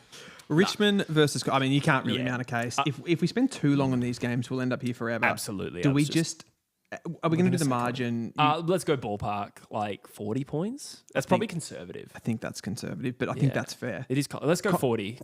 Collingwood don't tend to smash teams too often. Agreed. I know they have done. I don't think their percentage will matter too much, to be honest. No. I could be wrong. St Kilda versus Melbourne is actually an annoying one to tip. But who do you think? Who cares? It won't affect. We're really doing this for the top 8. I've tipped St Kilda. Let's go 9 points, but they won the last one. Yeah, fair. Now this one is a doozy. Bulldogs versus GWS at Marvel. So did the Bulldogs beat them earlier this year? At NG. At NG. Yeah, wow, that's a big win. At Marvel, I don't know, the GWS Giants at the moment, some of their best footy is still really hot, and they haven't lost in a while now. They haven't. And I think there's a big question mark around Jack Buckley. Pulled up at the end of the game. I think he might have got subbed off, or at least he didn't play out the game. Sam Taylor's back in the team now, but I can't mount a case. I can't make a case for the Dogs with Jesse Hogan. They're not going to be able to control him. Yeah. It's a tough one. I'm happy to go Giants because I'm 50-50. Are you leaning towards the Giants? I'm pretty certain they win this game. Let's go 10 points because it should be close, right? I'm not against it. Let us know in the comments if you totally agree with anything. I think Giants. But yeah, definitely a close margin. Okay. This is tough. Adelaide versus Hall. Is it tough? I think Adelaide are streets ahead of Hawthorn. That's fair. When I said tough, I mean in the this is a big game. Yeah, in this ladder predictor, this is going to be a lot of what happens. Adelaide Oval. Hawthorn smashed them there last year, but Adelaide is a completely different beast, and I would argue Hawthorn is not quite on the level they were last year either. No, but Hawthorn beat Adelaide and Tassie. They shouldn't have. They shouldn't have. It was a real slogfest. Yeah, but they got a lot of players back.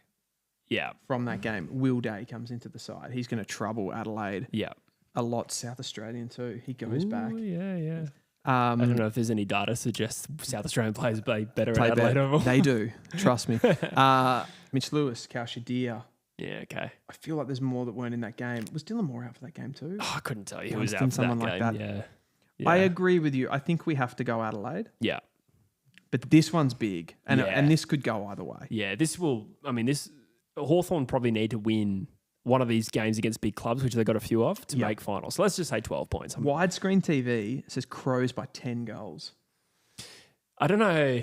I think it's more likely they win by 10 goals than lose by 10 goals. But Weddle's the other one. He comes back. Okay, yeah. No, that's a big in. Melbourne versus West Coast. Now, are we ready to rule West Coast out from a premiership? I think we can. Let's go Melbourne by 35. I love how Squiggle says Docklands. Yeah, they give them all the traditional names. Yeah, I love that. Yeah. Gold Coast versus Richmond. So Richmond beat them early this year, but surely we don't tip them to go 2-0 against them. Not a Carrara or Carrara, exactly. Heritage Bank. Let's go 42. It doesn't really matter too much. Sydney versus Essendon. This should be a bollocking because of the fact that Essendon is so depleted right now. Yeah. And you feel, based on what you said earlier, it makes sense too. I feel like Sydney, they've got kind of a lot to prove still. New coach. And historically, that is their culture. They don't really give out late in the seasons. Like in 23, after feel like they started the season badly in 23 because they played in the grand final. Yep. Came home, still made the finals. Anyway, 50 points at least, I would have thought. This is a big one. So this is what we're going to be live streaming in round 21. Collingwood versus the Brisbane Lions at the MCG. I've changed my mind about this game. This is the stuff of nightmares. Yeah, this is tough because Collingwood, they haven't played Richmond yet as the time we're recording this. We'd imagine they win that game. Yep. But they lost 2 on the bounce to Gold Coast and Fremantle before that. And Brisbane Lions got slaughtered by the Gold Coast Suns today as we're recording this. So neither side going in with form. And the result of that is there's genuine stakes to this. Because Collingwood, as you can see, if they lose this game, they lose top spot. And the Brisbane Lions obviously want to keep touch with the top 2 as well. So I can't get it out of my brain, though, that we streamed the Collingwood-Brisbane earlier match in the year at the Gabba. And Collingwood dismantled them. they did, didn't they? Strangled them defensively, like they couldn't move the ball. So you kind of think, oh, okay, they're bringing them to the MCG. Can they do the same? I don't know. They're not in the same headspace, are they, as they were? They're not doing that to teams in the same way. Dacos feels a little bit out of form. They're probably priming themselves for finals and they'll go bang in September, Collingwood. I That's probably think true so. for both clubs, to be honest. I think there's a little bit of that. And they would get to this point of the season. That Collingwood team is largely the same as what it was in 2023 when they won the flag. There would be a little bit of, okay, we've got stuff to do. Yeah. We can have a little bit of a break here. Yeah. Subconsciously. I think it bodes better for Collingwood that they've dropped 2 now going into this game. I'd be more concerned if they hadn't lost at all. Then you'd be more likely to tip Brisbane. Yeah. In that case. So again, we haven't seen them play Richmond. I had always tipped Brisbane. The last time we did this ladder predictor, I tipped Brisbane to win this game. Collingwood slipped down to 3rd, got criticised. I'm looking pretty good right now. But I've changed my mind. I actually think Collingwood. Who are you leaning towards? I was leaning Collingwood as well. But I do think this game is like one of those genuine. Oh, yeah. I don't know. Like the Lions are very well proven at the MCG now. They are 100%. Yeah. I'm not worried about, I'm slightly worried about the away factor. I feel like you have to go through something to actually travel, but I'm not really worried that it's MCG. Yeah. I just think they're both quality teams. Yeah. The Freo away says Collingwood by 18. I'm happy to go with that. Yeah. Maybe not by 18. Maybe by 8. Okay. Let's go 8, yeah. It really could go either way. That's a genuine 50-50. I feel dirty tipping against both teams. St Kilda versus North Melbourne, a game with real repercussions. Who are we tipping? North just lost by 100 I was going to points. say, I would have like comfortably said North win this game, even probably last week. I don't know. I'm not convinced, eh? Let us know in the comments because I don't care. Yeah, I would say... I won't tip us to beat anyone. It actually doesn't really matter for the purpose of this video. If we're trying to work out the top 8... I mean, we can't even... Would we? Would we get above Richmond? You get above Richmond, yeah. Yeah, so we'll probably win it. Do you reckon? Nah. I don't care. We can do it. I think St Kilda, personally. Thomas Addo says, do you really? I do. You think they're better than us? Yeah. Yeah, fair. Yeah, you both played Geelong the last week, and St Kilda did a lot better than you did. Oh. Have you played yet this year? No. Oh. No, we I haven't. think St Kilda has you covered, personally. But, yeah. Widescreen 4 TV points. says, can they both 4 lose? points. St Kilda beat North. Sure. There's a big gap between North's best and worst at the moment. Yes. Yeah. Yes, there is. Geelong versus Port Adelaide.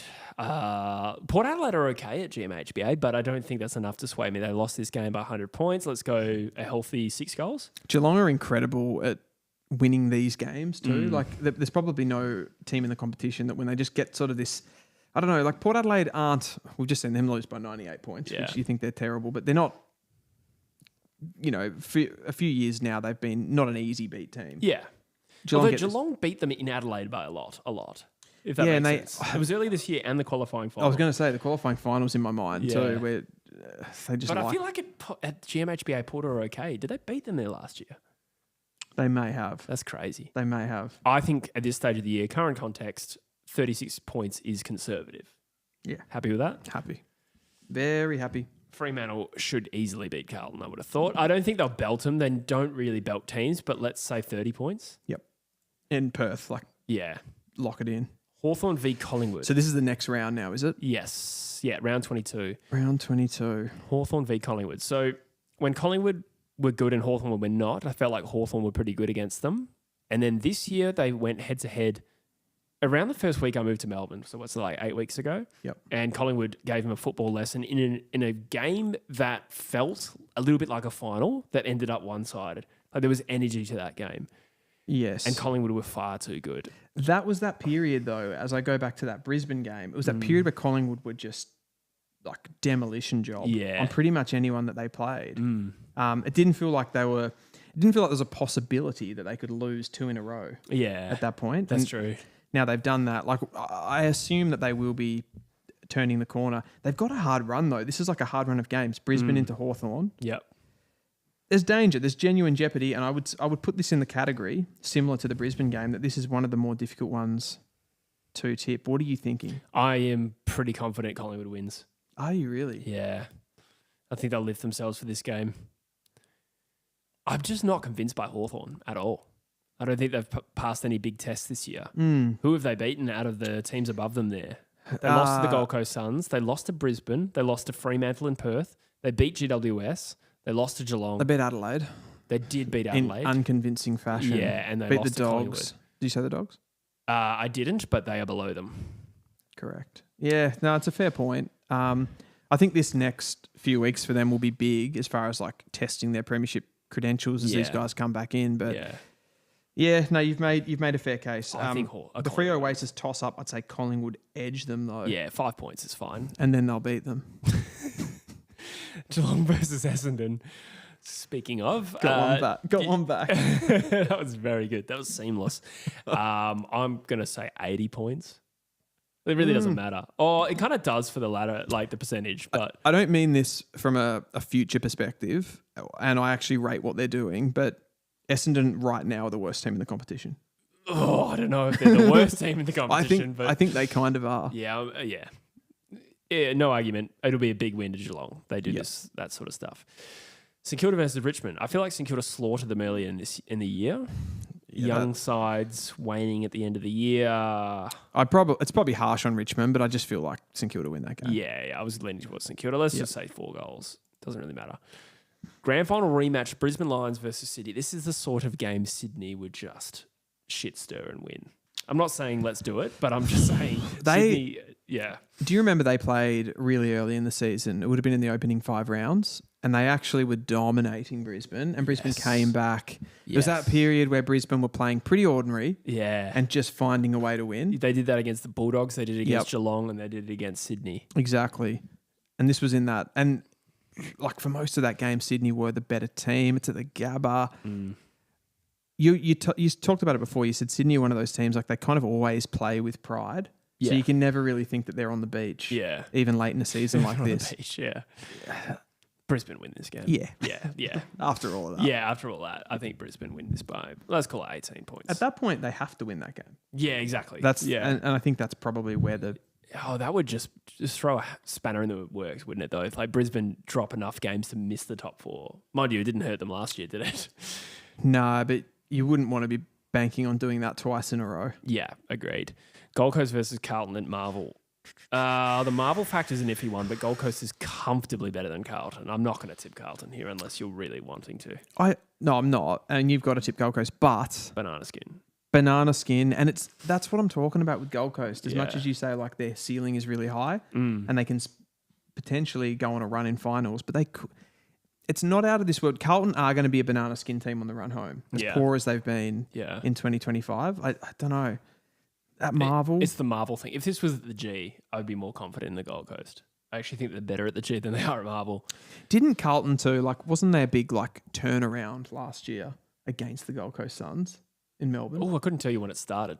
It started with the Gold Coast, I remember, and they were down early, and then they, like, I don't know, they kicked like 10 goals in a row in that game. Far out. Came back and...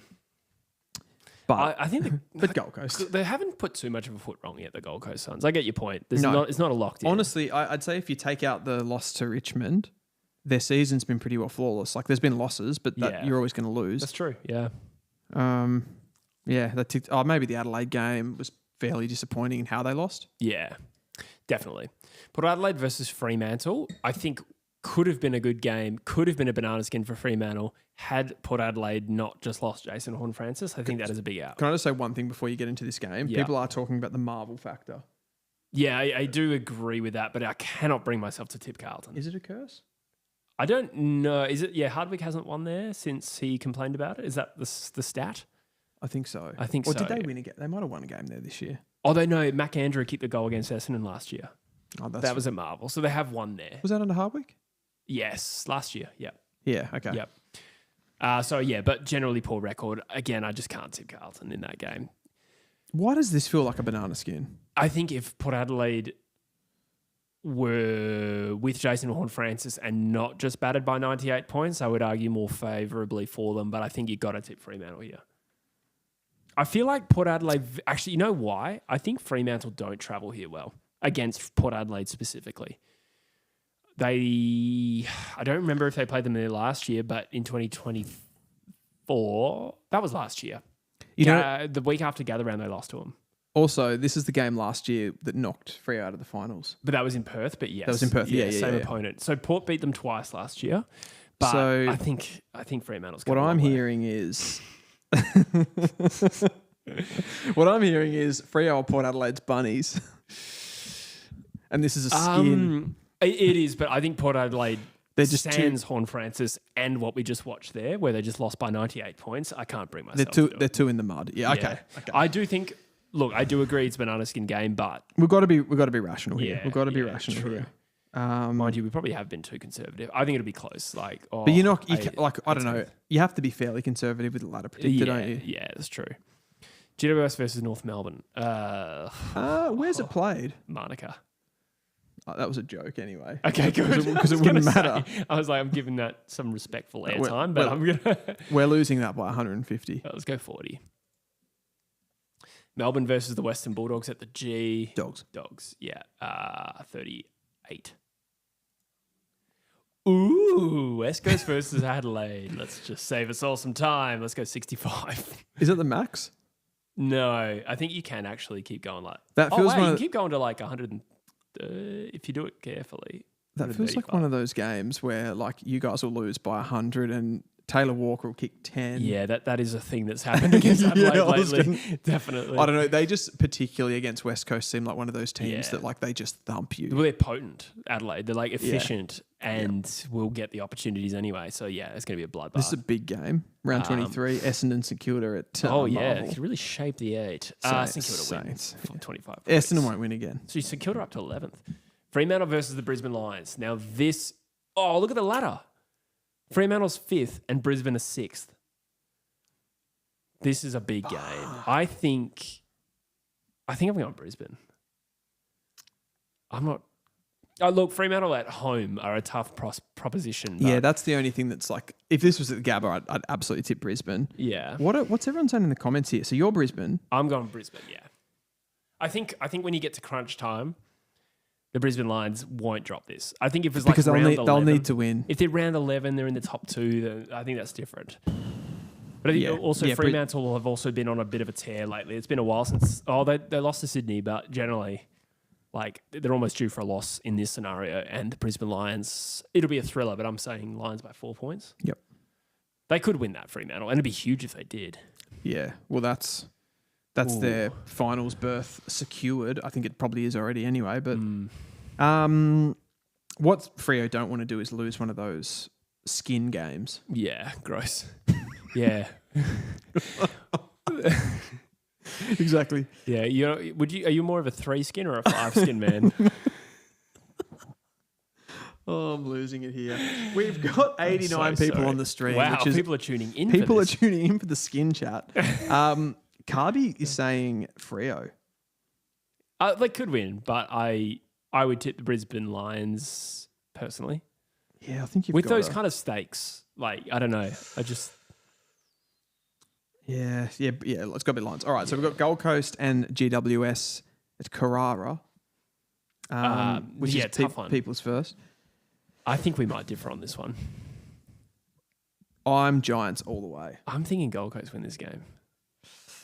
They played not long ago in real time. Yep. The Gold Coast Suns got out to a lead. GWS hemmed them back in. No Sam Taylor, though. Is he out again? Oh, you mean in that game? In that game, sorry. Yeah, gotcha. I was like, how do you know he's not available for this week? Yeah, I don't know. This is a real toss-up, this one. This is a tough, and this is a Yeah. big final. Like this is a shaper. Yeah. We've got Gold Coast 14 and 6. Fidget 1764 says Suns by 16.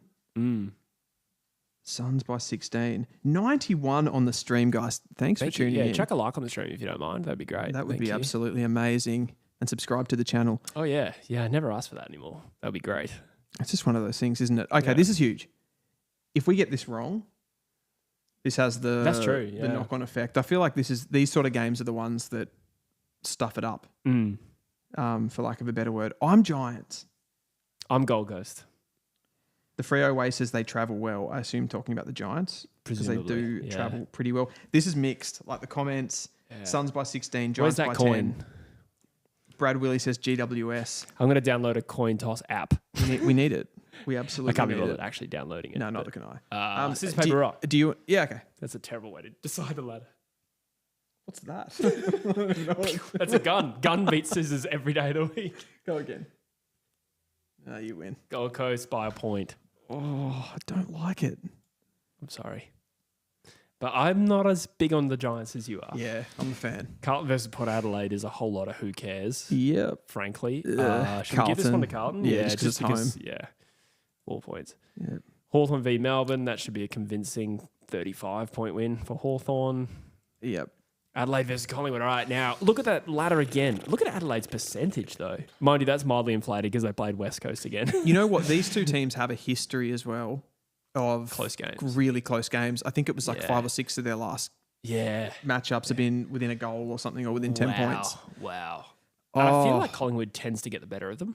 They do. But- They've got the good record, but the fact that the games are close kind of tells you that Yeah. Adelaide are sort of there and with a bit of momentum behind them. And Adelaide haven't been a good team for most of the last few encounters as well, and Collingwood have. Exactly. Like I even remember that 2023 season. Adelaide have a lot of these games, I feel, where they just lose. And Yeah. it's like this controversial sort of umpiring decision. But like they're always there. There was a game at Adelaide Oval though in 2023. They should have won. They were up by 5 goals and Okay. Collingwood came back really hard. Yep. Oh, I mean, Adelaide, it's hard to tip against them at the moment. They're just Yeah. doing so many things right. The team looks really balanced. We can probably expect them to drop one, but I am still leaning towards Yeah. Adelaide in this game. Oh dear, It's what a Crom, baby. This will really test Collingwood's mettle. Like if they win this game, like that's huge. Yeah, But I'm thinking home ground advantage. Adelaide's momentum. I don't know. I'm sort of feeling the same way. You can't get seduced by momentum, but because that changes. What have Adelaide done wrong recently? I mean, I know you can't really use that because they're going to lose eventually. Exactly. Yeah. They're going to drop off. But Yeah. I do feel like there is an element of this game though that it's like Collingwood aren't going to let themselves get beaten easily. No. And no, will no. Adelaide be able to stand up to those big moments that will come? I think they could. I think they're ready. You want this, don't you? You want Adelaide. I think the arguments for them winning is slightly stronger. I feel tough going against Collingwood. Yeah, it's at Adelaide though. Yeah. What does this do to the ladder though? This is It'll big decide the minor ramifications. premiership.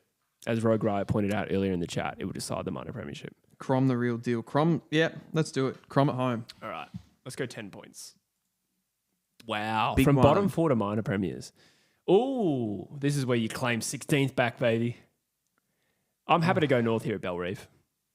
Blunston. Is that what it's thanks. called now? Blunston still? Yeah. Yeah, Yeah. I mean, anything could happen, but I'm dead inside anyway. 13 points. Look at my team. Look at my team down here. Oh, Yes, they still exist. you didn't trade away your first round pick though. I mean, last year we did. Yeah, actually you did.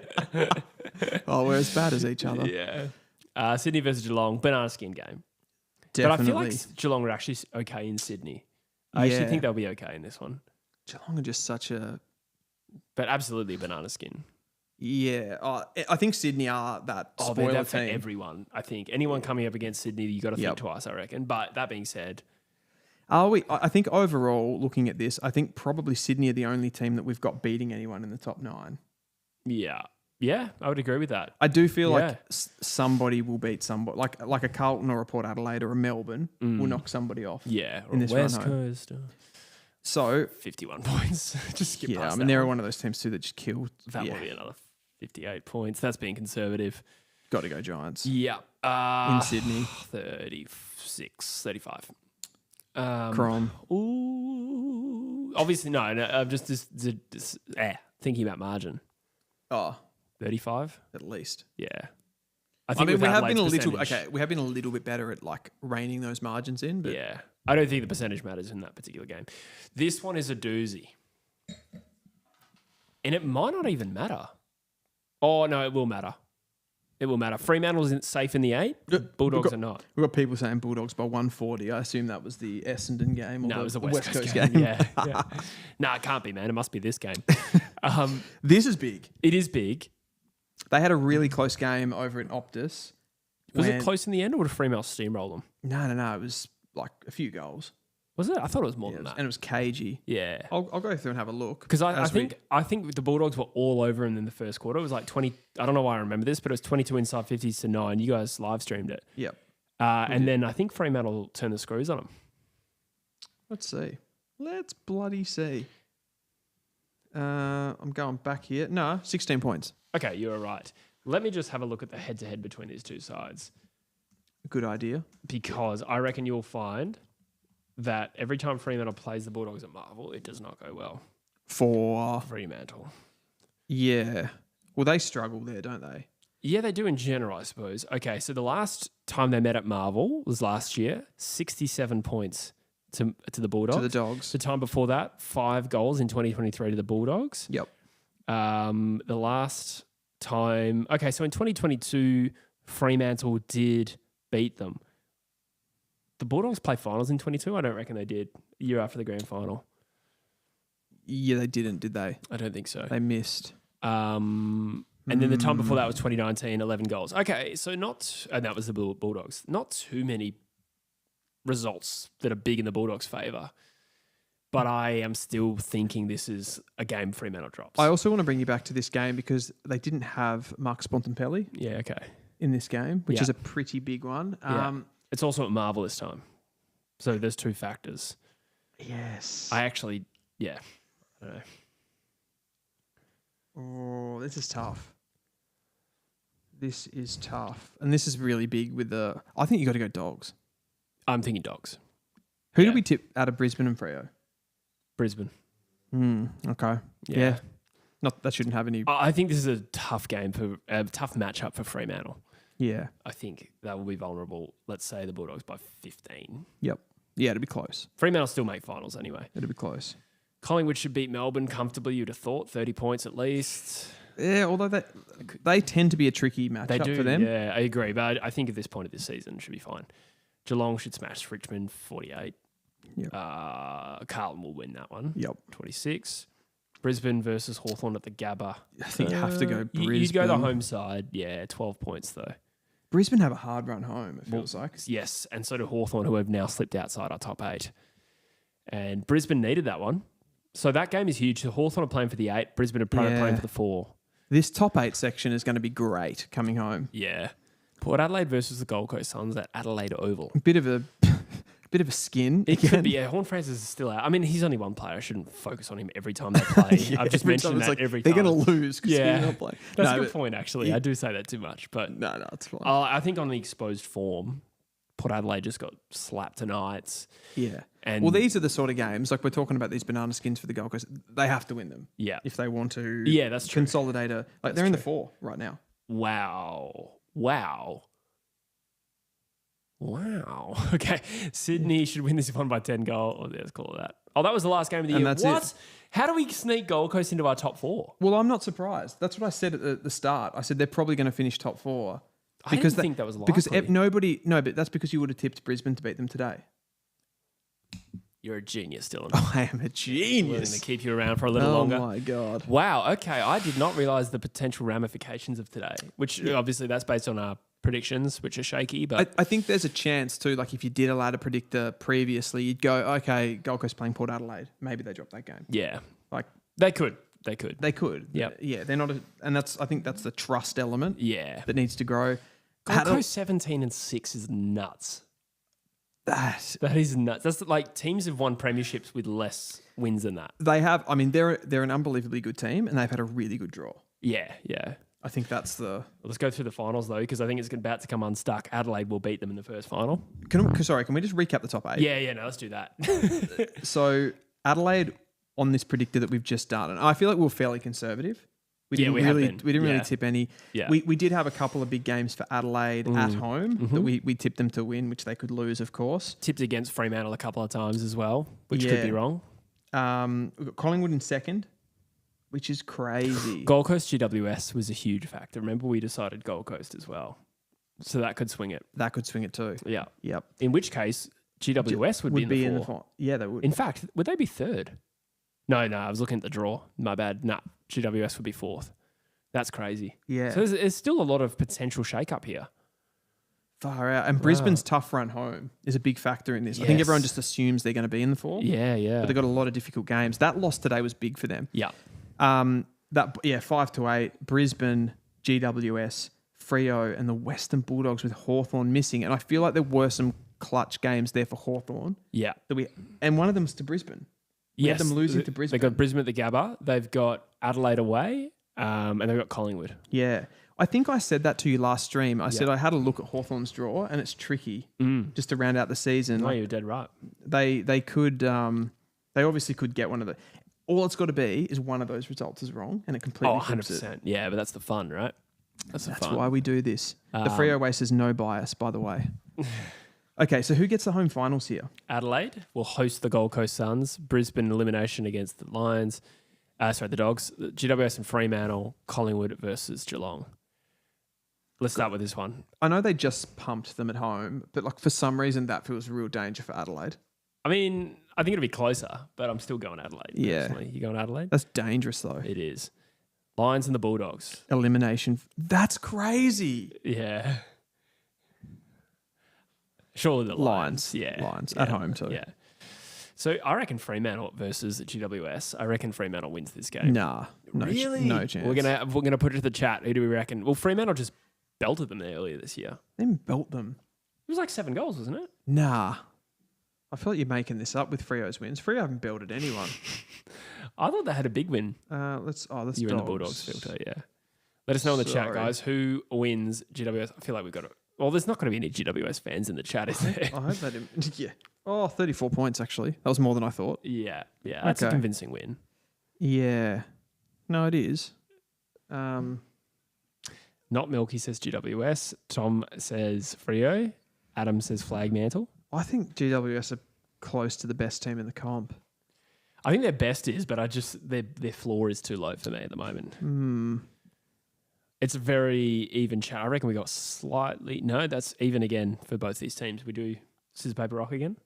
Yeah. Curses. I mean, I don't care. It's Fremantle. I personally think Fremantle wins this game. But I tipped them to win the premiership. The Giants? Yeah. Well, you're biased then. Collingwood versus Geelong. Geelong have beaten them the one time they played this year. I still like Collingwood there. Yeah, I think Collingwood as well. Yep. No, again, here. I mean, that'll be wherever they finish on the ladder. That's Collingwood's home final, right? Funnily enough, a Q Clash final happens before a Western Derby final. Suns versus Lions. Who's the home team? It will be the Suns. That is So the same fixture as today. So unbelievably dangerous for the Suns to go out in straight sets against Brisbane. I would tip Brisbane. I'm going Brisbane too. Yeah. I think it'd be a case of first final series. Yep. Done. Geelong versus the Giants. GWS have a knack for beating them. I like the Giants. Didn't they beat them recently? Did they beat them? Was it GMHBA they beat them? Where did they beat them? No, they beat them in Sydney recently. They beat them at GMHBA. But I think they beat them twice this year. Yeah, they did. Yeah. Yeah, sorry, they did. They did. In a final. And it's been fairly recent. This will be at the G too. I'll say Giants, maybe. I like the Giants in this one. I don't know. I feel that's stiff on Geelong. But to go out in straights. Yeah, I feel like that's... We've got both teams going out in straights. But it's the matchup. It's Geelong and the Giants matchup. But Fremantle Geelong would be interesting. Mitchell Smith says they beat us twice. Yeah. The Giants are hot. This feels tough on the Cats. Yeah. Yeah, I'm not comfortable with it. But again, it's... I mean, we had a team go straight sets last year, didn't we? The Giants, ironically. The Giants play them well. I don't know about it. I mean, this is for fun, right? Yeah. No. We need to take it more seriously. Adelaide versus GWS preliminary final. I mean, that feels like a coin flip. It's like two relatively young, hot teams. Yeah, they are very handsome. Chiseled. Josh Worrell. Yeah, I don't know if either of them are actually young, are they? I got a lot of young players, but I think average age, maybe not. Not the point at all. I feel like I probably feel more like when I say young, like they're in this kind of, I don't know, like up and coming developmental phase a little bit more. Yeah. There's some experience there. Yeah, I know what you mean. At Adelaide Oval, do you think that Adelaide have the maturation overall as a football club, just from where they've been, to be able to like just go straight through to a grand final like this? It's hard to quantify. There are still some like experienced players on that team. I reckon they're about middle of the pack for age, which is a very one-dimensional way of looking at it. But I reckon on exposed form, they killed GWS here. Do you really? Yeah. We can't have GWS in our grand final, man. We can't have them in our grand final from what, 7th? Oh, everyone's saying Crom. I love both these teams. I didn't even want them to win their first final, let alone make it to the grand final. That's true. We did a rock, paper, scissors. I've gone absolutely rogue. Yeah, I think Adelaide win this game. Okay. Yeah, we've taken the piss enough on GWS. I'm actually going through the Adelaide experienced players. Like you're talking Rory Laird, Taylor Walker. Dawson counts. Yeah, like Dawson counts. Definitely, and like a big leader. Yeah. How much finals footy? Miller is experienced. He's been around a while. Yeah, he is. Yeah. We probably Neil Bullen, 29. Neil Bullen's a great one, actually. I feel like Dawson probably hasn't played that much finals footy. I don't know. I mean, he was at Sydney. They played a lot of finals. Yeah. But then he went. Was he a few years ago now. sort of like properly in that team when they were in the finals? I reckon, or maybe not. At like the end, 22 probably. grand final was he? He might have been at Adelaide. I don't know. I don't remember exactly. Yeah, he was at Adelaide then, I think. Yeah. Okay. Yeah. He was very much a best 22 halfback flanker. So I reckon he played finals for him. Yeah. He was at Sydney. He was a winger. More. Was he? Yeah. Okay. Yeah, Maybe played I'm wing, misremembering that. but he was a good, he was a solid good player. Yes. Yeah. Replaced by McInerney in the end. We've got 102 on the stream, guys. Awesome, everyone tuning in. Nice. Adelaide. Yeah, done with Adelaide. We've got Adelaide in the grand final. Yeah. Well, look, it's hard to argue against it right now. So then it's going to be Collingwood versus Brisbane. That is a toss-up. So we tipped Collingwood. Sorry, I was just going to say, I think this is very possible. Like this is a grand final. One of these two teams against like an Adelaide. Yeah, I mean, they're the top 3 teams right now. Collingwood versus Brisbane. Who do we reckon? 2 mature teams, both clutch, both proven at the MCG, both finals proven. The 2 last premiers. It's such a toss-up, hey? Brisbane. You reckon? Yep. I wanted to say Collingwood. What did the chat say? So did I at first. Yeah, what did the chat say? Collywobbles, pies. We're not getting a lot of Brisbane. Is that just because I got absolutely banged up today? It's Pies. probably. Oh, that's interesting. I reckon Collingwood make it. I don't know. I'm probably leaning a little bit too much into narrative here, but I'm just thinking back to that 2023 grand final. Yeah, they win by a kick. I know. And last year's final series, Brisbane were unstoppable, but it's hard to do it twice. It is hard to do it twice. Like it would be crazy to, because they'd probably go into the grand final as favourites then, and that'd be 2 years in a row coming from outside the 4 based on how we've got it going. Yeah, which seems unlikely. Yeah, but they could do it. Well, and they don't. Oh, I was going to say they don't travel, but they travel to Queensland. To Queensland. That probably works in their favour to some extent. Oh, hang on. So they don't travel because it's. True, no, to Melbourne. Yeah, they travel to Melbourne and then stay in Melbourne. But to this point, they haven't travelled. No. And same with Collingwood. So it's not much of a factor. Well, I feel like they don't travel based on this fictitious fixture that we've made up. We've gone deep into this, man. Let's pick a winner. I'm saying Collingwood. Are you saying Lions? Yeah, but I think the chat is overwhelmingly Pies. Although the last couple that are just coming through here, a little bit of Brizzy love. Lions haven't peaked yet. I think we're doing this scissors, paper, rock again. I love when a fan comes in and says this. Rad Mazra says, as a Crows supporter, I see us crashing out in straight sets. Come on, man. Yeah. Have a little faith. Lions. Look, I think Adelaide getting the Suns or GWS is a soft way to get into the grand final. Like the way it's mapped out, I'm very comfortable with that personally. Yeah. I know you disagree on the GWS thing, but I think that's fine for them. I mean, that's what I think this year, more than any other year, the 8 feels strong to me this year. I think there's other years where you've gone, the 4 feels good, or maybe there's 2 teams in the top 4 that feel really good, and then there's another 2 outside the top 4. They could make a run. I think last year was like that with Hawthorn. Yeah. Particularly. This feels like a pretty deep and strong top 8. Yeah. In general. I would agree with that. Yeah. I'm Brizzy. We're going to scissor, paper, rock it. Yeah. Let's do it. All right. 3 times this year against the Lions. You go scissors, I go rock, all right? Boom. Collingwood make the grand final. I'm stoked with that because that's the way I see it happening. All right, Adelaide versus Collingwood at the MCG. And now we go back to a history of close games. Yeah. Oh, boy. And Adelaide are good at the G, I reckon, like, relatively speaking. You know what concerns me? As soon as I think of this, and then I've been hot on them pretty much all the way through, but now that you get to the G grand final day, I think back to that Richmond game. It's a different team. It's a completely different situation. It's different, yeah. But I'm like, could this be another one of those ones where you get a Melbourne team against a interstate team? Yeah. And it's sort of like a bit of a blowout. I don't think it's a blowout. No, I don't either. Yeah. It's not in Collingwood's DNA to do that. It's not in Adelaide's it's not in the history of these two sides in recent times. Correct me if I'm wrong. Have Adelaide lost sort of abysmally to anyone this season? Wait, let me do it on I'm just going to jump on my computer here. Yeah, let's look at some emails. Adelaide fairy tale season. I made a video in the pre-season called Flag Crom. Oh, did you? And I went through their chances of like winning and the players, because they were really good in the pre-season. They sort of looked like they were going to put something together. Obviously, that's like really early to say. They did lose to Fremantle in Perth in a game. It wasn't an abysmal game, but I thought they undersold themselves a little bit. No big losses though. Not a single one. It doesn't feel like it. I don't feel like they've ever been. I feel like every other team's had a pretty poor loss. Yeah, they lost at home to Geelong, but I mean that's not much to go off, to be honest.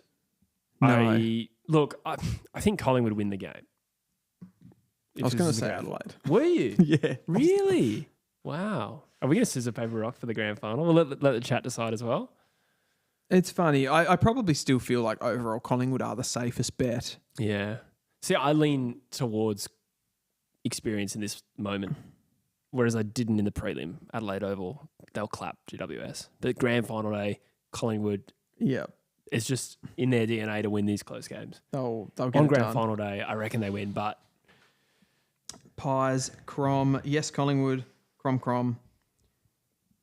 Crow's total losing margin is 51 points this season. Wow. Accumulatively. Wow. Did somebody say that in the chat? Yeah, that could be a lie. Wow, but well done. Yeah, it could go. Fact check that. No, that's incredible. Crom pull a Brizzy from last year. Not sure what the first premiership sort of in. Yeah, I don't know. Don't know. Yeah, interstate. No one wants to tip for Pies. Oh, I don't know. It's not really. I'm not really an anti-Collingwood. No, me neither. Yeah, Pies. Are you happy with that, or are we scissor, paper, rock? That's scissor paper. All right. The grand final. The granny. Subscribe for analysis. Yes. Oh, as if Crom. All right, you heard it here first. This is Dylan Alexander's video. I have nothing to do with it. He got GWS into a prelim. That could happen, but semi. Yeah, no, it was a prelim. It's a prelim. Yeah, it is a prelim. Cool. I'm comfortable with it. All right, that will probably wrap us up for this video and the stream, I reckon. We're at 12:14 a.m. It's probably time. Wrap it up? Yeah, I reckon we call it. But that's the way we see it going. Adelaide victors. It had nothing to do with just having watched them. It doesn't. it kind of doesn't feel right, does it? Yeah. Does it feel right? Oh, I think they're certainly one of a few teams that it could be. I reckon I'd have reservations about any team, but I think Collingwood beat them in the grand final if that's the way it goes. I think overall there, though, I think probably the Hawthorn being out of the 8 is like a mass. There's a couple of big things that overall from that. Brisbane out of the 4. Yeah. Hawthorn out of the 8. That's not necessarily going to happen, but big shape-shifting moments. Yeah, they do happen though. But yeah, I agree. Hawthorn also gave us their draft picks, so this is my favourite outcome, but I didn't pick it because of that. Yeah. Cool. Ideal. Absolutely ideal. That is a wrap for another episode. Showdown 58 was horrendous. Tantalising. Yeah, it was terrible. Yeah, it was absolutely terrible. But we got a... the Derby was actually a better game than that. Yeah, it would have crazy. been. I Yeah. reckon North Melbourne and Geelong may have been... No, probably not, actually. None of them were close, to be honest. It was actually a terrible... Really, the only game was that Sydney GWS game. And even that was 7 goals in the end. It was still 7 goals, But yeah. I agreed it was decent. Yeah, for sure. But yeah, that is a wrap. Tune in for the next stream. We're going to be doing the... Worm. What's the game we're doing next week? Sorry. Collingwood versus Brisbane. Collingwood versus Brisbane, which is a massive game for this final series. We will see you then in the next video. Good night. Subscribe. We're going to be doing the worm. That's what I said.